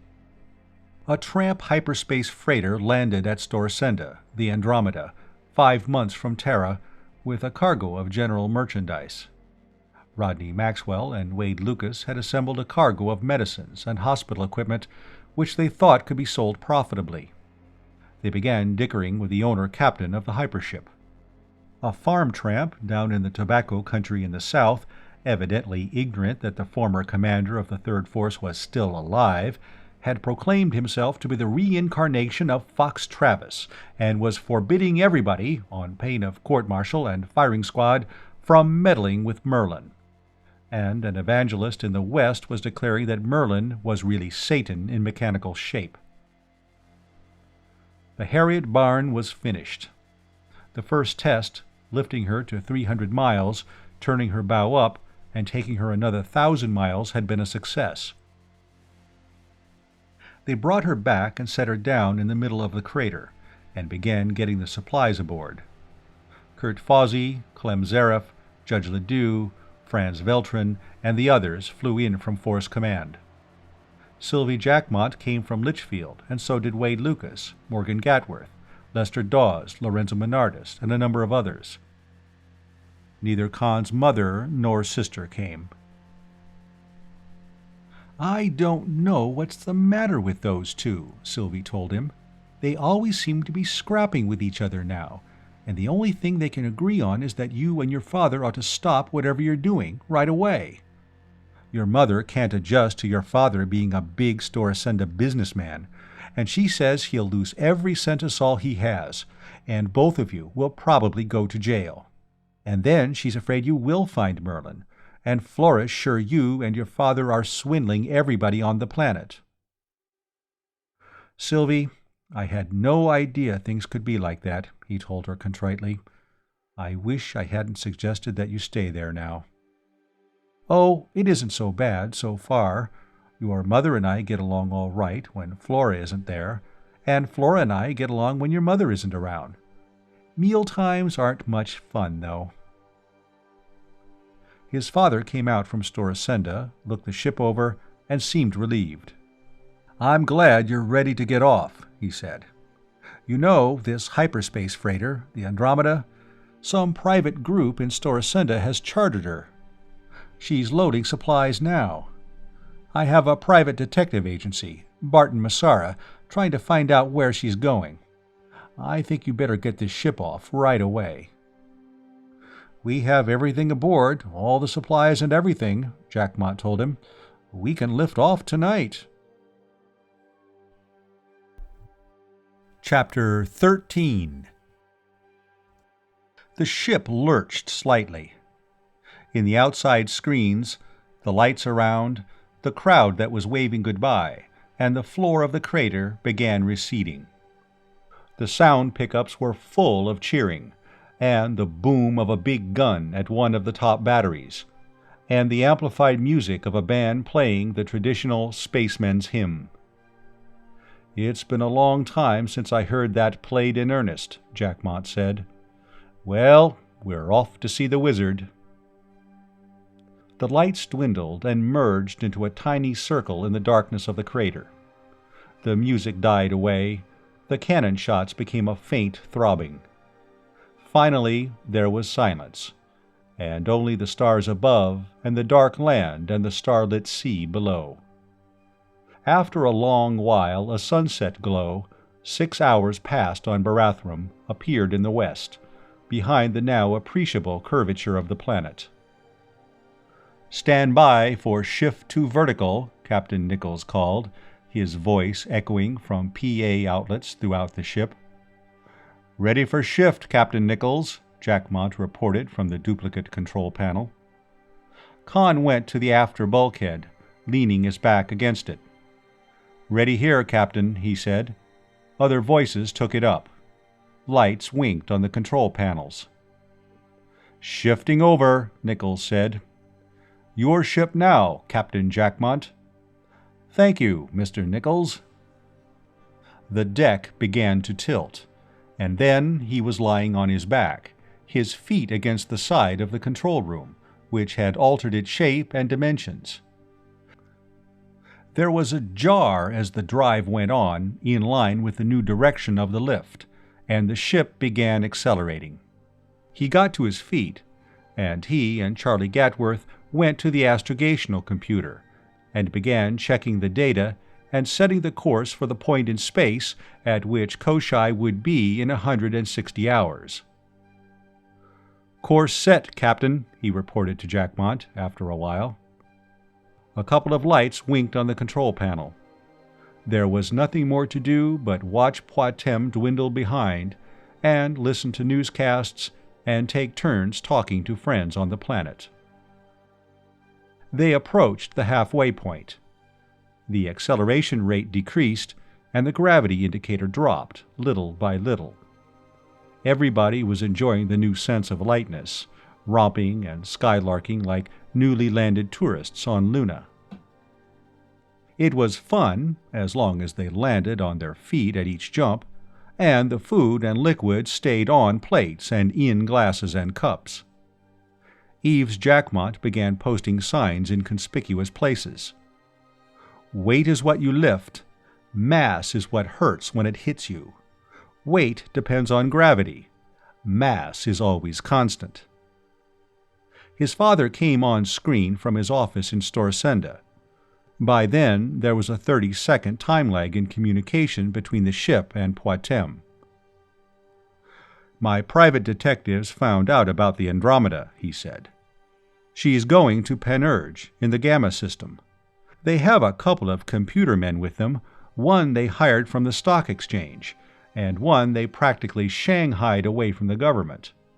And some of the people who chartered the ship are members of a family that were interested in a positronic equipment plant on Panurge at the time of the war." "That's all right, then. We don't need to worry about that anymore. They're just hunting for Merlin." Some of his companions were looking at him curiously. A little later, Piet Ludvigsen, the electromagnetics engineer, said, "I thought you were looking for Merlin, Conn." "Not on Koshai. We're looking for something to build a hypership out of. If I had Merlin in my hip pocket right now, I'd trade it for one good ship like the city of Asgard, or the city of Nefertiti, and give it a keg of brandy and a box of cigars to boot.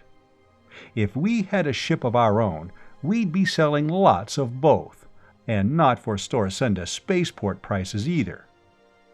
"But don't you think Merlin's important?" Charlie Gatworth, who had overheard him, asked. "Sure. If we find Merlin, we can run it for president.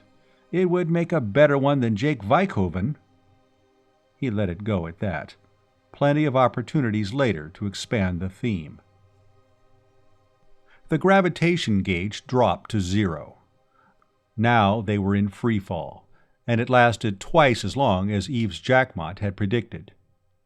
There were a few misadventures, none serious, and most of them comic.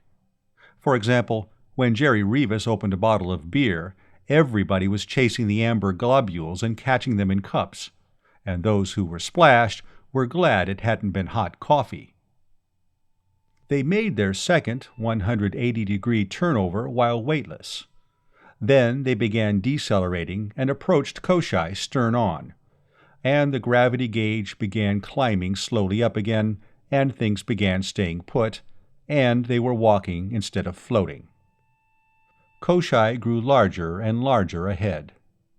The polar ice caps, and the faint dappling of clouds, and the dark wiggling lines on the otherwise uniform red-brown surface, which were mountain ranges, became visible. Finally they began to see, first with the telescopic screens, and then without magnification, the little dots and specks that were cities and industrial centers. Then they were in the atmosphere, and Jacquemont made the final shift to horizontal position and turned the ship over to Nichols. For a moment, the scout boat tumbled away and the ship and Conn were back in free fall. Then he got on the lift and drive and steadied it, and pressed the trigger button, firing a green smoke bomb. Beside him, Yves Jacquemont put on the radio and screen pickups. He could see the ship circling far above, and the manipulator boat, with its claw arms and grapples, breaking away from it. Then he looked down on the endless desert of iron oxide that stretched in all directions to the horizon, until he saw a spot, optically the size of a 5-centisol piece, that was the shipbuilding city of Port Carpenter. He turned the boat toward it, firing 4 more green smokes at 3-second intervals. The manipulator boat started to follow, and the Harriet barn, now a distant speck in the sky, began coming closer. Below, as he cut speed and altitude, he could see the pockmarks of open-pit mines and the glint of sunlight on bright metal and armor-glass roofs, the blunt conical stacks of nuclear furnaces, and the twisted slag flows, like the ancient lava flows of Barathrum. And, he reflected, he was an influential non-office-holding stockholder in every bit of it, as soon as they could screen Storsenda and get claims filed. A high tower rose out of the middle of Port Carpenter, with a glass-domed mushroom top. That would be the telecast station. The administrative buildings were directly below it and around its base. He came in slowly over the city, above a spaceport with its empty landing pits in a double circle around a traffic control building, and airship docks and warehouses beyond. More steel mills, factories, either hemispherical domes or long buildings with rounded tops. Ship construction yards and docks, for the most part, these were empty, but on some of them the landing stands of spaceships, like 8- and 10-legged spiders, waited for 40 years for hulls to be built on them. A few spherical skeletons of ships, a few with some of the outer skin on. It wasn't until he was passing close to them that he realized how huge they were. And stacks of material, sheet steel, deck plate, girders, and contragravity lifters and construction machines, all left on jobs that were never finished, the bright, rustless metal dulled by 40 years of rain and wind-blown red dust. They must have been working here right to the very last, and then, when the evacuation elsewhere was completed, they had dropped whatever they were doing, piled into such ships as were completed, and lifted away. The mushroom-topped tower rose from the middle of a circular building piled level on level, almost half a mile across. He circled over it, saw an airship dock, and called the Harriet barn while Jackmot talked to Jerry Rivas, piloting the manipulator boat. Rivas came in and joined them in the air. They hovered over the dock and helped the ship down when she came in, nudging her into place. By the time Conn and Jackmot and Rivas and Ance Dawes and Rodell and Yutzko and Karanja were out on the dock in oxygen helmets, the ship's airlock was opening and Nichols and Vibart and the others were coming out, towing a couple of small lifters loaded with equipment. The airlock door into the building, at the end of the dock, was closed. When somebody pulled the handle, it refused to open. That meant it was powered from the central power unit, wherever that was. There was a plug socket beside it, and the required voltage marked over it. They used an extension line from a power unit on one of the lifters to get it open, and did the same with the inner door. When it was open, they passed into a dim room that stretched away ahead of them and on either side. It looked like a freight shipping room. There were a few piles of boxes and cases here and there, and a litter of packing material everywhere. A long counter desk and a bank of robo-clerks behind it. According to the air analyzer, the oxygen content inside was safely high. They all pulled off their fishbowl helmets and slung them. "Well, we can bunk inside here tonight," somebody said. "It won't be so crowded here."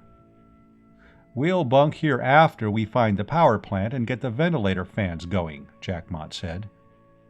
Ance Dawes held up the cigarette he had lighted. That was all the air analyzer he needed. "That looks like enough oxygen," he said. "Yes, it makes its own ventilation, convection," Jackmot said. "But you go to sleep in here, and you'll smother in a big puddle of your own exhaled CO2. Just watch what the smoke from that cigarette's doing." The smoke was hanging motionless a few inches from the hot ash on the end of the cigarette. "We'll have to find the power plant then," Matsui, the power engineer, said. "Down at the bottom and in the middle, I suppose, and anybody's guess how deep this place goes." "We'll find plans of the building," Jerry Rivas said. "Any big dig I've ever been on, you could always find plans. The troubleshooters always had them, security officer and maintenance engineer." There were inside use vehicles in the big room. They loaded what they had with them onto a couple of freight skids and piled on, starting down a passage toward the center of the building. The passageways were well marked with direction signs, and they found the administrative area at the top and center around the base of the telecast tower. The security offices, from which police, military guard, fire protection, and other emergency services were handled, had a fine set of plans and maps, not only for the building itself, but for everything else in Port Carpenter. The power plant, as Matsui had surmised, was at the very bottom, directly below. The only trouble, after they found it, was that it was completely dead. The reactors wouldn't react, the converters wouldn't convert, and no matter how many switches they shoved in, there was no power output. The inside telemetered equipment, of course, was self-powered. Some of them were dead too, but from those which still worked, Mohammed Matsui got a uniformly disheartening story. "You know what happened?" he said. "When this gang bugged out, back in 854, they left the power on. Now the conversion mass is all gone, and the plutonium's all spent. We'll have to find more plutonium, and tear this whole thing down and refuel it, and repack the mass conversion chambers, provided nothing's eaten holes in itself after the mass inside was all converted." "How long will it take?" Conn asked. "If we can find plutonium, and if we can find robots to do the work inside, and if there's no structural damage, and if we keep it up, a couple of days." "All right, let's get at it. I don't know where we'll find shipyards like these anywhere else, and if we do, things will probably be as bad there. We came here to fix things up and start them, didn't we? Chapter 14. It didn't take as long as Mohammed Matsui expected. They found the Fissionables magazine, and in it plenty of plutonium, each subcritical slug in a 500-pound collapsium canister.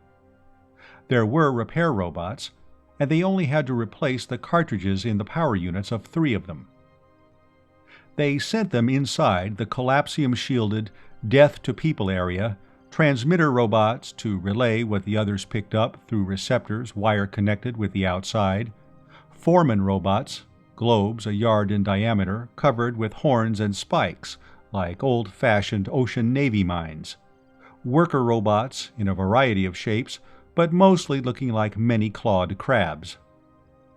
Neither the converter nor the reactor had sustained any damage while the fissionables were burning out. So the robots began tearing out reactor elements, and removing plutonium slugs no longer capable of sustaining chain reaction, but still dangerously radioactive. Nuclear reactors had become simple and easier to service since the first day of the year 0, when Enrico Fermi put the first one into operation, but the principles remained the same. Work was less backbreaking and muscle-straining, but it called for intense concentration on screens and meters and buttons that was no less exhausting. The air around them began to grow foul. Finally, the air analyzer squawked and flashed red lights to signal that the oxygen had dropped below the safety margin. They had no mobile fan equipment or time to hunt any. They put on their fishbowl helmets and went back to work. After 12 hours, with a few short breaks, they had the reactors going. Jerry Rivas and a couple of others took a heavy-duty lifter and went looking for conversion mass. They brought back a couple of tons of scrap iron and fed it to the converters. A few seconds after it was in, the pilot lights began coming on all over the panels. They took 2 more hours to get the oxygen separator and the ventilator fans going, and, for good measure, they started the water pumps and the heating system. Then they all went outside to the ship to sleep. The sun was just coming up. It was sunset when they rose and returned to the building. The airlocks opened at a touch on the operating handles. Inside, the air was fresh and sweet. The temperature was a pleasantly uniform 75 degrees Fahrenheit. The fans were humming softly, and there was running hot and cold water everywhere. Jerry Rivas, Ance Dawes, and the 3 tramp freighter forecastle hands took lifters and equipment and went off foraging. The rest of them went to the communications center to get the telecast station, the radio beacon, and the inside screen system into operation.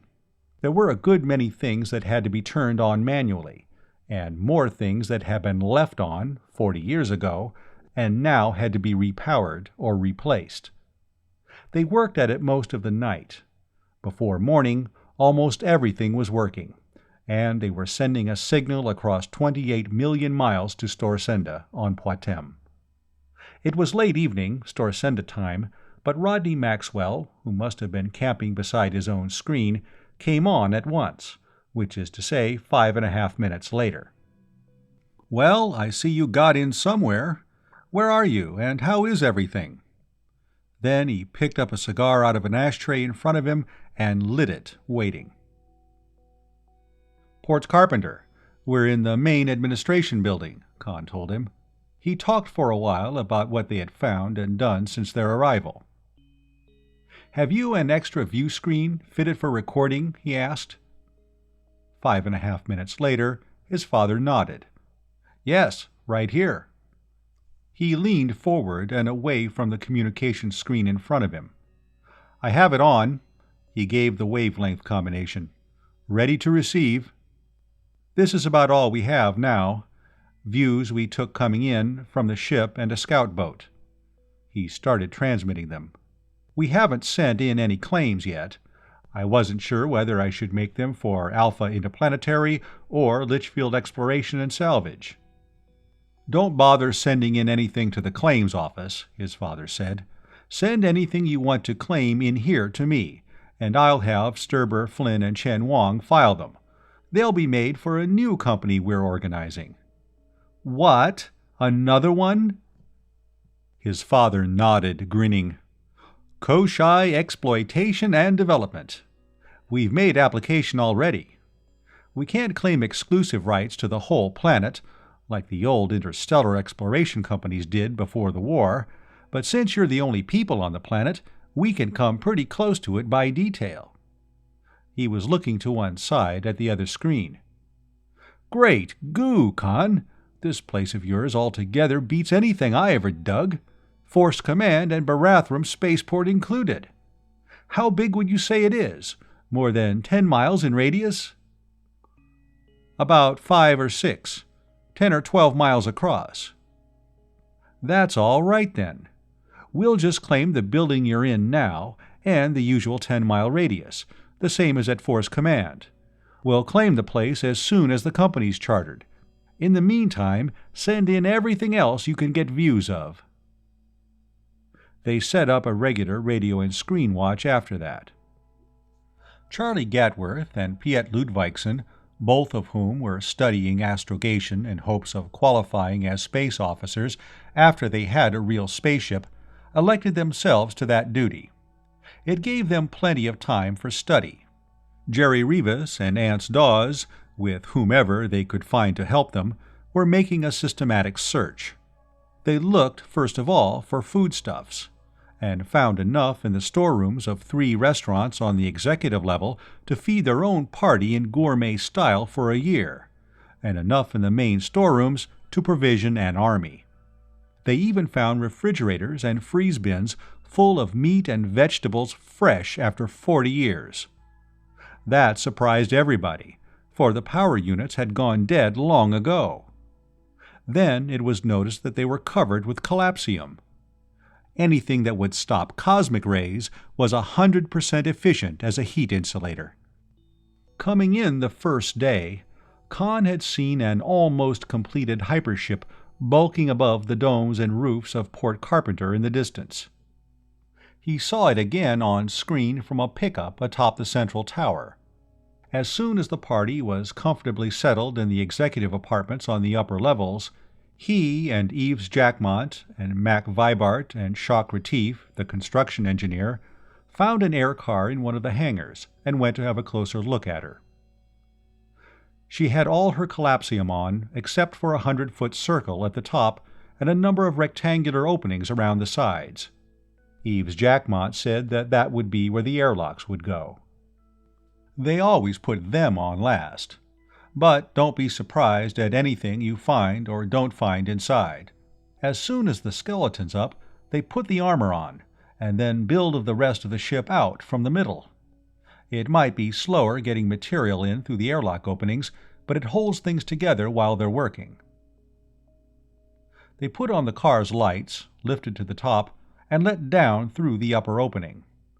It was like entering a huge globular spider's web, globe within globe of interlaced girders and struts and braces, extending from the center to the outer shell. Even the spider was home, a 300-foot ball of collapsium, looking tiny at the very middle. "Why, this isn't a ship," Vibart cried in disgust. "This is just the outside of a ship. They haven't done a thing inside." "Oh, yes, they have," Jackmont contradicted, aiming a spotlight toward the shimmering ball in the middle. "They have all the engines in. Abbott lift and drive, Dillingham hyperdrives, pseudograv, power reactors, converters, everything. They wouldn't have put on the shielding if they hadn't. They did that as soon as they had the outside armor on." "Wonder why they didn't finish her if they got that far," Retief said. "They didn't need her. They'd had it. They wanted to go home." "Well, we're not going to finish her, not with any 15 men," Retief said. "One man has only 2 hands, 2 feet, and 1 brain. He can only handle so much robo-equipment at a time." "I never expected we'd build a ship ourselves," Conn said. We came to look the place over and get a few claims staked. When we've done that, we'll go back and get a real gang together." "I don't know where you'll find them," Jackmont commented. "We'll need a couple of hundred, and they ought all to be graduate engineers. We can't do this job with farm tramps." "You made some good shipyard men out of farm tramps on Barathrum." "And what'll you do for supervisors?" "You're one. General Superintendent. Mac, you, and Shock are a couple of others. You just keep a day ahead of your men in learning the job, you'll do all right." Vibart turned to Jackmont. "You know Eves, he'll do it," he said. "He doesn't know how impossible this is, and when we try to tell him, he won't believe us. You can't stop a guy like that. All right, Conn, deal me in." "I won't let anybody be any crazier than I am," Jackmont declared, and then looked around the vastness of the empty ship with its lacework of steel. "All you need is about 10 million square feet of decks and bulkheads, an air and water system, hydroponic tanks and carniculture vats, astrogation and robo-pilot equipment, about which I know very little, a hyperspace pilot system, about which I know nothing at all. Conn, why don't you just build a new Merlin? It would be simpler." "I don't want a new Merlin. I'm not even interested in the original Merlin. This is what I want, right here." He told his father, by screen, about the ship. "I believe we can finish her, but not with the gang that's here. We'll need a couple of hundred men. Now, with the supplies we've found, we can stay here indefinitely. Should we do more exploring and claim some more of these places? Or should we come home right away and start recruiting? And then come back with a large party, start work on the ship, and explore and make further claims as we have time?" he asked. "Better come back as soon as possible. Just explore Port Carpenter. Find out what's going to be needed to finish the ship, and what facilities you have to produce it, and get things cleaned up a little so that you can start work as soon as you have people to do it. I'm organizing another company. Don't laugh now, I've only started promotioneering, which I think we will call Tri-System and Interstellar Spacelines. Get me all the views you can of the ship herself, and of the steel mills and that sort of thing that will produce material for finishing her. I want to use them in promotion. By the way, has she a name?" "Only a shipyard construction number." "Then suppose you call her Ouroboros, after Genji Gartner's old ship, the one that discovered the Tri-System." "Ouroboros 2. That's fine. Will do." "Good. I'll have Sturber, Flynn, and Chen Wang make application for a charter right away. We'll have to make Alpha Interplanetary one of the stockholding companies, and also Koshai Exploitation and Development, and of course Litchfield Exploration and Salvage." It was a pity there really wasn't a Merlin. If this kept on, nothing else would be able to figure out who owned how much stock in what. They found the on-the-job engineering office for the ship in a small dome half a mile from the construction dock. Eves Jackmont and Mac Vibart and Shock Retief moved in and buried themselves to the ears in specifications and blueprints. The others formed into parties of 3 or 4, and began looking about production facilities for material. There was a steel mill a mile from the construction site. It was almost fully robotic. Iron ore went in at one end, and finished sheet steel and girders and deck plates came out at the other. And a dozen men could handle the whole thing. There was a collapsium plant. There were machine shops and forging shops. Every time they finished inspecting one, Eves Jackmont would have a list of half a dozen more plants that he wanted found and examined yesterday morning at the latest. Some of them were in a frightful mess. Work had been suspended and everybody had gone away, leaving everything as it was. Some were in perfect order, ready to go into operation again as soon as power was put on. It had depended, apparently, upon the personal character of whoever had been in charge in the end. The nuclear electric power unit plant was in the latter class. The man in charge of it evidently hadn't believed in leaving messes behind, even if he didn't expect to come back. It was built in the shape of a T. One side of the cross-stroke contained the cartridge case plant, where presses formed sheet steel cylinders, some as small as a round of pistol ammunition and some the size of 10-gallon kegs. They moved toward the center on a production line, finally reaching a matter collapser where they were plated with collapsium. From the other side, radioactive isotopes, mostly reactor waste, came in through evacuated and collapsium-shielded chambers, were sorted, and finally, where the cross arm of the T joined the downstroke, packed in collapsium cases. The production line continued at right angles down the long building, in which the apparatus which converted nuclear energy to electric current was assembled and packed. At the end, the finished power cartridges came off, big ones for heavy machines and tiny ones for things like hand tools and pocket lighters and razors. There were stacks of them, in all sizes, loaded on skids and ready to move out. Except for the minute and unavoidable leakage of current, they were as good as the day they were assembled, and would be for another century.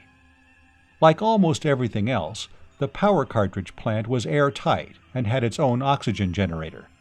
The air analyzer reported the oxygen insufficient to support life. That was understandable. There were a lot of furnaces which had evidently been hot when the power was cut off. They had burned up the oxygen before cooling. They put on their oxygen equipment when they got out of the car. "I'll go back and have a look at the power plant," Matsui said. "If it's like the rest of this place, it'll be ready to go as soon as the reactors are started. I wish everybody here had left things like this." "Well, we'll have to check everything to make sure nothing was left on when the main power was cut," Conn said. "Don't do anything back there till we give you the go-ahead." Matsui nodded and set off on foot along the broad aisle in the middle. Conn looked around in the dim light that filtered through the dusty glass overhead. On either side of the central aisle were two production lines. Between each pair, at intervals, stood massive machines, which evidently fabricated parts for the power cartridges. Over them, and over the machines directly involved in production, were receptor aerials, all oriented toward a stubby tower, 20 feet thick and 50 in height, topped by a hemispherical dome. "That'll be the control tower for all the machinery in here," he decided. "Ants, suppose you and I go take a look at it." "We'll take a look at the machines," Rivas said. "Clyde, you and I can work back on the right, and then come back down on the other side. You know anything about this stuff?" "Me? Niflheim, no," Nichols said. "I know a robo-control when I see one, and I know whether it's set to receive or not." There was a self-powered lift inside the control tower. Conn and Ants rode it to the top and got out, Ants snapping on his flashlight. It was dark in the dome at the top. Instead of windows, there were view screens all around it. 5 men had worked here. At least there were 4 chairs at 4 intricate control panels, one for each of the 4 production lines, and a 5th chair in front of a number of communication screens. There was a heavy-duty power unit turned off. Conn threw the switch. Lights came on inside, and the outside view screens lit. They were examining the control panels when Conn's belt radio buzzed. He plugged it in on his helmet. It was Mohammed Matsui. "There's a big power plant back here," the engineer said. "Right in the middle. It only powers what's in front of it. There must be another one in either wing, for the isotope plant and the cartridge case plant. I'll go look at them. But the power's been cut off from the machines in the main building. That's 4 big switches, one for each production line." He was interrupted by a shout, almost a shriek from somewhere. It sounded like Jerry Rivas. A moment later, Rivas was clamoring. "Conn, what did you turn on? Turn it off, right away!" Ants jumped to the switch, pulling it with one hand and getting on his flashlight with the other. The lights went out and the screens went dark. It's off." "The dickens it is," Rivas disputed. "There are a couple of big supervisor robots circling around, and a flock of workers." At the same time, Clyde Nichols began cursing. Or maybe he was praying. It was hard to be certain. "But we pulled the switch. It was only the lights and view screens in here anyhow." "It didn't do any good. Pull another one." Matsui, back at the power plant, was wanting to know what was wrong. Captain Nichols stopped cursing, or praying, and said, "Mutiny, that's what! The robots have turned on us!" He knew what had happened, or was almost sure he did. A radio impulse had gone out, somehow, from the control tower. Something they hadn't checked that had been left on. There was just enough current leakage from the units in the robots to keep the receptors active for 40 years. The supervisor robots had gone active, and they had activated the rest. Once on, cutting the current from the control tower wouldn't turn them off again. "Put the switch in again, Ants. The damage is done, and you won't make it any worse." When the screens came on, he looked around from one to another. The two supervisors, big ovoid things, like the small round ones they had used in repairing the power reactors the first day, were circling aimlessly near the roof, one clockwise and the other counterclockwise, dodging obstructions and getting politely out of each other's way. At lower altitude, a dozen assorted worker robots were moving about, and more were emerging from cells at the end of the building. Sweepers, with rotary brooms and rakes, crab-like all-purpose handling robots, a couple of vacuum-cleaning robots, each with a flexible, funnel-tipped proboscis and a bulging dust sack. One thing, a sort of special job designed to get into otherwise inaccessible places, had a 20-foot, many-jointed, claw-tipped arm in front. It passed by and slightly over the tower, saw Clyde Nichols, and swooped toward him. With a howl, Nichols dived under one of the large machines between two production lines. A pistol went off a couple of times. That would be Jerry Rivas. Nobody else bothered with a gun on Koshai, but he carried one as some people carry umbrellas, whether he expected to need it or not, and because he would feel lost without it. That he took in at one glance. Then he was looking at the control panels. The switches and buttons were all marked for machine control in different steps of power unit production. That was all for the big stuff, powered centrally. There weren't any controls for lifters or conveyors or other mobile equipment. Evidently, they were handled out in the shop, from mobile control vehicles. He did find, on the communication screen panel, a lot of things that had been left on. He snapped them off, one after another, snapping them on when a screen went dark. There were 15 or 20 robots, some rather large, in the air or moving on the floor by now. "We can't do anything here," he told Ants. "These are the shop cleaning robots. They were the last things used here when the place closed down, and the two supervisors were probably controlled from a vehicle, and it's anybody's guess where that is now. When you threw that switch, it sent out an impulse that activated them. They're running their instruction tapes, and putting the others through all their tricks." 3 more shots went off. Jerry Rivas was shouting, "Hey, what do you know? I killed one of the buggers!" There were any number of ways in which a work robot could be shot out of commission with a pistol. All of them would be by the purest of pure luck. The next time we go into a place like this, Conn thought, we take a couple of bazookas along. Turn everything off and let's go. See what we can do outside. Ants put on his flashlight and pulled the switch. They got into the lift and rode down, going outside.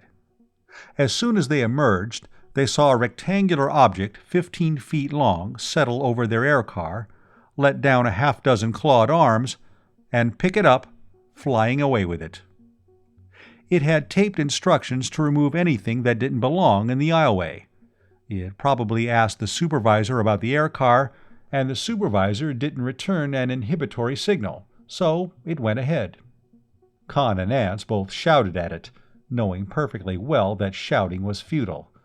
Then they were running for their lives with one of the crab-like all-purpose jobs after them. They dived under the slightly raised bed of a long belt conveyor and crawled. Jerry Revis fired another shot somewhere. The robot themselves were having troubles. They had done all the work they were supposed to do. Now the supervisors were insisting that they do it all over again. Uncomplainingly, they swept and raked and vacuum cleaned where they had vacuum cleaned and raked and swept 40 years ago. The scrap pickers, having picked up all the scrap, were going over the same places and finding nothing, and then getting deflected and gathering a lot of things not defined as scrap, and then circling around, darting away from one another in obedience to their radar-operated evasion systems, and trying to get to the outside scrap pile, and finding that the doors wouldn't open because the door openers weren't turned on, and finally dumping what they were carrying when the supervisors gave them no instructions. One of them seemed to have dumped something close to where Clyde Nichols was hiding. If his language had been a little stronger, it would have burned out Conn's radio. Their own immediate vicinity being for the moment clear of flying robots, Conn and Ants rolled from under the conveyor and legged it between the two production lines. Immediately, 3 of the crab-like all-purpose handling robots saw them, if that was the word for it, and came dashing for them, followed by a thing that was mostly dump-lifter. It was banging its bin lid up and down angrily. About 50 yards ahead, Jerry Revis stepped from behind a machine and fired. One of the handling robots flashed green from underneath, went off contragravity, and came down with a crash. Immediately, like wolves on a wounded companion, the other 2 pounced upon it, dragging and pulling against each other. That was a hunk of junk. Their orders were to remove it. The mobile trash bin went zooming up to the ceiling, reversed within 20 feet of it, and came circling back to the ground, to go zooming up again. It had gone crazy, literally. It had been getting too many contradictory orders from its supervisor, and its circuits were overloaded and its relays jammed.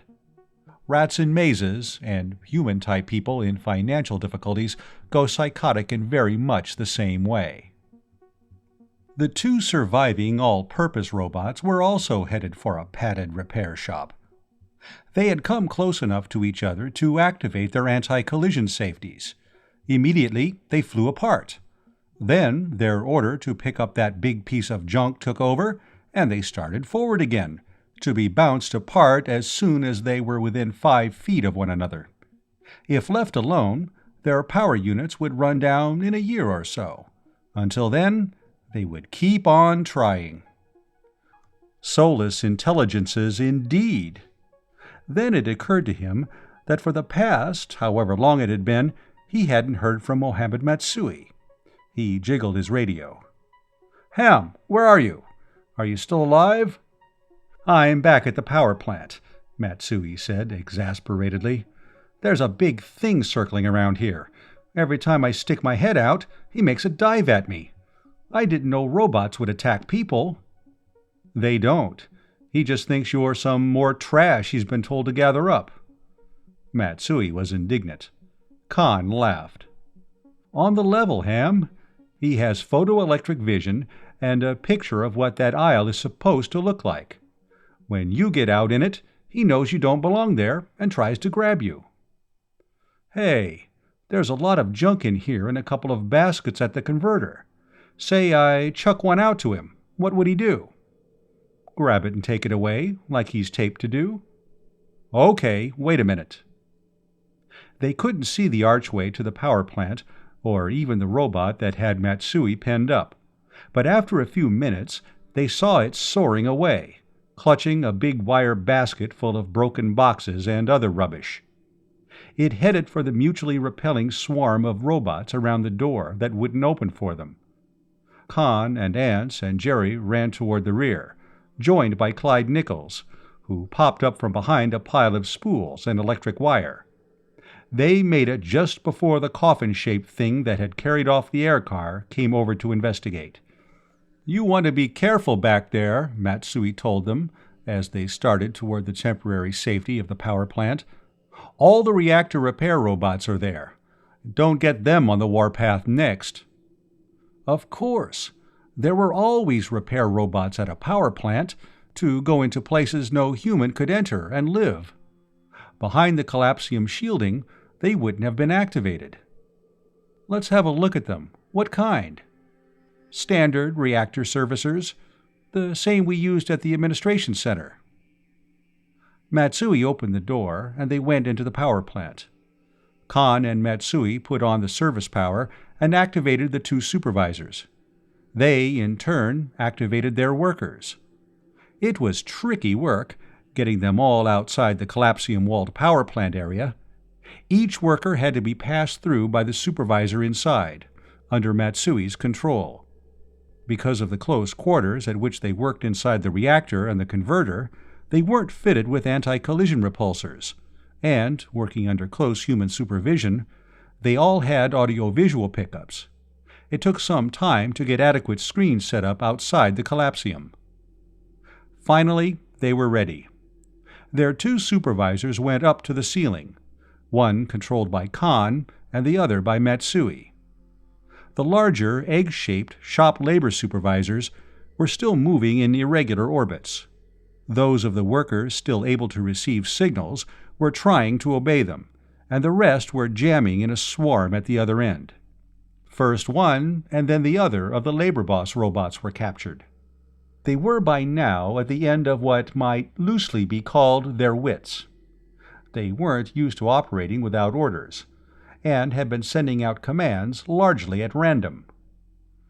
Now they came to a stop, and then began moving in tight, guided circles. One by one, the worker robots still able to heed them were brought to ground and turned off. That left the swarm at the door. The worker robots under the direct control of the power plant supervisors went after them, grappling them and hauling them down to where Ants and Jerry Rivas and Captain Nichols could turn them off manually. The air car was a hopeless wreck, but its radio was still functioning. Conn called Charlie Gatworth, who called a gang under Gomez, working not far away. They came with another car. It took all the next day for a gang of 6 of them to get the place straightened up. Neither Conn nor Gomez, who was a roboticist himself, would trust any of the workers or the 2 supervisors. Their experiences out of control had rendered them unreliable. They took out their power units and left them to be torn down and repaired later. Other robots were brought in to replace them. When they were through, the power unit cartridge plant was ready for operation. Jerry Rivas wanted to start production immediately. "We'll have to go back to Patm pretty soon," he said. "We don't want to go back empty." "Well, I know that no matter what we dug up and what we could sell or couldn't sell, there's always a market for power unit cartridges. Electric light units, household appliance units, air car and airboat units, any size at all. We run that plant at full capacity for a few days, and we can load the Harriet barn full, and I'll bet the whole cargo will be sold in a week after we get in." Chapter 15. The Harriet barn settled comfortably at the dock, the bunting-swathed tugs lifting away from her. They had the outside sound pickups turned as low as possible, and still the noise was deafening. The spaceport was jammed, people on the ground and contragravity vehicles swarming above, with police cars vainly trying to keep them in order. All the bands in Storsenda seemed to have been combined. They were blaring the planetary hymn. "Genji Gartner's body lies a-mouldering in the tomb, but his soul goes marching on." When they opened the airlock, there was a hastily improvised ceremonial barge, actually a farm scow completely draped in red and white, the planetary colors. They all stopped, briefly, as they came out, to enjoy the novelty of outdoor air, which could actually be breathed. Conn saw his father in the scow, and beside him Sylvie Jackmont, trying, almost successfully, to keep from jumping up and down in excitement. Morgan Gatworth to meet his son, and Lester Dawes to meet his. Kurt Fawsey, Dolph Kelton, and Colonel Zareff, Tom Brangwyn. He didn't see his mother or his sister. Flora he had hardly counted on, but he was disappointed that his mother wasn't there to meet him. Sylvie was embracing her father as he shook hands with his. Then she threw her arms around his neck. "Oh, Conn, I'm so happy.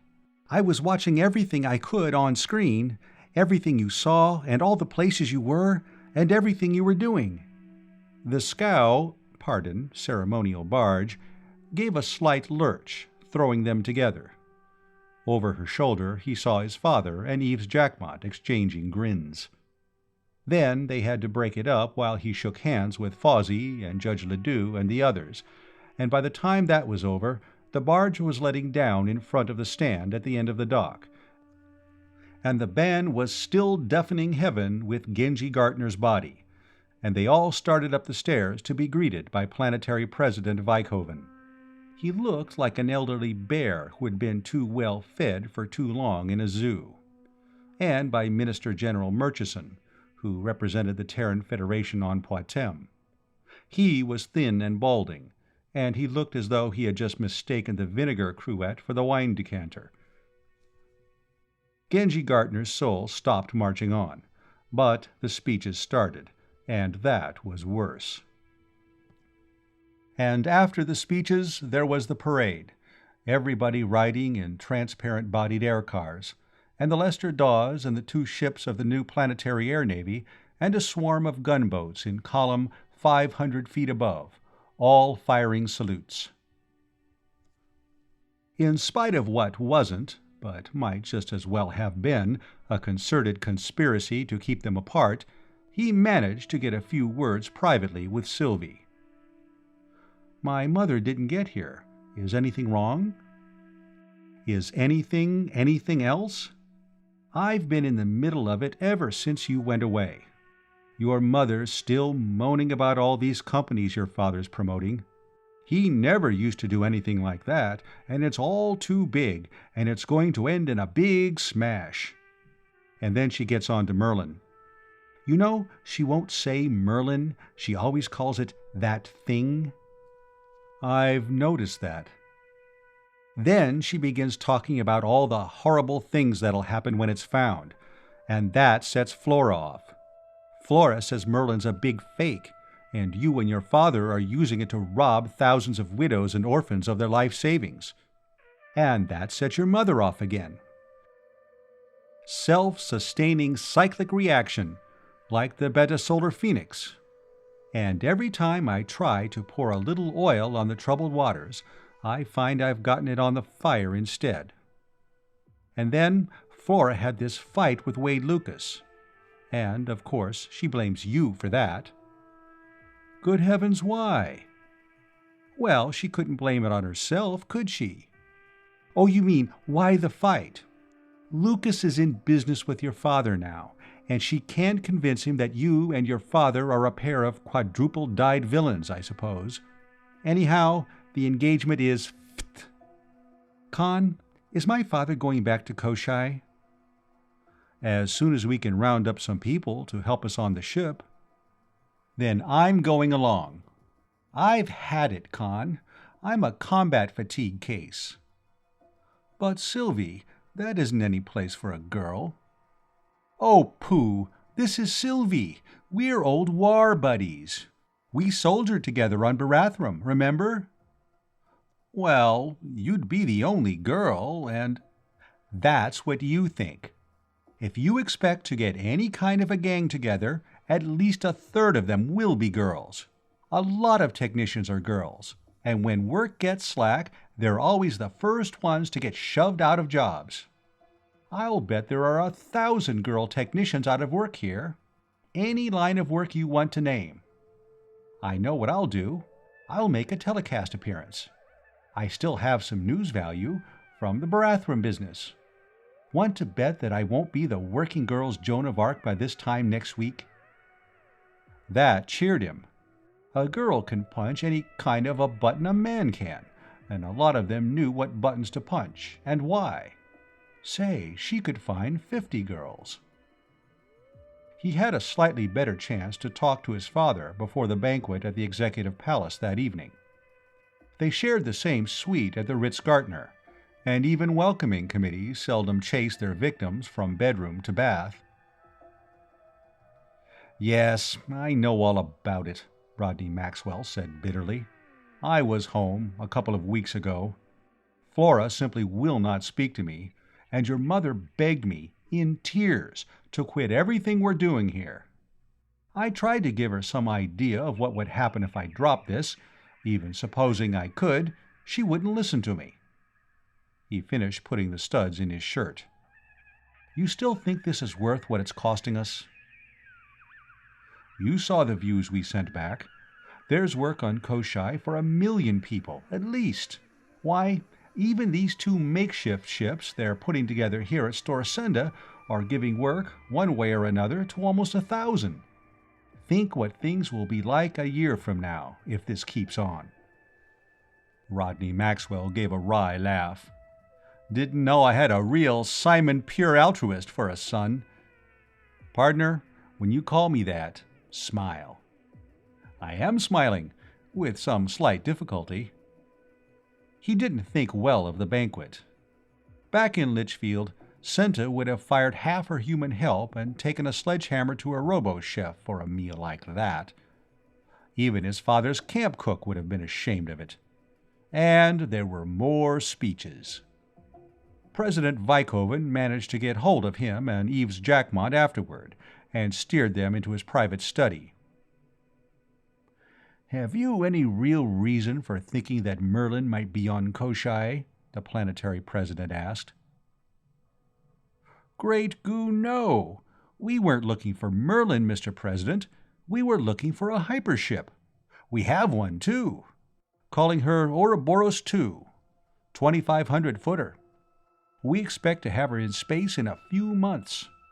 I surely don't need to tell you what that will do toward restoring planetary prosperity."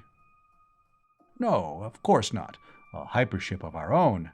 But—" he looked from one to the other of them. "But I understand that this Mr. Kurt Fawsey was saying—" "Mr. Fawsey is looking for Merlin here on Patm. If anybody finds it, that's where it'll be found.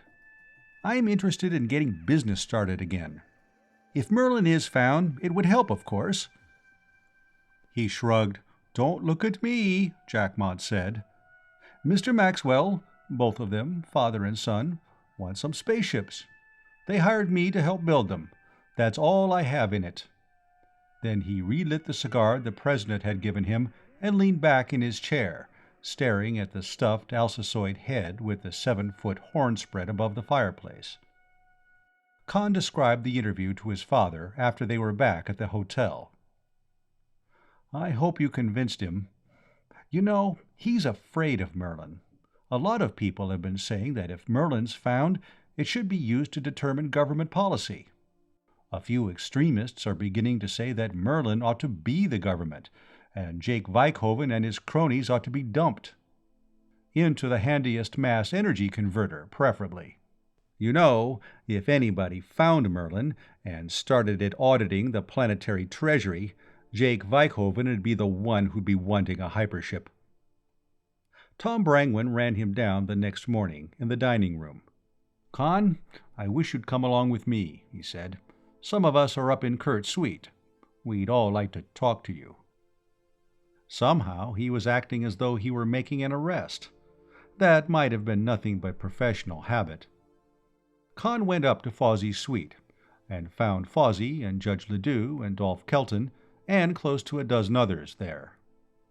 "I'm glad you could come, Conn," the judge greeted him. Now that the defendant had arrived, the trial could begin. "I wish your father could have gotten here. I asked him to come, but he had a prior engagement. A meeting with some of the financial people here, about some company he's interested in." "That's right. Tri-System and Interstellar Spacelines." "Interstellar!" Kurt Fawsey almost howled. "Great goo! Now it isn't enough to go out to Koshai, he wants to go clear out of the Tri-System. That's what we wanted to talk about, all this nonsense you and your father are in. Merlin's right here on Poictesme. It's right at Force Command, and if your father hadn't robbed us of all our best men, like Jerry Rivas and Ance Dawes, we'd have found it by now. I don't think you and your father care a hoot if we ever find Merlin or not." "Kurt, that's a dreadful thing to say," Dolph Kelton objected in a shocked voice. "It's a dreadful thing to have to say," Fawsey replied. "But you tell me what Conn Maxwell or Rodney Maxwell are doing to help find it." "Who showed you where the Force Command was?" Clem Zareth asked. Nobody could think of any good quick comeback to that. Conn took advantage of the pause to ask, "Why do you want to find Merlin?" "Why do we—" Fawsey sputtered in dignity. "If you don't know—" "I know why I do. I want to see if you do. Do you?" "Merlin would answer so many questions," Dolph Kelton told him gently. "Questions I can't answer for myself. With Merlin, we could set up a legal code and a system of jurisprudence that would give everybody absolute justice," Judge Ledoux said. As if absolute justice wasn't the last thing anybody in his right senses would want. A robot judge would have the whole planet in jail inside a month. "We have a man who joined us after you went off to Koshai, Conn," Franz Veltrin said. "A Mr. Carl Liebert. He's some kind of a clergyman, from over Morven way. He says that Merlin could formulate an entirely new religion, which would regenerate humanity." "Well, I don't have such lofty ideas," Fawsey said. "I just want Merlin to show us how to get some prosperity here, bring things back to what they were before Poictesme went broke." "And that's what Father and I are trying to do. You're going into the woods with a book on how to chop down a tree, and no axe." Fawsey looked at him in surprise, started to say something, and thought better of it. "If we want prosperity, we need tools. Our problem is loss of markets. If we find Merlin, and tape it with everything that's happened in the 40 years since it was shut down, Merlin will tell us where to find new markets. But the markets won't come to us. We'll have to do our own exporting, and we'll need ships. Now, you men have been studying about Merlin and hunting for Merlin all your lives. I can't add anything to what you know, and neither can my father. You find Merlin, and we'll have the ships ready when you do find it."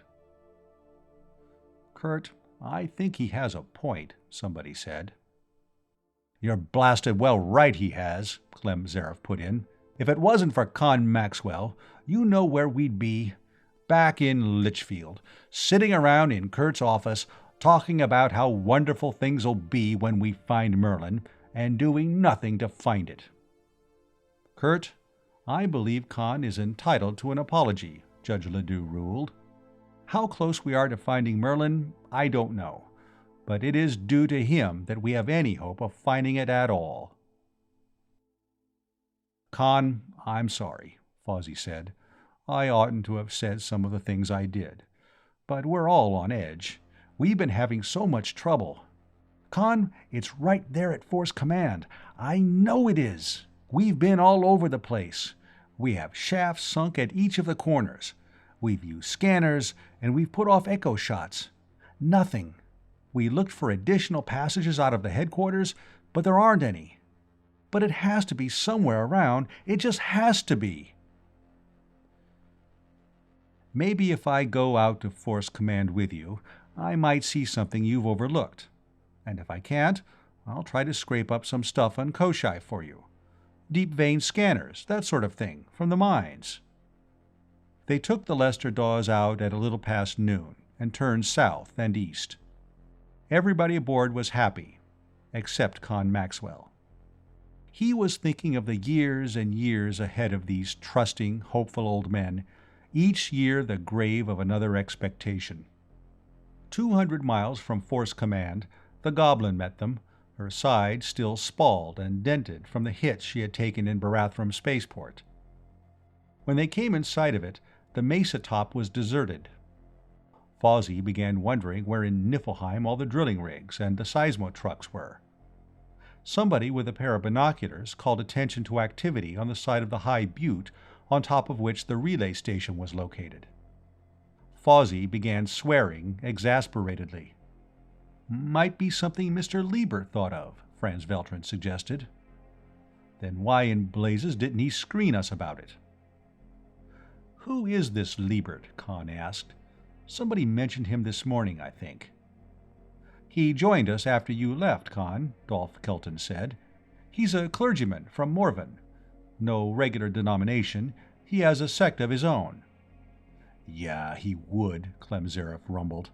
"Pious fraud." "He's really a good man, Conn. Clem's prejudiced. He says we ought to use Merlin to show us the true nature of God, and how to live in accordance with the divine will. He says Merlin can teach us a new religion." "A new religion based on Merlin. That would be good.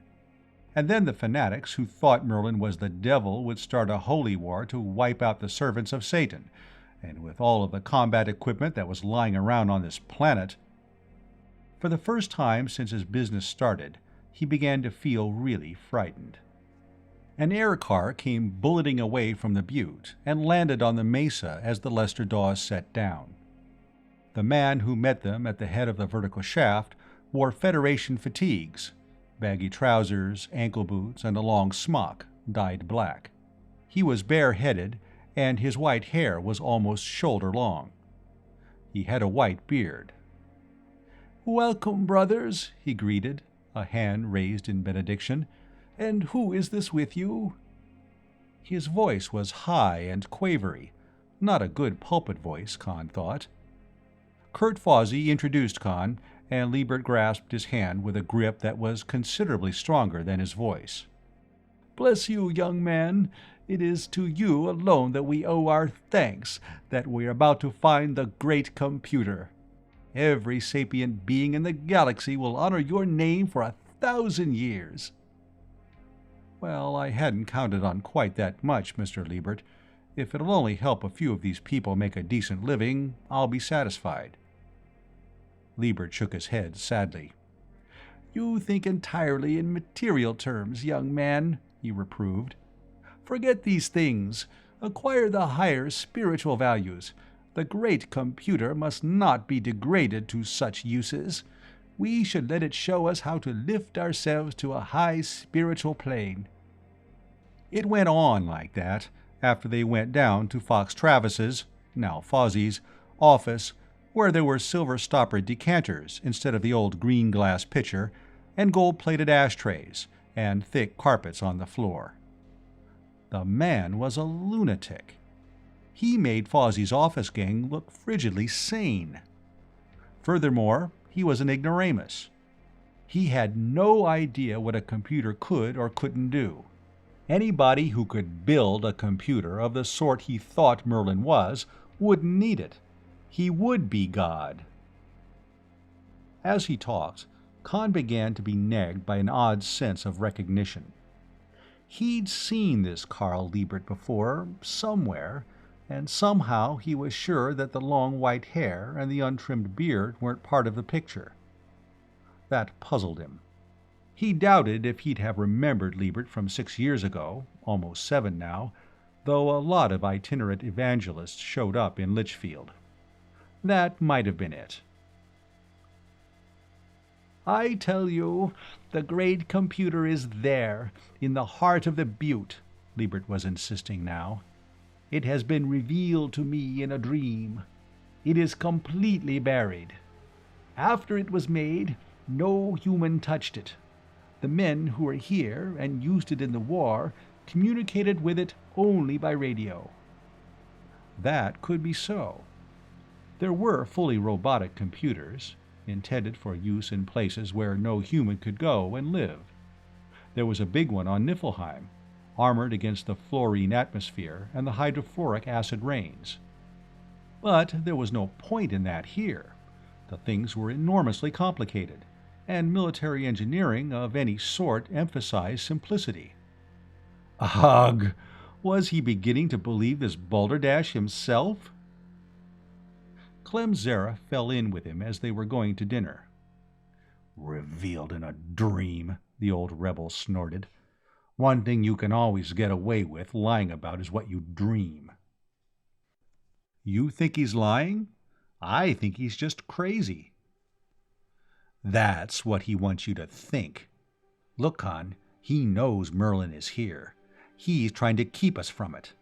That's why he shifted all that equipment over on the Butte. He's working for Sam Murchison." "I thought your theory was that the Federation had lost Merlin." "It was, at first. It doesn't look that way to me now. It's right here at Force Command somewhere. They don't want it found, and they're going to do everything they can to stop us. I oughtn't to have left this fellow Liebert here alone. Well, I won't do that again. Get Tom Brangwyn to help me." Chapter 16. The voyage back to Koshai had been a week-long nightmare. When she had been the pride and budget wrecker of transcontinent and overseas airline, the Harriet Barn had accommodated 200 first-class and 500 lower-deck passengers, but the conversion to a spaceship had drastically reduced her capacity. The 300 men and women who had been recruited for the Koshai colony had been crammed into her with brutal disregard for comfort, privacy, or anything else except the ability of the air recyclers to keep them breathing. When Captain Nichols set her down at the administration building at Port Carpenter, a few had to be carried off, but they were all alive, which made the trip an unqualified success. The dozen leaders of the expedition were congratulating themselves on that in one of the executive offices after the first dinner at Port Carpenter. Rodney Maxwell, in Storsenda, had joined them in screen image. He was mostly listening, and sometimes contributing a remark apropos of something the rest of them had said 5 minutes ago. "Our hypership," Conn was saying, "is going to have to be item 2 on the agenda. The first thing we need is a ship for the Patm Koshai run. By this time next year, we ought to have 1,000 to 1,500 people here at the least. We can't haul them all on that flying sardine can." "We'll need supplies, too. What was left here won't last forever," Nichols said. "And you're going to have to run this at a profit," Luther Chen Wong, who had come along for first-hand experience and to help with administrative work, added. "You have a big payroll to meet, and you'll have to keep the stockholders happy. People like Jethro Sasterman and some of these Storsenda bankers aren't going to be satisfied with promises and long-term prospects. They'll want dividends." "We'll have to get claims staked on something besides Port Carpenter, too. Those ships that are building at Storsenda will be finished before long," Jerry Rivas said. "If we don't get some more things claimed, the first thing you know, we'll own Port Carpenter and nothing else." "Well, let's see what we can find in the way of a big airboat or a small ship," Conn said. "Jerry, you can pick a party for exploring. Just zigzag around the planet and transmit in locations and views of whatever you find, and we'll send it on to Storsenda. And don't pick anybody for your exploring party that can't be spared from anything here," Jackmont added. "We don't want to have to chase you halfway around the world to bring back the only specialist in something yesterday at the latest." "Are you going to come along, Conn?" Rivas asked. "Oh, Lord, no. I'm going to be doing 15 things at once here. All the computer work, finding materials to make astrogational equipment and robopilots, studying hyperspace theory — fortunately there was an excellent library here — and setting up classes and teaching school, and keeping in touch with his father on Patm. It was making him nervous not to know what sort of foolishness the older and wiser heads might be getting into." The next morning, they began organizing work gangs and setting up committees. 3 men, 2 girls, and about 20 robots got an open-pit iron mine started. As soon as the steel mill was ready, ore started coming in.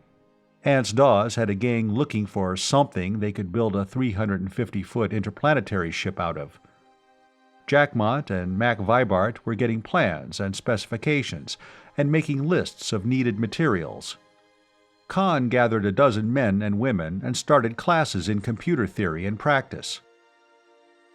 At the same time, he and Charlie Gatworth were teaching themselves and each other hyperspatial astrogation, which was the art of tossing a ship into some everythingless non-space outside normal space-time, and then pulling her out again by her bootstraps at some other place in the normal continuum light years away. Roughly, it compared to shooting hummingbirds on the wing, blindfolded, with a not particularly accurate pistol from a mile-a-minute merry-go-round. That was something you could only do with a computer. A human with a slide rule, a pencil and pad could figure it out, of course, if he had 50-odd thousand years to do it. A good computer did it in 30 seconds. That was one difference between people and computers. The other difference was that the desirability of making a hyperspace jump would never occur to a computer unless somebody pushed a button and taped in instructions. They found a 300-foot globular skeleton, probably the nucleus of a big hyperspace ship, and decided that it was big enough for what they wanted. The entire colony got to work on it. Photo-printed plans and specifications poured out as Jackmont and a couple of draftsmen got them up. Steel came out of the steel mill at one end, while ore came in at the other.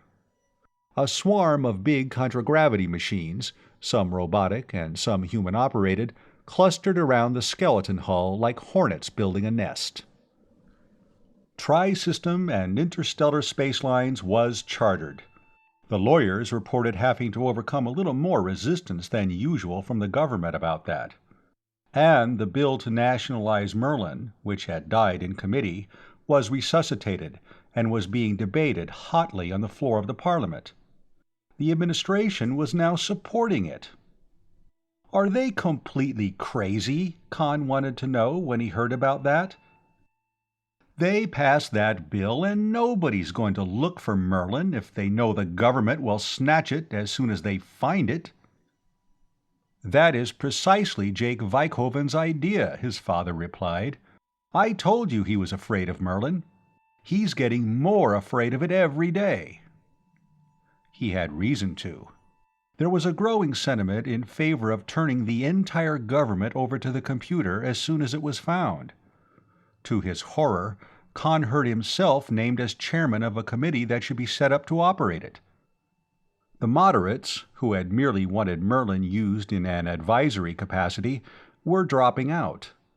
The agitation was coming from extremists, who wanted Merlin to be the whole government. And now the extremists were developing an extreme wing of their own, who called themselves cybernarchists, and started wearing colored shirt uniforms and greeting each other with an archaic stiff-arm salute, and the words, "Hail Merlin!" And the followers of the gospel shouter on the west coast were now cropping up all over the mainland, and on the continent of Aker to the north. And another cult, non-religious, was convinced that Merlin was a living machine, with conscious intelligence of its own, and awesome psi powers, a sort of super golem, which, if found and awakened, would enslave the whole galaxy. Fortunately, these two hated each other as venomously as both did the cybernarchists, and spent most of their energies attacking each other's meetings. The news services were beginning to publish casualty lists, some heavy enough for outpost fighting between a couple of regular armies. One thing, it helped the employment situation. Everybody was hiring mercenaries. But what, Conn asked, are the sane people doing? You ought to know, his father told him. I suspect that you have all of them on Koshai now. The sane people, if that was what they were being busy. They were putting a set of Abbott lift and drive engines together, and Conn's computer class was estimating the mass of the finished ship, and the amount of energy needed to overcome gravitation and give it constant acceleration from Koshai to Patm. They were learning, by trial and error, largely error, how to build a set of pseudograv engines.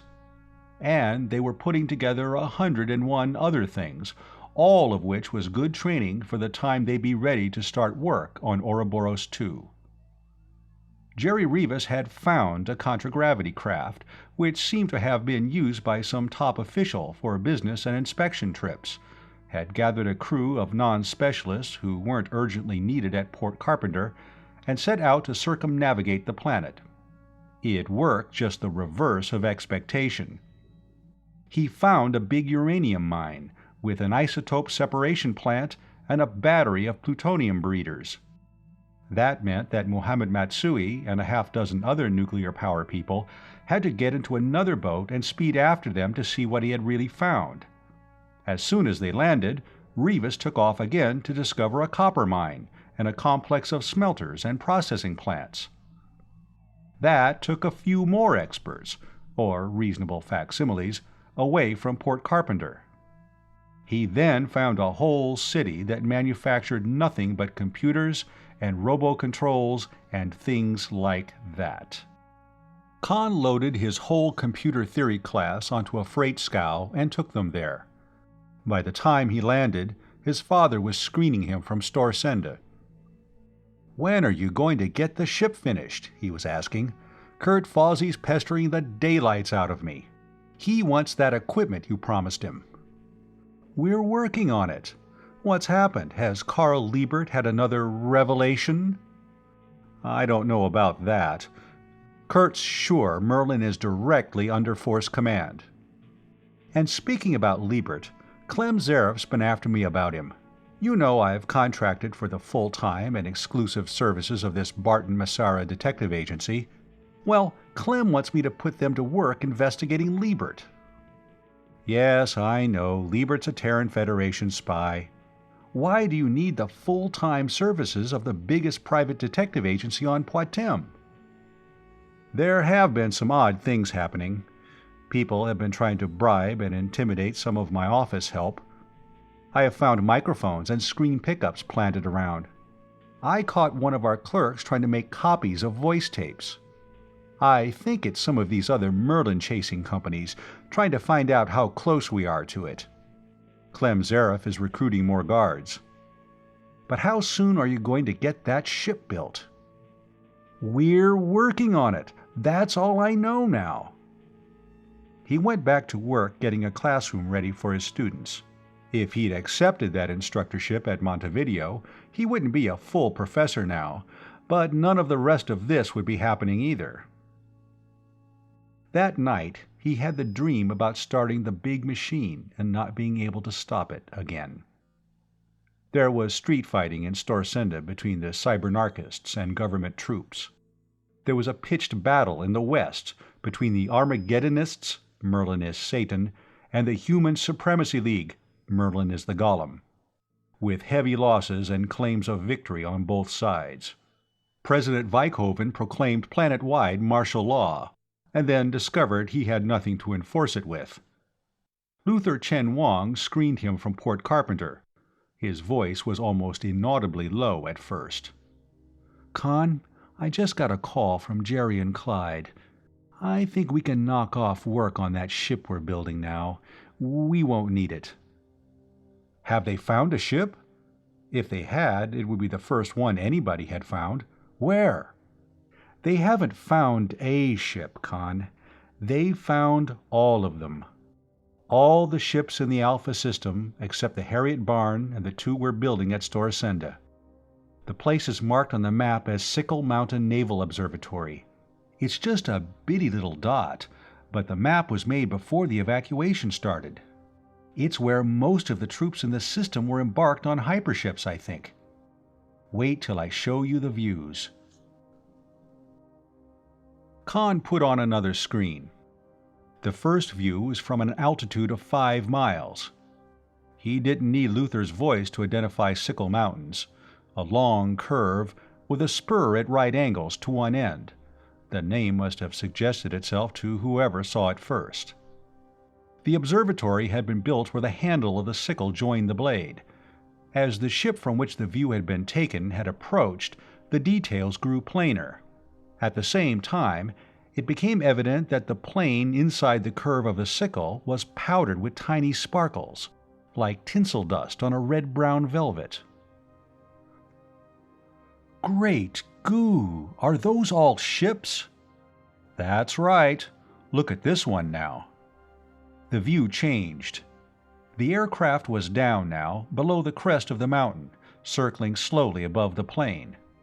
Hundreds, no, over 1,000 of them, 2 and 3 and 500-footers, and here and there 1,000-footer that could have been converted into a hypership if anybody had wanted to take the trouble. The view changed again, this time from an air car dropped from the ship, he supposed. It was down almost to the tops of the ships, and he could read names and home ports. Pixie, Chloris, Helen O'Loy, Anitis. They were from Juergen. Sky Rover, Port Saunders. She was from Horvendeel. Ships from Storsenda and Yellowmarsh on Janico, and... Now we know where they all went. It was logical, of course.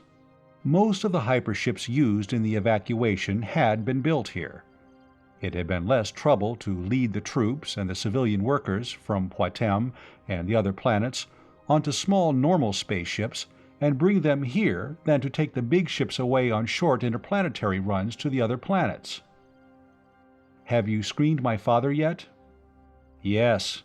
This is going to knock the bottom out of the companies that are building those ships at Storsenda, I'm afraid. They're tough luck. It could be everybody's tough luck. Both these companies have been issuing stock, and there's been a lot of speculation in it. This market's so inflated now that a puncture at one place might blow the whole thing out. He knew that.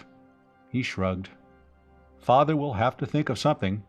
Tell him I'll screen him from Sickle Mountain. Then he went back to his classroom. All right. Class dismissed, he said. You have 20 minutes to get your bags packed. We're going to work for real now. Airboats and airships flocked to Sickle Mountain. Some of them hastened back to Port Carpenter for loads of food, for there was none in the storehouses at the embarkation camp. They inspected ship after ship, and chose 2 300-footers. They sent airships and freight scows to the dozen-odd cities and industrial centers that had been already explored, to gather cargo, as far as possible, the items in shortest supply on Patm. Don't worry about a market smash, his father told him. We have that taken care of. Tri-System Investments has just bought up a lot of stock in both of those companies, and we've set up agreements with them, informally of course. We'll have to get them voted on by our own companies, to sell them ships from Koshai. In return, the company that's building the ship out of 4 air freighters will go to Janico. And the company that's building a ship out of the old Lightsenring building will go to Juergen, and they'll both stay off Koshai. Sturber Flynn and Chen Wang will probably be defending antitrust suits till the end of time. The planetary government has stopped liking us, you know. Then we'll have to get one that will like us. There'll be an election about this time next year, won't there? His father nodded. To use one of your expressions, we're working on it. How soon can you get your ships in? We'll be loaded and ready to lift off in a week. Another week for the trip. Well, don't forget that equipment you promised Kurt Fawsey. We'll have that on. Jerry Rivas is gathering it up now. How are you fixed for arms on Koshai?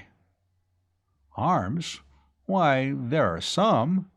There was a pretty big force of Space Marines on duty here, and they left everything they couldn't carry in their hands. Why? The Armageddonists and Cybernarchists and Human Supremacy bought all you had on hand? They're buying, but I wasn't thinking of that. I was thinking that your crews might need something to argue their way off the ships at Storsenda with. Things are getting just slightly rugged here now. Chapter 17. There were no bands or speeches when they came in this time. A lot of contragravity vehicles circled widely around the spaceport, but except for a few news service cars, the police were keeping them back of a 2-mile radius around the landing pits. A couple of gunboats were making tight circles above, and on the dock were more vehicles and a horde of police guards. When Rodney Maxwell came across the bridge from the dock after they opened the airlocks, he was followed by a dozen Barton Massara private police, as villainous-looking a collection of ruffians as Conn had ever seen. He was wearing a new suit, with a waist-length jacket instead of the long coat he usually wore, and there was a holstered automatic on each hip. In Litchfield, he never carried more than one pistol, and Storsenda was supposed to be an orderly place where nobody needed to go armed. More than anything else, that told Conn approximately what had been going on while he had been on Koshai. "Ship guard," his father told Eves Jackmont. "All your crew can come off. They'll take care of things. Get your people in that troop carrier over there. Everybody will stay at Interplanetary Building. None of the hotels are safe, not even the Ritz-Gartner. And be sure everybody's well armed when they come off the ship." Jackmont nodded. "I know the drill. I've been in Podo-Berth on Venus and Skorvan on Loki. Any law we want, we make for ourselves." "That's about it. I'll see you there. Conn, I wish you'd come with me. Somebody here wants to talk to you." He wondered if his mother, or Flora, had come to Storsenda. When he asked his father as they crossed onto the dock, there was a brief twinge of pain in Rodney Maxwell's face. "No, they're not having anything to do—" "Duck, quick!" Then his father was diving under a lifter truck that stood empty on the dock. The private police were scattering for cover, and an autocannon began pom-pomming. Conn took one quick look in the direction in which it was firing, saw an air car that had broken through the police line and was rushing toward them, and dived under the lifter after his father. As he did, he saw a missile flash out from one of the gunboats like a thrown knife. Then he huddled beside his father and put his arms over his head. He felt the heat and shock of the explosion, and, an instant later, heard the roar. When nothing immediately disastrous happened after he had counted 15 seconds, he stuck his head out and looked up. The gunboat was struggling to regain her equilibrium, and the aircar had vanished in a fireball. They both emerged, straightening. His father was brushing himself with his hands and saying something about always having to duck under something when he had a new suit on. Robot control, probably.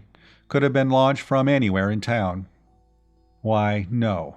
Your mother and Flora aren't speaking to either of us anymore. Pity, of course, but I'm glad they're in Litchfield. It's a little healthier there." They walked to the slim recon car and climbed in, pulling the door shut after them. Wade Lucas was waiting for them at the controls. "There, you see," he began as soon as he had the car lifting. "What I've been telling you? We'll have to stop this. Conn, meet our new partner. I told him everything you told me out on the mall the day you came home. I had to." His father hastened to add, "He'd figured most of it out for himself. The only thing to do was admit him to the lodge and give him the oath." "I didn't know about General Travis. I didn't even know he was still alive," Lucas said. "But the rest of it was pretty obvious, once I stopped jumping to conclusions and did a little thinking.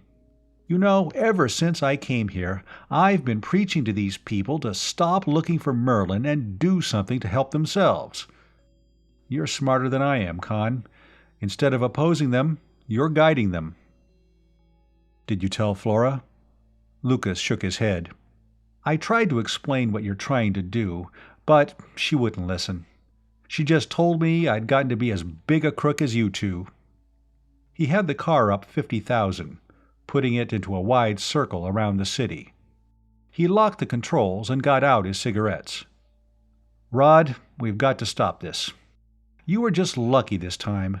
Some of these days your luck's going to run out." "How can we stop?" Conn demanded. "Tell them the truth? They'd lynch us and then go hunting for Merlin." "Worse than that. It'd be a smash worse than the one when the war ended. I was only 10 then, but I can remember that very plainly. We can't stop it, and we wouldn't dare stop it if we could." "What's been going on here in the last month?" Conn asked. "I've been too busy to keep in touch. I know there's been rioting, and these crackpot sects, but—" "I think this is personal to us. There have been some ugly things happening. There were 4 attempts to burglarize our offices.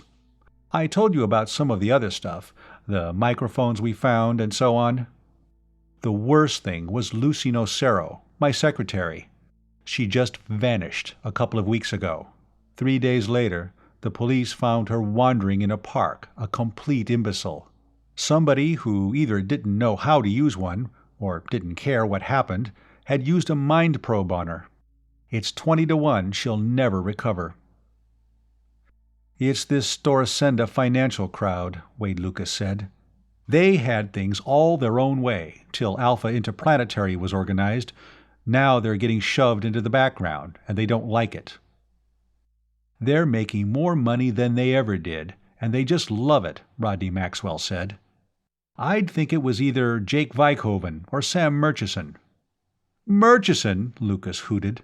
"Why, he's nobody. Federation Minister General, all the authority of the Terran Federation and nothing to enforce it with. He doesn't have a position here. He has a disease. Sleeping sickness."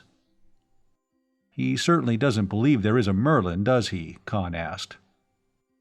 "I don't know what he believes, but he's getting to be Clem Zareff's opposite number. He thinks this whole thing's a plot against the Federation. It's a good thing Clem didn't get around to repainting his combat vehicles black and green, the way he did the Home Guard stuff at Litchfield. I'd be more likely to think it was Vikhoven." "Could be. Or it could be the Armageddonists, or human supremacy. I'm ashamed to say that this Heil Merlin cybernarchist gang are friendly to us. Or it could be some of the banking crowd, or some of these rival space companies. Barton Massara is trying to find out. Well, we have some of Wade's pet suspects at Interplanetary Building now. There's been a meeting going on for the last week to partition the Alpha Gartner system." The Interplanetary Building had been a medium-class residence hotel at the time of the war. Junior staff officers and civilian technicians and their families had lived there. It had been vacant ever since the disastrous outbreak of peace. Now it had a big new fluorolite sign, and housed the offices of all the Maxwell companies. There was a truculent display of anti-vehicle weapons on the top landing stage, and more Barton Massara private police. They looked even more villainous than the ones at the spaceport. Conn recalled having heard that most of the Blackie Paralis gang had been discharged for lack of evidence. He wondered how many of them had been hired with Barton Massara. The meeting was in a big conference room 6 floors down. It had been going on uninterrupted for days, with all the interested companies' representatives standing watch and watch around the clock. Lester Dawes and Morgan Gatworth and Lorenzo Menardis were there for LE&S. Transcontinent and Overseas was represented. There were people from Alpha Interplanetary, and bankers and financiers, and people from the companies building the 2 ships at the spaceport. And J. Fitzwilliam Sturber, the lawyer. And reporters, phoning stories in and getting audiovisual interviews of anybody who would hold still long enough. They converged in a rush as Conn and his father and Lucas came in. "No statement, gentlemen," Rodney Maxwell shouted above the babble of their questions. "When we have anything to release, it will be released to all of you." Jackmont and Nichols had already arrived. Lucas went to them and began talking about stevedores and lifters to get off the cargoes from the ships. Conn hastened to join them. "The scanning and mining equipment aboard the Helen O'Loy," he said. "That shouldn't be unloaded here. We'll take the ship out to Force Command and unload it there." Out of the corner of his eye, he saw a lurking reporter snatch the handphone off his radio and begin talking. It would be stated authoritatively that Merlin was at Force Command and would be uncovered as soon as special equipment from Koshai arrived. Everybody at the long table was shouting at everybody else. The Juergen and Janico companies wanted to buy ships from Koshai Exploitation and Development. The Alpha Interplanetary Director, who was also a vice president of Transcontinent and Overseas, opposed that. Another director of AI, who was also board chairman of Koshai Exploitation and Development, wanted to sell ships to anybody who had the price. The Transcontinent and Overseas man was calling him a traitor to the company. And one of the stockbrokers, who was also a vice president of Tri-System Investments and a director of Tri-System and Interstellar Space Lines, was wanting to know which company. And a banker who was stockholder in all the companies was shouting that they were all a gang of crooks. And J. Fitzwilliam Sturber was declaring that anybody who called him a crook could continue the discussion through seconds. Conn suddenly realized that dueling had never been illegal on Patm. He wondered how many duels this meeting was going to hatch. The next afternoon, the Helen O'Loy was unloaded, all but the mining equipment. Conn and Eves Jackmont and Charlie Gatworth and a few others took her out to Force Command. They were met by Clem Zareff's armed airboats 250 miles from the mesa, and they found the place in more of a state of siege than when the Badlands had been full of outlaws. A lot of heavy armament seemed to have been moved in from Barathrum Spaceport, and Zareff had more men and firepower than he had ever commanded during the System States War. If Minister General Murchison was convinced that the Merlin excitement was a cover for some seditious plot against the Federation, this ought to give him food for thought. There was still work, mostly boring lateral shafts for echo shots, going on at the Butte, under the relay station. That was Liebert, who was still insisting that that was where Merlin was buried. There was also some work on top of the mesa by those who were convinced that that was where Merlin was to be found. Kurt Fawsey was taking the lead in that. Franz Veltrin and Dolph Kelton sided with Liebert, and Fawsey's office clique had split into two factions. Judge Ledoux was maintaining strict impartiality, as befitted his judicial position. "Why hasn't your father gotten those detectives of his to work on this fake preacher?" Zareff wanted to know, when he and Tom Brangwyn were able to talk to Conn alone. "Well, they've been busy," Conn said, "trying to keep him alive, for one thing. You heard about the robo-bomb somebody launched at us the day we brought the ships in, didn't you?" "Yes, and we heard about the Nocero girl, too," Brangwyn said. "But hasn't it ever occurred to you or your dad that this fellow that calls himself Liebert might be mixed up with the gang that did that?" "You suspect him, too?" Brangwyn nodded. "I took a few audio visuals of him, when he didn't know it. I sent them to some different law enforcement people over in Morven, where he says he comes from. They never saw him before, and couldn't find anybody who did." "Well, he just doesn't have a police record, then." "He says he's a preacher. Preachers don't go off in the woods by themselves to preach. They get up in pulpits in front of a lot of people.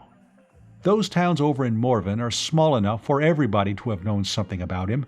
He's a fake, I tell you. Let me have copies of those audio visuals, Tom. I'll see what can be found out about him.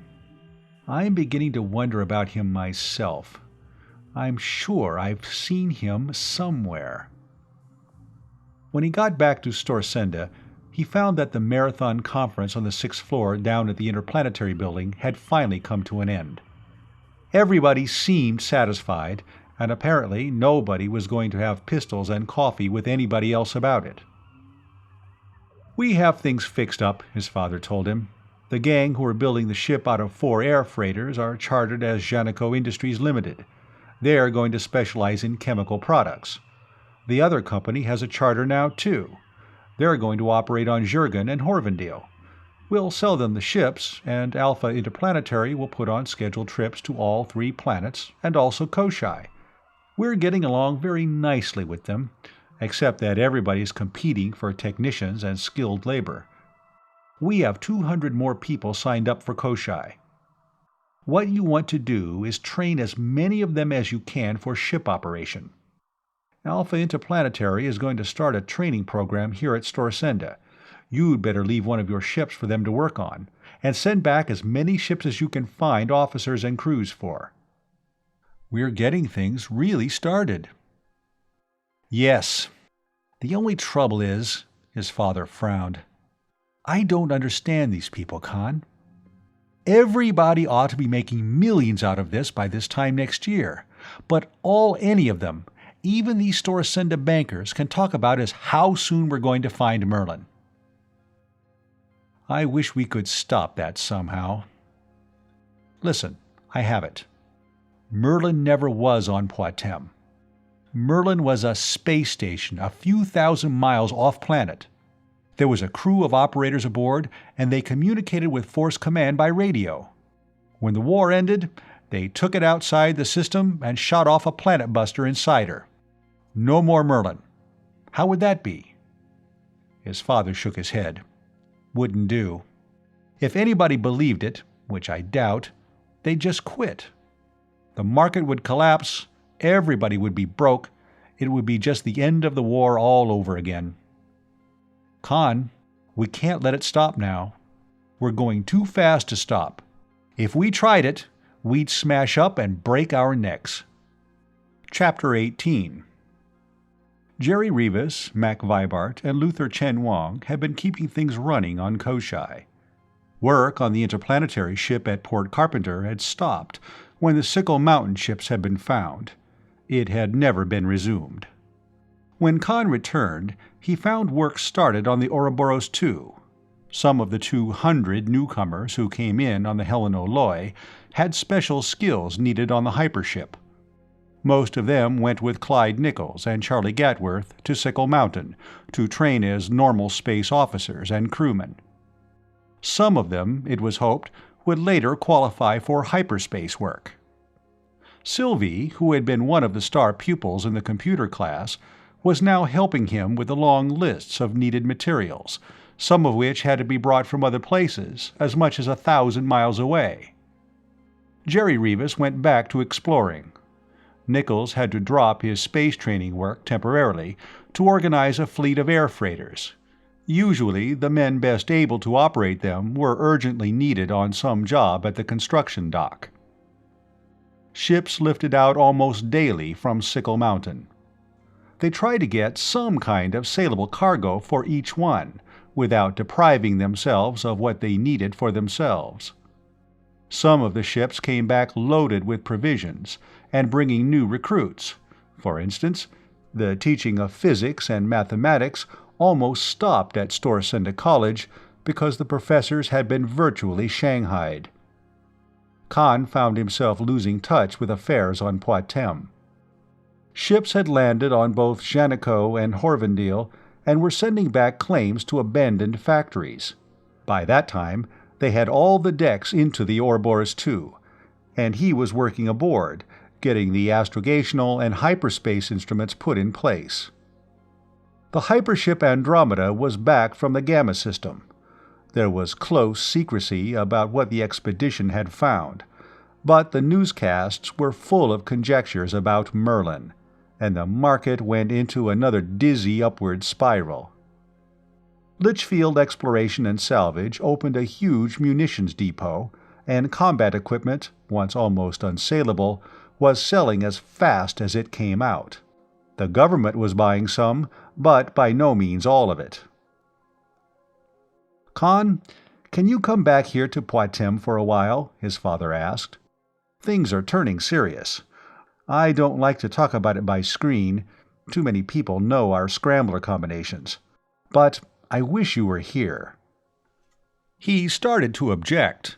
There were millions, well, a couple of hundred things he had to attend to. The look on his father's face stopped him. "Ship leaving Sickle Mountain tomorrow morning," he said. "I'll be aboard." The voyage back to Patm was a needed rest. He felt refreshed when he got off at Storsenda spaceport and was met by his father and Wade Lucas in one of the slim recon cars. They greeted him briefly and took the car up and away from the city, where it was safe to talk. "Conn, I'm scared," his father said. "I'm beginning to think there really is a Merlin after all." "Oh, come off it.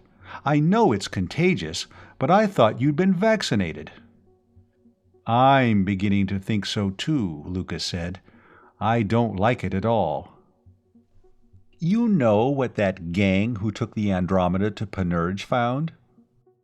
"They were looking for the plant that fabricated the elements for Merlin, weren't they?" "Yes, they found it. My Barton Massara operatives got to some of the crew. This place had been turning out material for a computer of absolutely unconventional design. The two computer men they had with them couldn't make head or tail of half of it. And every blueprint, every diagram, every scrap of writing or recording had been destroyed. But they found one thing, a big empty fiber folder that had fallen under something and been overlooked. It was marked Top Secret, Project Merlin." "Project Merlin could have been anything," Conn started to say. No, Project Merlin was something they made computer parts for. Dolph Kelton's research crew at the library here came across some references to Project Merlin too. For instance, there was a routine division court-martial, a couple of second lieutenants, on a very trivial charge. Force Command ordered the court-martial stopped, and the two officers simply dropped out of the Third Force records. It was stated that they were engaged in work connected with Project Merlin. That's an example. There were a half a dozen things like that. "Tell him what Kurt Fawsey and his crew found," Wade Lucas said. "Yes. They have a 50-foot shaft down from the top of the mesa, almost to the top of the underground headquarters. They found something on top of the headquarters. A disc-shaped mass, 50 feet thick and 100 across, armored in collapsium. It's directly over what used to be Fox Travis's office. That's not a tenth big enough for anything that could even resemble Merlin. Well, it's something. I was out there day before yesterday. They're down to the collapsium on top of this thing. I rode down the shaft in a jeep and looked at it. Look, Conn, we don't know what this Project Merlin was. All this lore about Merlin that's grown up since the war is pure supposition. But Fox Travis told me, categorically, that there was no Merlin project, Conn said. The war's been over 40 years. It's not a military secret any longer. Why would he lie to me? Why did you lie to Kurt Fawsey and the others and tell them there was a Merlin? You lied because telling the truth would hurt them. Maybe Travis had the same reason for lying to you. Maybe Merlin's too dangerous for anybody to be allowed to find. Great goo! Are you beginning to think Merlin is the devil or Frankenstein's monster? It might be something just as bad, maybe worse. I don't think a man like Fox Travis would lie if he didn't have some overriding moral obligation to. And we know who's been making most of the trouble for us, too, Lucas added. Yes, Rodney Maxwell said, we do. And sometime I'm going to invite Clem Zaref to kick my pants seat. Sam Murchison, the Terran Federation Minister General. How did you get that? Barton Massara got some of it. They have an operative planted in Murchison's office. And some of our banking friends got the rest. This Human Supremacy League is being financed by somebody. Every so often, their treasurer makes a big deposit at one of the banks here, all Federation currency, big denomination notes. When I ask them to, They started keeping a record of the serial numbers and checking withdrawals. The money was paid out at the First Planetary Bank to Mr. Samuel S. Murchison in person. The Armageddonists are getting money too, but they're too foxy to put theirs through the banks. I believe they're the ones who mind-probed Lucy Nocero. Bart and Macera believe, but they can't prove, that human supremacy launched that robo-bomb at us that time at the spaceport. Have you done anything with those audio visuals of Liebert? Gave them to Bart and Macera. They haven't gotten anything yet. So we have to admit that Clem wasn't crazy after all. What do you want me to do? Go out to Force Command and take charge. We have to assume that there may be a Merlin. We have to assume that it may be dangerous. And we have to assume that Kurt Fawsey and his covey of Merlinolators are just before digging it up. Your job is to see that whatever it is doesn't get loose. The trouble was, if he started giving orders around Force Command, he'd stop being a brilliant young man and become a half-baked kid, and one word from him and the older and wiser heads would do just what they pleased. He wondered if the pro-Liebert and anti-Liebert factions were still squabbling. Maybe if he went out of his way to antagonize one side, he'd make allies of the other. He took the precaution of screening in first. Kurt Fawsey, with whom he talked, was almost incoherent with excitement. At least he was reasonably sure that none of Clem Zareff's trigger-happy mercenaries would shoot him down coming in. The well, 50 feet in diameter, went straight down from the top of the mesa. As the headquarters had been buried under loose rubble, they'd had to vitrify the sides going down. He let down into the hole in a jeep, and stood on the collapsing roof of whatever it was they had found. It wasn't the top of the headquarters itself. The micro-ray scanning showed that. It was a drum-shaped superstructure, a sort of underground penthouse. And there they were stopped. You didn't cut collapsium with a cold chisel, or even an atomic torch. He began to see how he was going to be able to take charge here. "You haven't found any passage leading into it?" he asked, when they gathered in Fawsey's, formerly Fox Travis's, office. "Niflheim, no. If we had, we'd be inside now," Tom Brangwyn swore. "And we've been all over the ceiling in here, and we can't find anything but vitrified rock and then the collapsium shielding." "Sure. There are collapsium cutters at Port Carpenter on Koshai. They do it with cosmic rays." "But collapsium will stop cosmic rays," Zareff objected. "Stop them from penetrating, yes. A collapsium cutter doesn't penetrate, it abrades. It throws out a rotary beam and then works like a grinding wheel or a buzzsaw." "Well, could you get one down that hole?" Judge Ledoux asked. He laughed. "No. The thing is rather too large. In the first place, there's a full-sized power reactor and a mass-energy converter. With them, you produce negamatter atoms with negatively charged protons and positive electrons, positrons. Then you have to bring them into contact with normal positive matter. That's done in a chamber the size of a 50-gallon barrel, made of collapsium and weighing about 100 tons. Then you have to have a pseudograv field to impart rotary motion to your cosmic ray beam, and the generator door that would lift 10 ships the size of the Lester Dawes. Then you need another 50 to 100 tons of collapsium to shield your cutting head. The cutting head alone weighs 3 tons. The rotary beam that does the cutting, he mentioned as an afterthought, is about the size of a silver 5-centisol piece. Nobody said anything for a few seconds. Carl Liebert stated that divine power would aid them. Nobody paid much attention. Liebert's stock seemed to have gone bearish since he had found nothing in the butte, and Fawsey had found that, whatever it was, on top of Force Command. "Means we're going to dig the whole blasted top off, clear down to where that thing is," Zareff said. "That'll take a year." "Oh no, maybe a couple of weeks after we get started," Conn told them. "It'll take longer to get the stuff loaded on a ship and hauled here than it will to get that thing uncovered and opened." He told them about the machines they used in the iron mines on Koshai, and as he talked, he stopped worrying about how he was going to take charge here. He had just been unanimously elected indispensable man. "Bless you, young man," Carl Liebert cried. "At last, the great computer. Those who come after will reckon this the year zero of the age of regeneration. I will go to my chamber and return thanks in prayer." "He's been doing a lot of praying lately," Tom Brangwyn remarked after Liebert had gone out. "He's moved into the chaplain's quarters, back of the pan-denominational chapel on the 4th level down.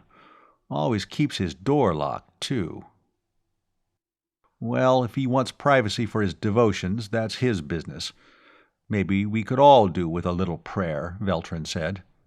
"Probably praying to Sam Murchison by radio," Clem Zaref retorted. "I'd like to see inside those rooms of his." He called Eves Jackmott at Port Carpenter after dinner. When he told Jackmott what he wanted and why, the engineer remarked that it was a pity screens couldn't be fitted with olfactory sensors, so he could smell Conn's breath. "I am not drunk, I am not crazy, and I am not exercising my sense of humor. I don't know what Fawsey and his gang have here, but if it isn't Merlin, it's something just as hot. We want at it soonest, and we'll have to dig a couple of 100 feet of rock off it and open a collapsium can." "How are we going to get that stuff on a ship? Anything been done to that normal space job we started since I saw it last? Can you find engines for it? And is there anything about those mining machines or the cutter that would be damaged by space radiation or re-entry heat?" Eves Jackmott was silent for a good deal longer than the interplanetary time lag warranted. Finally, he nodded. "I get it, Conn. We won't put the things in a ship. We'll build a ship around them. No, that stuff can all be hauled open to space. They use things like that at space stations and on asteroids and all sorts of places. We'll have to stop work on Ouroboros, though." "Let Ouroboros wait. We are going to dig up Merlin, and then everybody is going to be rich and happy and live happily forever after." Jackmott looked at him, silent again for longer than the usual 5.5 minutes. "You almost said that with a straight face." After all, Jackmott hadn't been cleared yet for the awful truth about Merlin. But, like his daughter, he'd been doing some guessing. "I wish I knew how much of this Merlin stuff you believe." "So do I, Eves. Maybe after we get this thing open, I'll know." To give himself a margin of safety, Jackmott had estimated the arrival of the equipment at 3 weeks. A week later, he was on screen to report that the skeleton ship, they had christened her the Thing, and when Conn saw screen views of her he understood why, was finished, and the collapsium cutter and 2 big mining machines were aboard. Evidently, nobody on Koshai had done a stroke of work on anything else.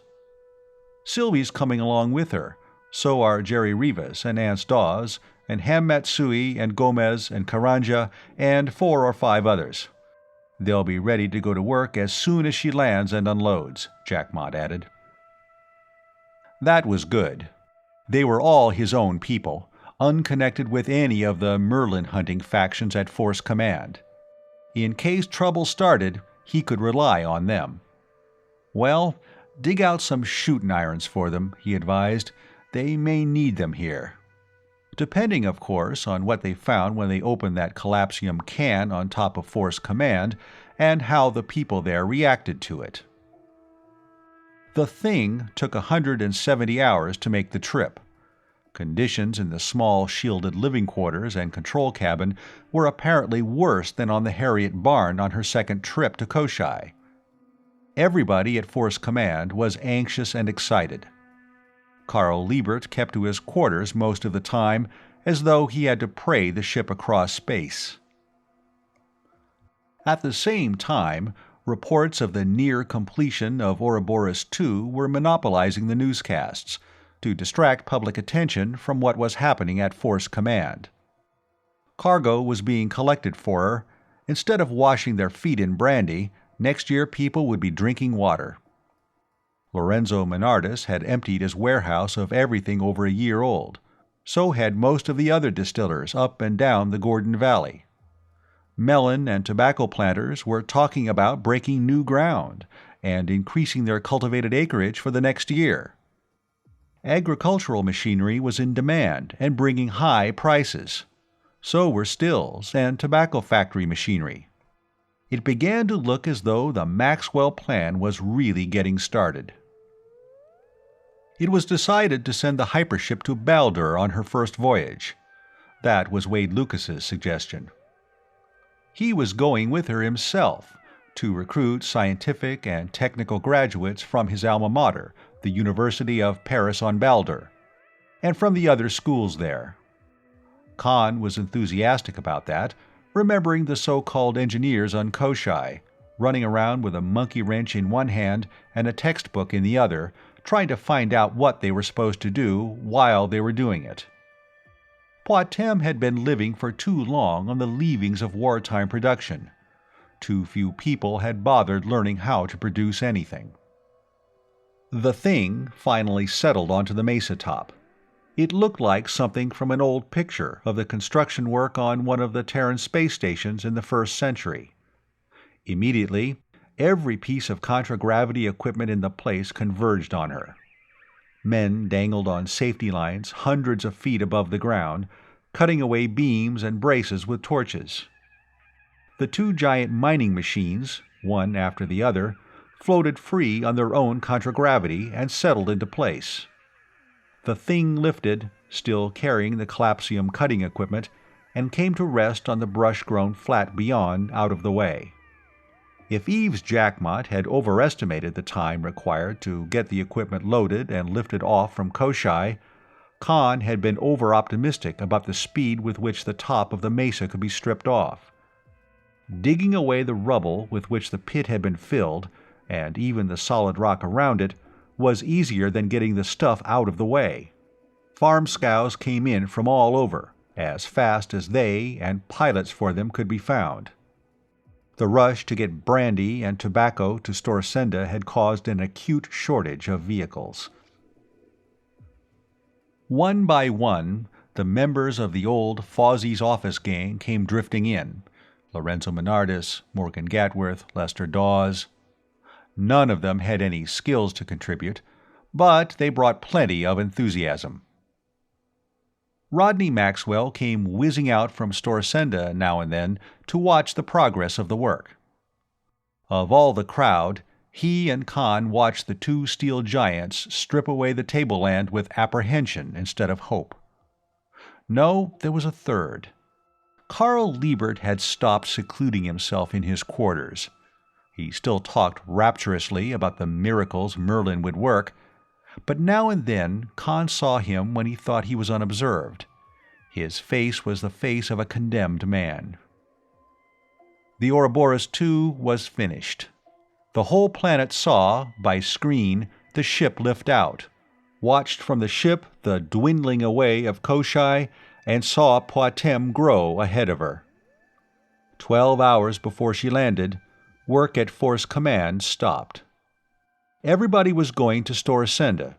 Sylvie, whose father would command her on her voyage to Baldur, Morgan Gatworth, whose son would be first officer and astrogator, everybody. Except Carl Liebert. "Then I'm not going either," Clem Zaroff decided. "Somebody's got to stay here and keep an eye on that snake." "No, nor me," Tom Brangwyn said. "And if he starts praying again, I'm going to go and pray along with him." Conn stayed too, and so did Jerry Rivas and Ann Dawes. They watched the newscast of the lift-out a week later. It was peaceful and harmonious. Everybody, regardless of their attitudes on Merlin, seemed agreed that this was the beginning of a new prosperity for the planet. There were speeches. The bands played Genji Gartner's Body, and the spaceman's hymn. And, at the last, when the officers and crew were going aboard, Conn saw his sister Flora clinging to Wade Lucas's arm. She was one of the small party who went aboard for a final farewell. When she came off, along with Sylvie, she was wiping her eyes, and Sylvie was comforting her. Seeing that made Conn feel better, even than watching the ship itself lift away from Storasenda. Chapter 19. When Sylvie returned from Storasenda, she had Flora with her.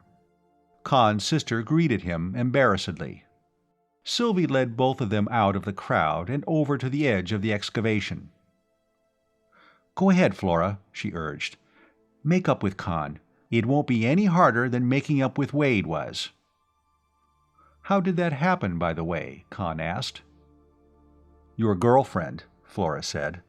"She came to the house and practically forced me into a car and flew me into Storasenda, and then made me keep quiet and listen while Wade told me the truth."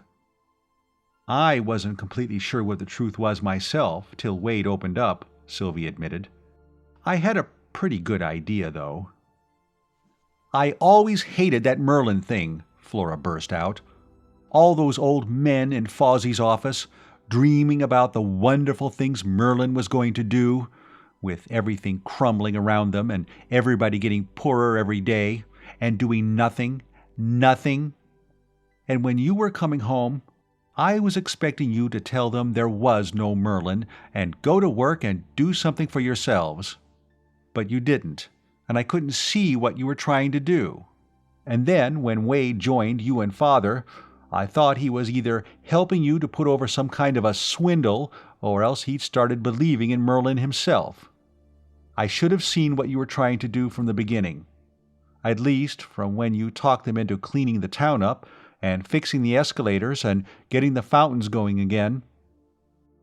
So the fountains weren't dusty anymore. "How's Mother taking things now?" Flora looked distressed. "She goes around wringing her hands. Honestly, I never saw anybody doing that outside a soap opera. Half the time she thinks you and Father are a pair of unprincipled scoundrels, and the other half she thinks you're going to let Merlin destroy the world." "I'm beginning to be afraid of something like that myself." "Huh? But Merlin's just a big fake, isn't it? You're using it to make these people do something they wouldn't do for themselves, aren't you?" "It started that way. What do you think all this is about?" he asked, gesturing toward the excavation and the two giant mining machines, digging and blasting and pounding away at the rock. "Well, to keep Kurt Fawzy and that crowd happy, I suppose. It seems like an awful waste of time, though." "I'm afraid it isn't. I'm afraid Merlin, or something just as bad, is down there. That's why I'm here instead of on Koshai. I want to keep people like Fawzy from doing anything foolish with it when they find it." "But there can't be a Merlin." "I'm afraid there is. Not the sort of a Merlin Fawzy expects to find. That thing's too small for that. But there's something down there." The question of size bothered him. That drum-shaped superstructure couldn't even hold the personnel record machine they had found here, or the computers at Storasenda Stock Exchange. It could have been an intelligence evaluator, or an enemy intentions predictor, but it seemed small even for that. It would be something like a computer. That was as far as he was able to go. And it could be something completely outside the reach of his imagination. At the back of his mind, the suspicion grew that Carl Liebert knew exactly what it was. And he became more and more convinced that he had seen the self-styled preacher before. Finally, the whole top of the 100-foot collapsium-covered structure was uncovered, and the excavation had been leveled out wide enough to accommodate all the massive paraphernalia of the collapsium cutter. They put the thing onto contragravity again and brought her down in place. The work of lifting off the reactor and the converter and the rest of it piece by piece, began. Finally, everything was set up. 12 of them were gathered in the room that had become their meeting place after dinner. They were all too tired to start the cutting that night, and at the same time excited and anxious. They talked in disconnected snatches, and then somebody put on one of the telecast screens. A music program was just ending. There was a brief silence, and then a commentator appeared, identifying his news service. He spoke rapidly and breathlessly, his professional gravity cracking all over. "The hypership City of Asgard from Aton has just come into telecast range," he began. "We have received an exclusive interworld news service story recently brought to Aton on the Pan-Federation spaceline ship Magellanic from Terra. News of revived interest in the third force computer, Merlin, having reached Terra by way of Odin. Representatives of Interworld News, to which this service subscribes, interviewed retired Force General Fox Travis, now living at the advanced age of 114 on Luna. General Travis, who commanded the Third Fleet Army Force here during the war, categorically denied that there had ever existed any supercomputer of the sort. We bring you now a recorded interview with General Travis made on Luna." For an instant, Conn felt the room around him whirling dizzily, and then he caught hold of himself. Everybody else was shouting in sudden consternation, and then everybody was hushing everybody else and making twice as much noise. The screen flickered, the commentator vanished, and instead, seated in the deep cushioned chair, was the thin and frail old man with whom Conn had talked 2 years before, and through an open segment of dome roof behind him the full earth shone, the contents of the Western Hemisphere plainly distinguishable. A young woman in starchy nurse's white bent forward solicitously from beside the chair, handing him a small beaker from which he sipped some stimulant. He looked much as he had when Conn talked to him, but there was something missing. Oh yes, the comparative youngster of 70-some.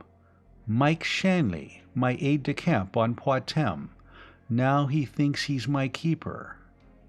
He wasn't in evidence, and he should be. Then Conn knew where and when he had seen the man who claimed to be a preacher named Carl Liebert. "There is absolutely no truth in it, gentlemen," Travis was saying. "There never was any such computer. I only wish there had been. It would have shortened the war by years. We did, of course, use computers of all sorts, but they were all the conventional types used by business organizations." The rest was lost in a new outburst of shouting. General Travis, in the screen, continued in dumb show. The only thing Conn could distinguish was Liebert's Shanley's voice, screaming, "Can it be a lie? Is there no great computer?" Then Kurt Fawsey was pounding on the top of the desk and bellowing, "Shut up! Listen!" "Frankly, I'm surprised," Travis was continuing. "Young Maxwell talked to me, here in this room, a couple of years ago. I told him then that nothing of the sort existed. If he's back on Patm telling people there is, he's lying to them and taking advantage of their credulity. There never was anything called Project Merlin." "Ha! Who's a liar now?" Klemzerov shouted. "Dolph, what did your people find in the library?" "Why, that's right," Professor Kelton exclaimed. "My students did find a dozen references to Project Merlin. He couldn't be ignorant of anything like that." "This youth has been lying to us all along," the old man with the beard cried, pointing an accusing finger at Conn. "He has created false hopes. He has given us faith in a delusion. Why, he is the wickedest monster in human history." "Well, thank you, General Travis," another voice from the screen speaker was saying, the only calm voice in the room. "That was a most excellent statement, sir. It should—" "Conn, you didn't tell us you talked to General Travis," Morgan Gatworth was saying. Why didn't you?" "Because I never believed anything he told me. You were in Kurt Fawzy's office the day I came home. You know how shocked everybody was when I told you I hadn't been able to learn anything positive. Why should I repeat his lies and discourage everybody that much more? Why, he'd deny there was a Merlin if he was sitting on top of it," Conn declared. "He wants the credit for winning the war, not for letting Merlin win it for him."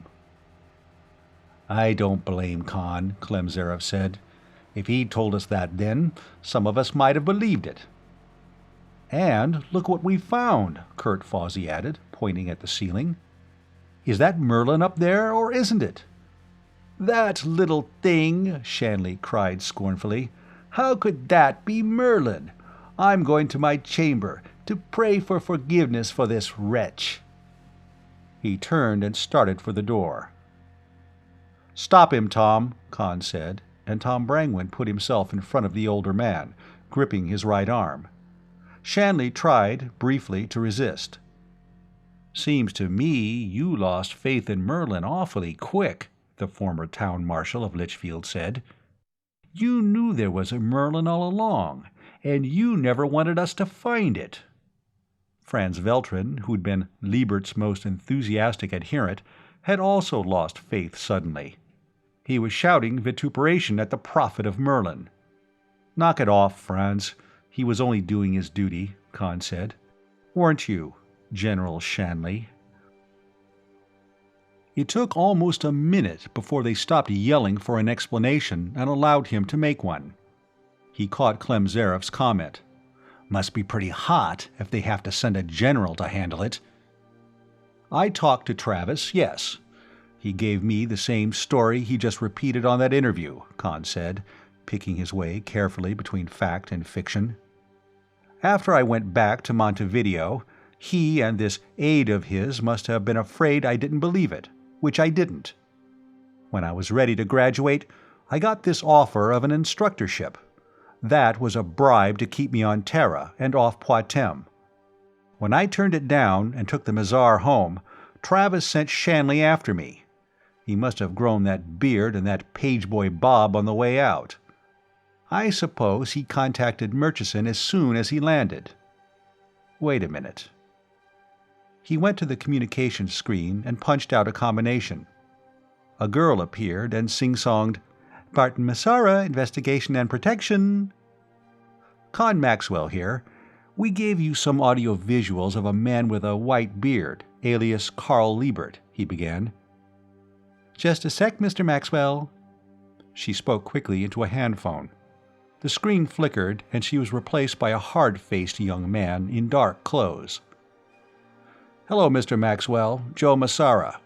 We haven't found anything on Liebert yet. Are any of the officers of the Andromeda where you can contact them? Let them see those audio visuals. I'll bet that beard was grown aboard ship coming out from Terra." Bedlam broke out suddenly. Shanley, who had been standing passively, his right arm loosely grasped by Tom Brangwyn, came down on Brangwyn's instep with the heel of his left foot and hit Brangwyn under the chin with the heel of his left palm. Wrenching his arm free, he started for the door. Sylvie Jackmott snatched a chair and threw it along the floor. It hit the fleeing man's ankles and brought him down. Half a dozen men piled on top of him, and Brangwyn was yelling to them not to choke him to death till he could answer some questions. "Hey, what's going on?" the detective agency man in the screen was asking. "Need help? We'll start a car right away." "Everything's under control, thank you." Massara hesitated for a moment.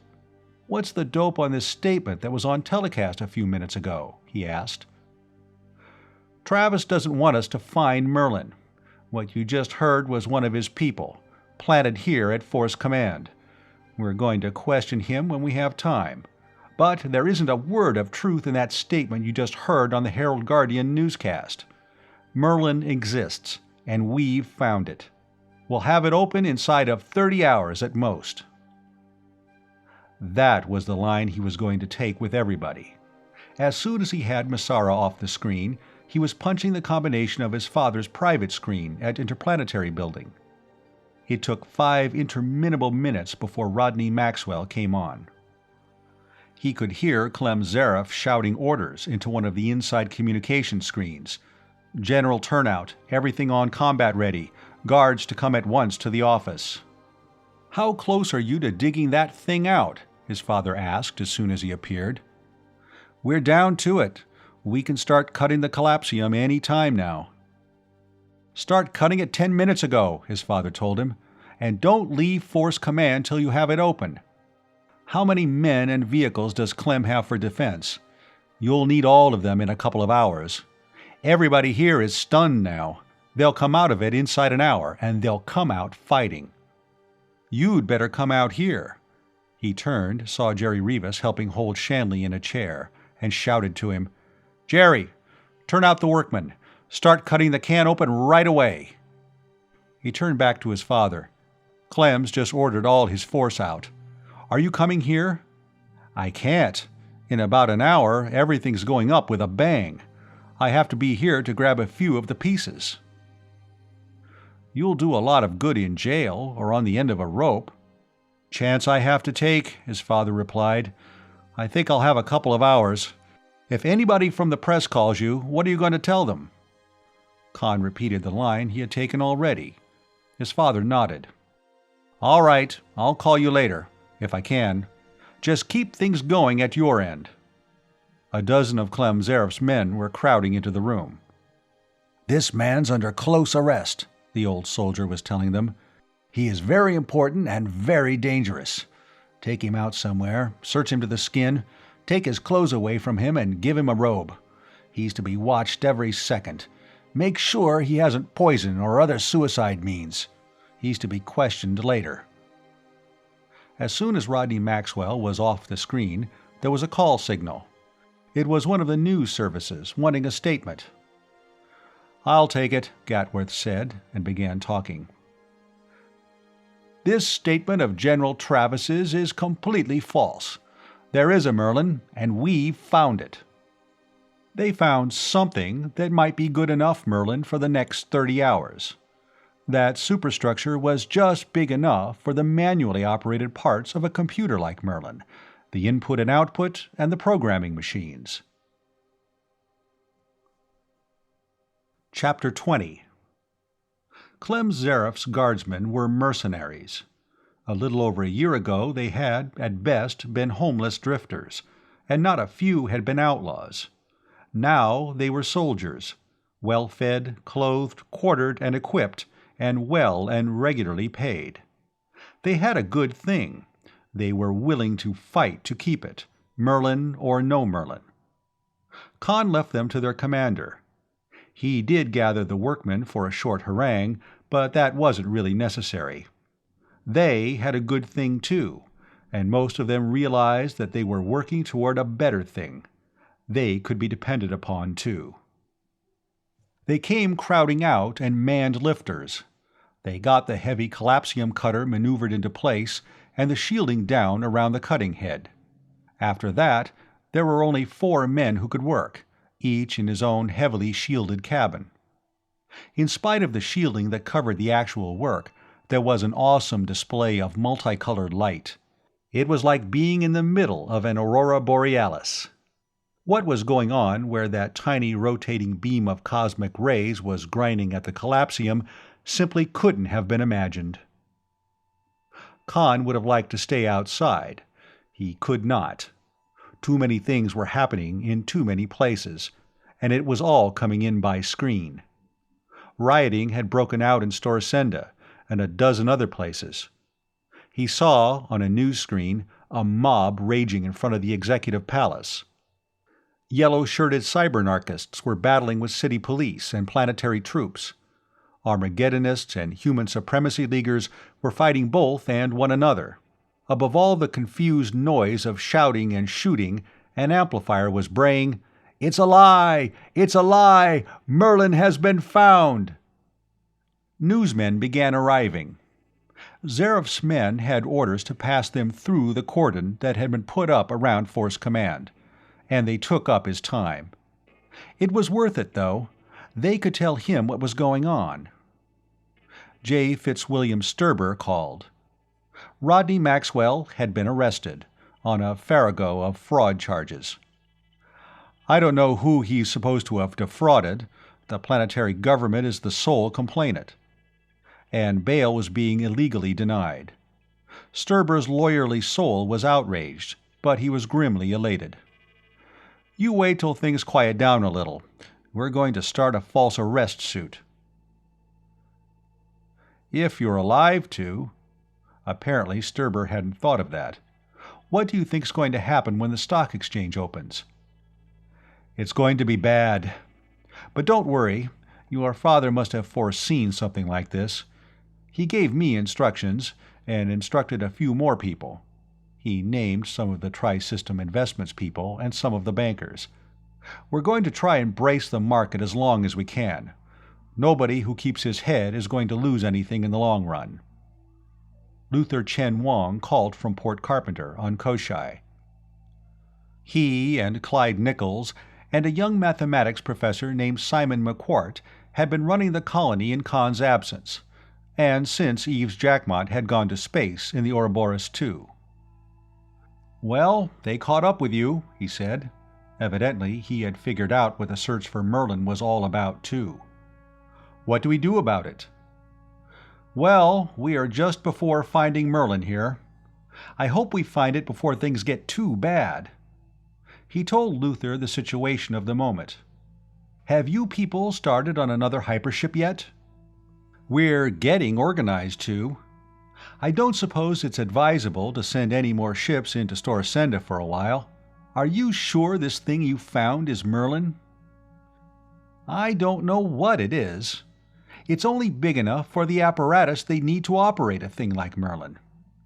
"Yes, Luther, I'm sure we have found Merlin." Chen Wang looked at him curiously. "I hope so. I can't think of anything else that can stop this business." Tom Brangwyn was in the room when he turned from the screen. "We searched Liebert's Shanley's rooms," he said. "We found a bomb." "What kind of bomb?" "Vest pocket thermonuclear. He seems to have gotten the fissionables by taking apart a couple of light tactical missiles. The whole thing's packed inside a 100-pound power cartridge case. It was in a traveling bag under his bed. And you know how it was to be fired? With a regular 40mm flare pistol welded into the end of the bomb. The flare powder had been taken out of the cartridge, and it had been reloaded with a big charge of rifle powder. I suppose it would blow one subcritical mass into another, but the only way he could have fired the bomb would have been by pulling the trigger. And blowing himself up along with it. He must have wanted Merlin destroyed pretty badly." "Have you questioned him yet?" "Not yet. I wanted to tell you about it first." He looked at his watch. Only 4 hours had passed since the newscast. Why, that seemed like months ago now. "All right, Tom. We'll go talk to him. Where's the colonel?" Zareth was surrounded by a dozen screens, keeping in touch with the Lester Dawes and the gunboats and combat cars, and the gun positions with which he had ringed Force Command. It was only a little army, maybe, but he was a busy commander-in-chief. "You take care of it. Tell me what you get from him. I can't leave now. There's a report of a number of aircraft approaching from the west now." They found Judge Ledoux and Kurt Fawsey and Dolph Kelton, who were just sitting around wishing there was something to do to help. They gave Franz Veltrin and Sylvie Jackmot the job of keeping the representatives of the press amused. Then they went down to the room in which General Mike Shanley was held under guard. Shanley, wearing a bathrobe and nothing else, was lying on a cot, sleeping peacefully. 3 of Zareth's men were sitting on chairs, watching him narrowly. "All right, you can go," Conn told them. "We'll take care of him." Shanley woke instantly. He sat up and swung his legs over the edge of the cot. "You can have my name and rank," he said, and his voice no longer quavered. "My serial number is—" he receded a string of figures. "And that's all you're getting out of me." "We'll get anything we want out of you," Conn told him. "You know what a mind probe is? You should. Your accomplices used one on my father's secretary. She's a hopeless imbecile now. You'll be too, when we're through with you. But before then, you'll have given us everything you know." Kelton began to protest. "Conn, you can't do a thing like that." "A mind probe is utterly illegal. Why, it's a capital offense," Ledoux exclaimed. "Conn, I forbid you." "Judge, don't make me call those guards and have you removed," Conn said. "You can stop bluffing," Shanley told him. "Where would you get a mind probe?" "Out of the Chief of Intelligence's office, here in his headquarters. I should imagine it was to be used in interrogating Alliance prisoners during the war. I think Colonel Zarif would enjoy helping to use it on you. He used to be an Alliance officer." Shanley was silent. Conn sat down in one of the chairs at the small table. "General Shanley, would you describe General Fox Travis as a man of honor and integrity? And would you so describe yourself?" Shanley said nothing. "Yet both of you have lied, deliberately and repeatedly, to conceal the existence of Merlin. And we found that bomb in your room. You were willing to blow up this headquarters and everybody, yourself included, in it to keep us from getting at Merlin. Well, you know that we can make you tell us the truth, maybe when it's too late, and you know that we are going to get Merlin. We're cutting the collapsium off that thing above now." Shanley laughed. "You're supposed to be a computer man. You think that little thing could be Merlin?" "The controls and programming machine for Merlin." He turned to Kurt Fawsey. "You always claimed that Merlin was here in Force Command. You had it backward. Force Command is inside Merlin." "What do you mean, Conn?" "The walls. The 50-foot walls, shielded inside and out. Merlin, the circuitry, the memory bank, the relays, everything was installed inside them. What's up above is only what we needed to operate the computer." "Isn't that true, General?" Shanley had stopped his derisive laughter. He sat on the edge of the cot, tensing as though for a leap at Conn's throat. "That won't help either. If you try it, we won't shoot you.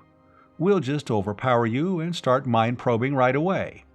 Now, you feel that suppressing Merlin was worth any sacrifice. We're not unreasonable, if you can convince us that Merlin ought not to be brought to light. Well, you can't do any harm by talking, and you may do some good. You may even accomplish your mission." "He can't talk us out of it," Kurt Fawsey seemed determined to spoil things by saying. "Conn, I'm coming around to Clem's way of thinking. They just don't want anybody else to have it." "No, we don't," Shanley said. "We don't want the whole Federation breaking up into bloody anarchy, and that's what'll happen if you dig that thing up and put it into operation." Nobody said anything except Fawsey, who began an indignant contradiction and then subsided. Tom Brangwyn lit a cigarette. "Would you mind letting me have one of those?" Shanley said. "I haven't had a smoke since I came here. It wouldn't have been in character." Brangwyn took one out of the pack, lit it at the tip of his own, and gave it to Shanley with his left hand, his right ready to strike. Shanley laughed in real amusement. "Oh, brother," he reproved in his former pious tones, "you distrust your fellow man. That is a sin." He rose slowly, the bathrobe flapping at his bare shins, and sat down across the table from Conn. "All right," he said. "I'll tell you about it. I'll tell you the truth, which will be something of a novelty all around." Shanley puffed for a moment at the cigarette. It must really have tasted good after his long abstinence. "You know, we were really caught off balance when the war ended. It even caught Merlin short. Information lag, of course. The whole Alliance caved in all at once. Well, we fed Merlin all the data available and analyzed the situation. Then we did something we really weren't called upon to do, because that was policy planning and wasn't our province. But we were going to move an occupation army into System States planets, and we didn't want to do anything that would embarrass the Federation government later.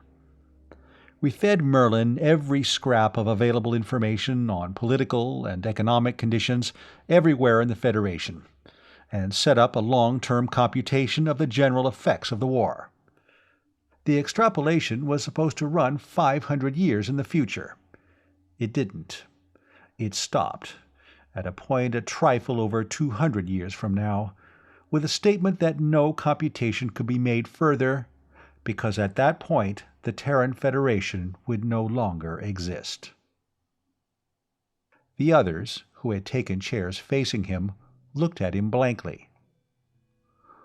"No more Federation?" Judge Ledoux asked incredulously. "Why, the Federation... The Federation would last forever. Anybody knew that. There just couldn't be no more Federation." "That's right," Shanley said. "We had trouble believing it too. Remember, we were Federation officers. The Federation was our religion, just like patriotism used to be, back in the days of nationalism. We checked for error. We made detail analysis. We ran it all over again. It was no use. In 200 years, there won't be any Terran Federation. The government will collapse slowly. The Space Navy will disintegrate. Planets and systems will lose touch with Terra and with one another. You know what it was like here just before the war. It will be like that on every planet, even on Terra. Just a slow crumbling, till everything is gone. Then every planet will start sliding back, in isolation, into barbarism." "Merlin predicted that?" Kurt Fawsey asked, shocked. If Merlin said so, it had to be true. Shanley nodded. "So, we ran another computation. We added the data of publication of this prognosis. You know, Merlin can't predict what you or I would do under given circumstances, but Merlin can handle large group behavior with absolute accuracy. If we made public Merlin's prognosis, the end would come, but not in 2 centuries, but in less than 1. And it wouldn't be a slow, peaceful decay. It would be a bomb-type reaction. Rebellions, overthrow of Federation authority, and then revolt and counter-revolt against planetary authority. Division along sectional or class lines on individual planets. Interplanetary wars, what we fought the Alliance to prevent. Left in ignorance of the future, people would go on trying to make do with what they had. But if they found out that the Federation was doomed, everybody would be trying to snatch what they could, and end by smashing everything. Left in ignorance, there might be a planet here and there that would keep enough of the old civilization to serve, in 5 or so centuries, as a nucleus for a new one. Informed in advance of the doom of the Federation, they would all go down together in the same bloody shambles, and there would be a galactic night of barbarism for no one knows how many thousand years." "We don't want anything like that to happen," Tom Brangwen said in a frightened voice. "Then pull everybody out of here and blow the place up, Merlin along with it," Shanley said. "No, we'll not do that," Fawsey shouted. "I'll shoot the man dead who tries it." "Why didn't you people blow Merlin up?" Conn asked. "We built it.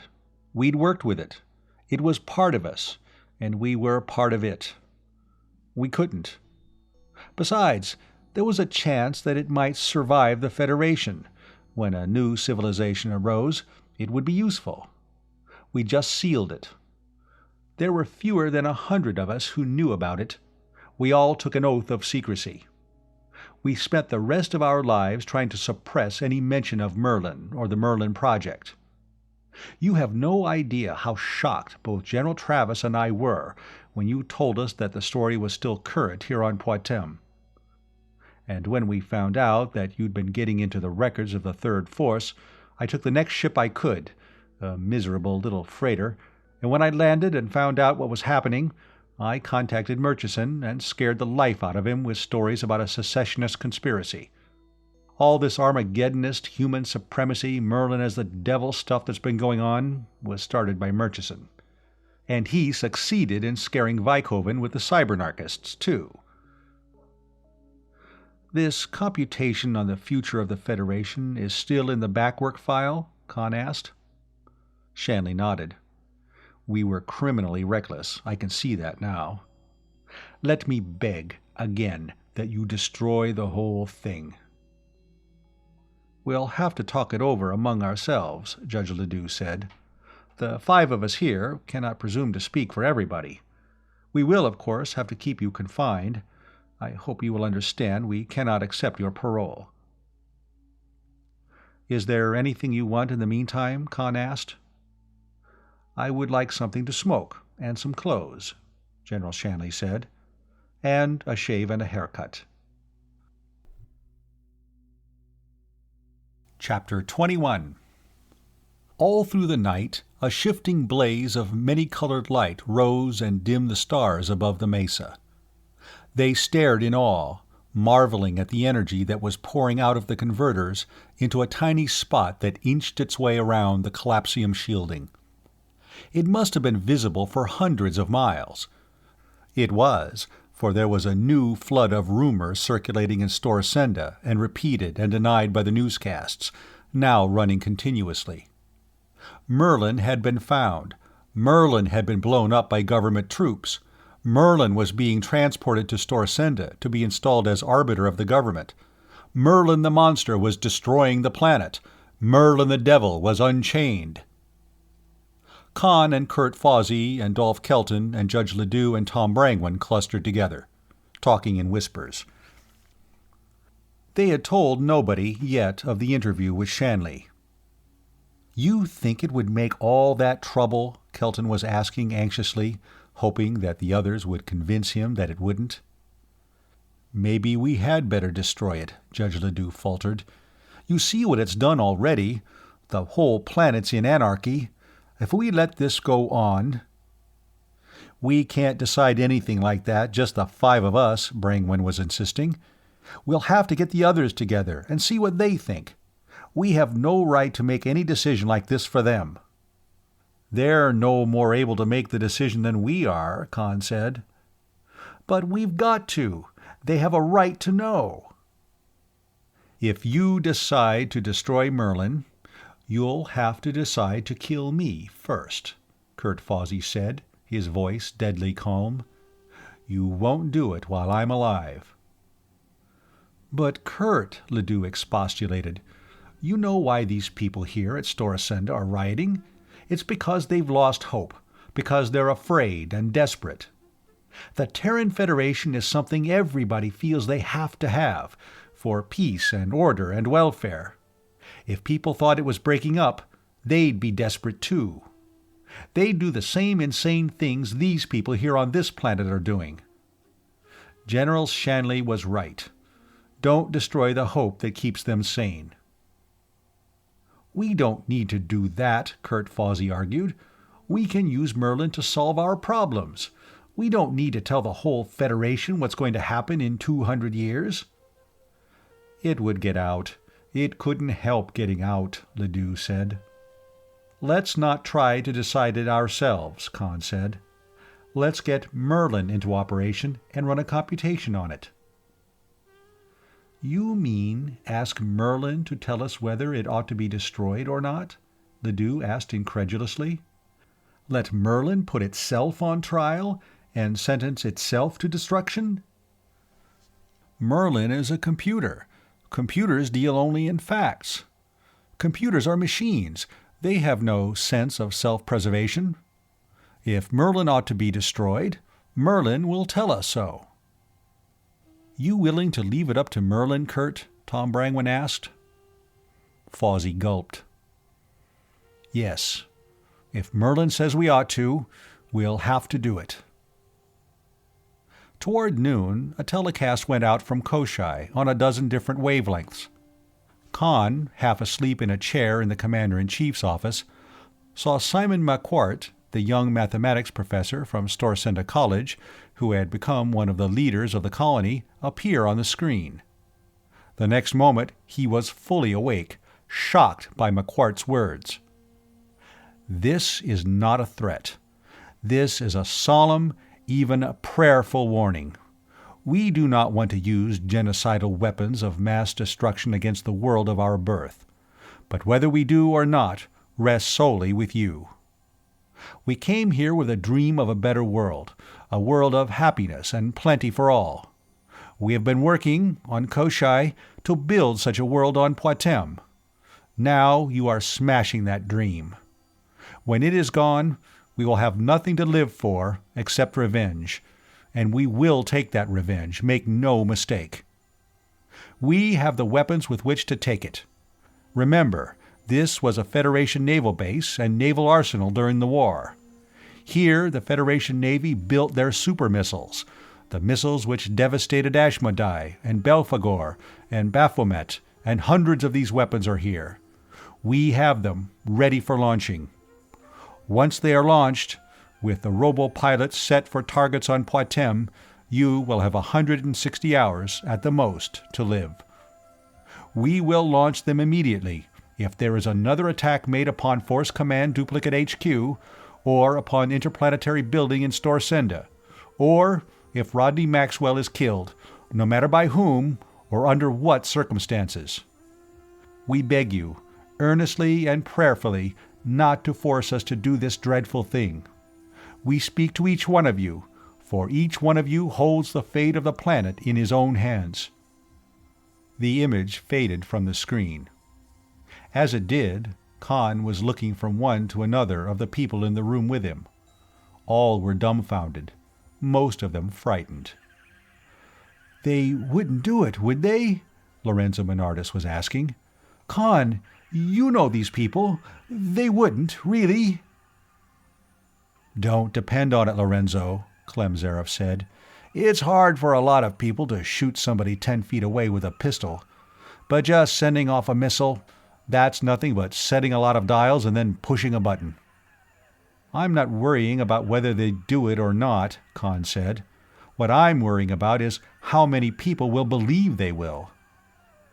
Apparently, a good many people did. Zaref's combat vehicles began reporting a cessation of fighting. The newscasts, repeating the ultimatum from Koshai, told of fewer and fewer disorders in the city or elsewhere. By mid-afternoon, the rioting had stopped. By that time, too, Rodney Maxwell was on screen. He was, Conn noticed, wearing his pistols again. "What happened?" he asked. "They let you out on bail?" Maxwell shook his head. "Charges dismissed. They didn't have anything to charge me with in the first place. But they haven't let me out yet." "You're wearing your guns." "Yes, but they still have me penned up here at the Executive Palace. They're practically keeping me in the safe. I wish our people on Koshai hadn't mentioned me in their ultimatum. Jake Feikoven's afraid to let me run around loose for fear some lunatic shoots me and starts the Planet Busters coming in. Jake did one good thing, though. He ordered the stock exchange closed and declared a 5-day bank holiday. By that time, you ought to have Merlin opened and working, and then the market will be safe." Conn simply replied, "I hope so." There was no telling what kind of taps there might be on the screen his father was using. He couldn't risk telling him about Shanley, or about the last computation which Merlin made. "If we sent the Lester Dawes in, do you think you might talk them into letting you come out here?" "I can try." Flora arrived at Force Command that afternoon. "I would have come sooner," she said, "but Mother's had a complete collapse. It happened last evening. She's in the hospital. I was with her until just an hour and a half ago. She's still unconscious." "You mean she's in danger?" "I don't know. They think she's all right, except for the shock. It was the Travis statement that did it." "Think I ought to go to her?" Flora shook her head. "Just keep on with what you're doing here. There isn't anything you can do for her now." "The best thing you can do for her, Conn, is prove that you weren't lying about Merlin," Sylvie told him. The Lester Dawes didn't make it from Force Command to Storsenda and back until after dark, and the green and white and red and orange lights were rising in folds and waves. Rodney Maxwell had heard about his wife's condition. It was the first thing he spoke of when Conn and Flora and Sylvie met him as he got off the ship. "There isn't anything we can do, Father," Flora said. "They'll call us when there's any change." He said the same thing Sylvie had said. "The only thing we can do is get that infernal thing uncovered. Once we do this, everything will be all right. We'll show your mother that it wasn't a fake and it isn't anything dangerous. We'll put a stop to all these horror stories about mechanical devils and living machines." Conn drew his father off where the girls couldn't overhear. "This is something worse," he said. "This is a bomb that could blow up the whole Federation." "Are you going nuts too?" his father demanded. Conn told him about Shanley. He repeated, almost word for word, the story Shanley had told. "Do you believe that?" his father asked. "Don't you? You were in Storsenda when the Travis statement came out. You saw how people reacted. If this story gets out, people will be acting the same way on every planet in the Federation. Not just places like Poictesme, planets like Terra and Baldur and Marduk and Odin and Osiris. It would be the end of everything civilized, everywhere." "Why didn't they use Merlin to save the Federation?" "It's past saving. It's been past saving since before the war. The war was what gave it the final shove. If they could have used Merlin to reverse the process, they wouldn't have sealed it away. But you know, Conn, we can't destroy Merlin. If we did, the same people who went crazy over the Travis statement would go crazy all over again, worse than ever. We'd be destroying everything we planned for, and we'd be destroying ourselves. That bluff young McQuart and Luther Chen Wang and Bill Nichols made wouldn't work twice. And if they weren't bluffing—" His father shuddered. "And if we don't, how long do you think civilization will last here, if it blows up all over the rest of the Federation?" The big machine cut on, a little spot of raw energy grinding away the collapsium, inch by inch. The undulating curtains of colored light illuminated the Badlands for miles around. Then, when the first hint of dawn came into the east, they went out. The steady roar of the generators that had battered every ear for over 24 hours stopped. There was unbelieving silence, and then shouts. The workmen swarmed out to man lifters. Slowly, the heavy apparatus, the reactor and the converters, the cutting machine and the shielding around it, was lifted away. Finally, a lone lifter came in, and men in radiation suits went down to hook on grapples, and it lifted away, carrying with it a 10-foot square sheet of thin steel that weighed almost 30 tons. When they had battered a hole in the vitrified rock underneath, guards brought up General Shanley. Somebody, almost up to professional standards, had given him a haircut. The beard was gone, too. A Federation Army officer's uniform had been found reasonably close to his size, and somebody had even provided him with the 4 stars of his retirement rank. He was, again, the man Conn had seen in the dome house on Luna. "Well, you got it open," he said, climbing down from the air jeep that had brought him. "Now, what are you going to do with it?" "We can't make up our minds," Conn said. "We're going to let the computer tell us what to do with it." Shanley looked at him, startled. "You mean you're going to have Merlin judge itself and decide its own fate?" he asked. "You'll get the same result we did." They let a ladder down the hole and descended.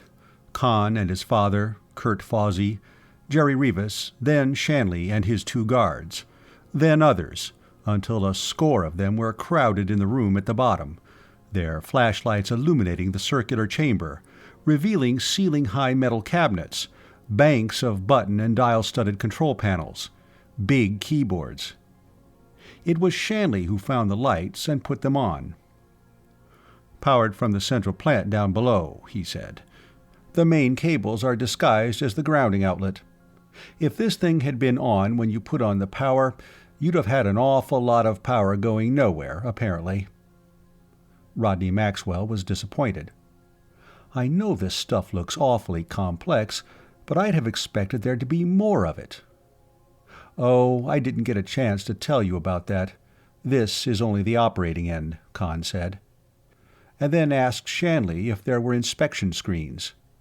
When Shanley indicated them, he began putting them on. "This is the real computer." They all gave the same view, with minor differences: long corridors 10 feet wide, between solid banks of steel cabinets on either side. Conn explained where they were, and added, "Kurt and the rest of them were sitting here all this time wondering where Merlin was. It was all around them." "Well, how did you get up here?" Fawsey asked. "We couldn't find anything from below." "No, you couldn't," Shanley was amused. "Watch this." It was so simple that nobody had ever guessed it. Below, back of the Commander-in-Chief's office, there was a closet, 15 feet by 20. They had found it empty, except for some bits of discarded office gear, and had used it as a catch-all for everything they wanted out of the way.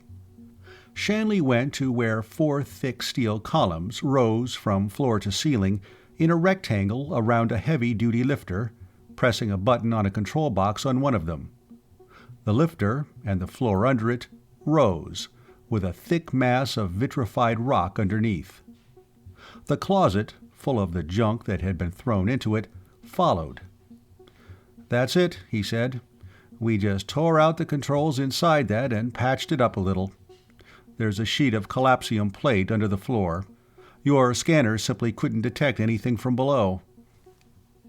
Confident that Merlin would decree its own destruction, Shanley gave his parole.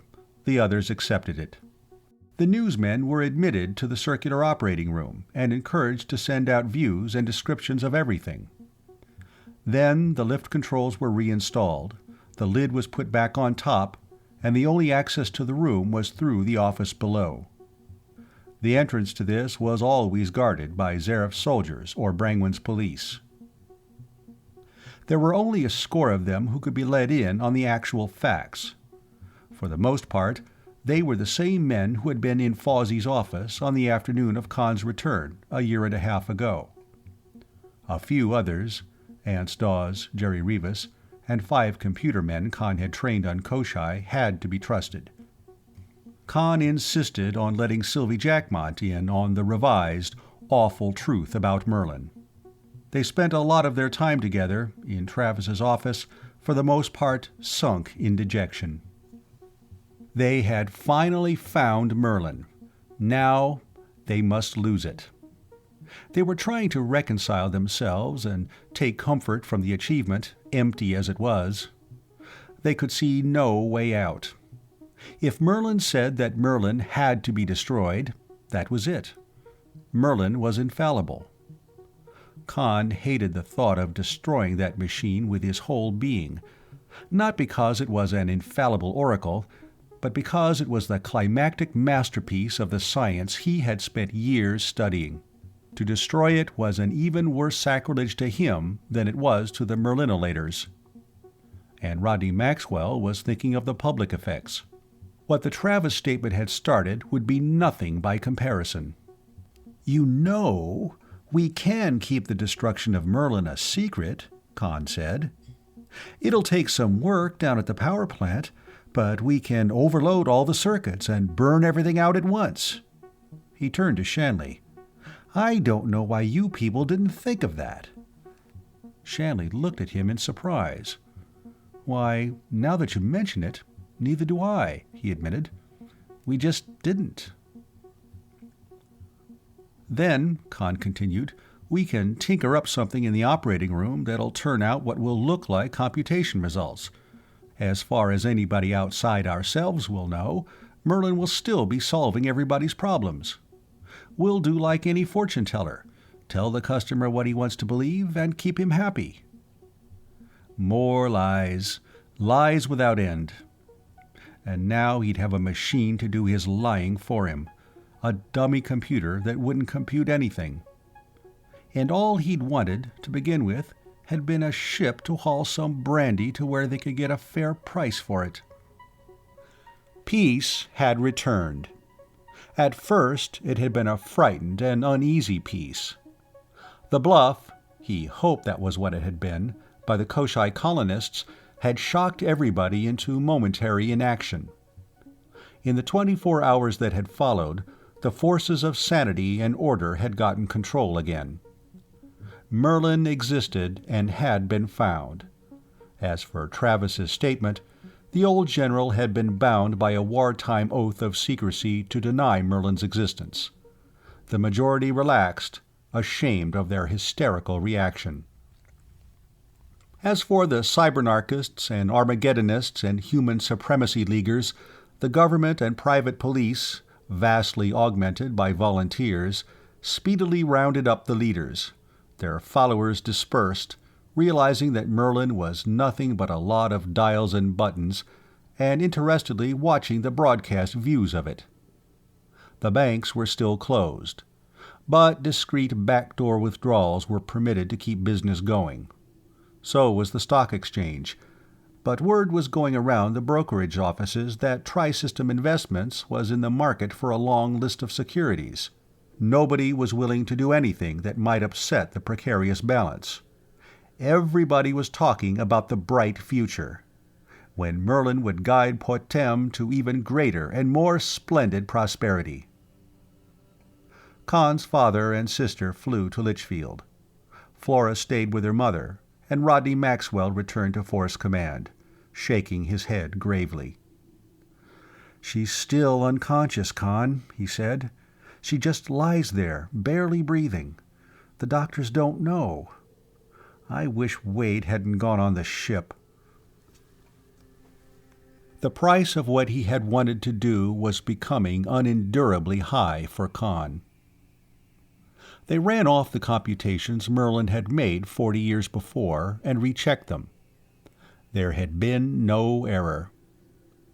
The Terran Federation, overextended, had been cracking for a century before the war. The strain of that conflict had started an irreversible breakup. 2 centuries for the Federation as such. At most, another century of irregular trade and occasional war between independent planets. Galaxy full of human-populated planets as poor as Poictesme at its worst. Or, aware of the future, sudden outbursts of desperate violence, then anarchy and barbarism. It took a long time to set up the new computation. 40 years of history for almost 500 planets had to be abstracted and summarized, and translated from verbal symbols to the electromathematical language of computers and fed in. Conn and Sylvie and General Shanley and the 3 men and 2 women Conn had taught on Koshai worked and rested briefly and worked again. Finally, it was finished. "General, you're the oldest Merlin hand," Conn said, gesturing to the red button at the main control panel. "You do it." "You do it, Conn. None of us would be here except for you." "Thank you, General." He pressed the button. They all stood silently watching the output slot. Even a positronic computer does not work instantaneously. Nothing does. Conn took his eyes from the slot from which the tape would come and watched the second hand of the clock above it. The wait didn't seem like hours to him. It only seemed like 75 seconds that way. Then the bell rang and the tape began coming out. It took another hour and a half of button punching. The Braille-like symbols on the tape had to be retranslated, and even Merlin couldn't do that for itself. Merlin didn't think in human terms. It was the same as before. In ignorance, the peoples of the Federation worlds would go on, striving to keep things running until they wore out, and then sinking into apathetic acceptance. Deprived of hope, they would turn to frantic violence and smash everything they most wanted to preserve. Conn pushed another button. The second information request went in. What is the best course to be followed under these conditions by the people of Patm? It had taken some time to phrase that in symbols a computer would find comprehensible. The answer, at great length, emerged in 2 minutes, 8 seconds. Retranslating it took 5 hours. In the beginning, and for the first 10 years, it was, almost item for item, the Maxwell Plan. Export trade, specialized in luxury goods, brandies and wines, tobacco, a long list of other exportable commodities, and optimum markets. Reopening of industrial plants, establishment of new industries, attainment of economic self-sufficiency, cultural self-sufficiency, establishment of universities, institutes of technology, research laboratories. Then the Maxwell Plan became the Merlin Plan. The breakup of the Federation was a fact that entered into the computation. Build-up of military strength to resist aggression by other planetary governments, defense of the Gartner Tri-System, lists of possible aggressor planets, revival of interstellar communications and trade, expeditions, conquest and re-education of natives. "We can't begin to handle this without Merlin," Conn said. "If that means blowing up the Federation, let it blow. We'll start a new one here." "No, if there's a general, violent collapse of the Federation, it'll spread to Patm," Shanley told him. "Let's ask Merlin the big question." Merlin took a good 5 minutes to work that one out. The question had to include a full description of Merlin, and a statement of the information which must be kept secret. The answer was even more lengthy, but it was summed up in the first word: falsification. "So Merlin's got to be a liar too, along with the rest of us?" Sylvie cried. "Conn, you've corrupted his morals." The rest of it was false data which must be taped in, and lists of corrections which must be made in evaluating any computation into which such data might enter.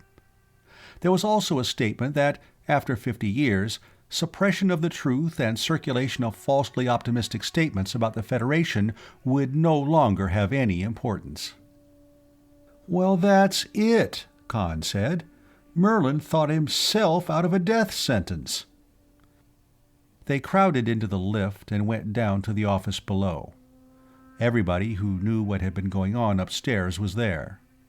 Most of them were nursing drinks. Almost everybody was smoking. All of them were silent, until Judge Ledoux took his cigar from his mouth.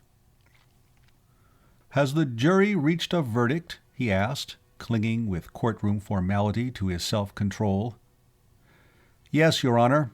We find the defendant, Merlin, not guilty as charged." In the uproar his words released, Rodney Maxwell got to his feet and came quickly to Conn. "Flora called just a while ago. Your mother is conscious. She's asking for us. Flora says she seems perfectly normal." "We'll go right away. Take a recon car. General, will you explain things till I get back? Sylvie, do you want to come with us?"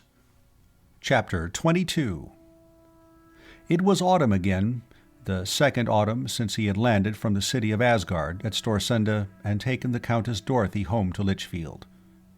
Again the fields were bare and brown. All up and down the Gordon Valley the melons were harvested, and the wine pressing was ready to start. The house was crowded today. All top-level Litchfield seemed to have turned out, and there were guests from Storsenda, and even a few who had made the trip from Koshai to be there. Simon McQuart, the president of Koshai Tech. Conn could always remember him in the screen, threatening a whole planet with devastation. Luther Chen Wang, the chief executive of Koshai Colony, Clyde Nichols, the president of Koshai Airlines.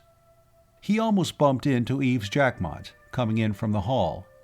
Jacquemont's beard had been trimmed down to a small imperial, and he was wearing the uniform of Tri-System and Interstellar Space Lines. Nothing at all like a Federation Space Navy uniform. He was laughing about something.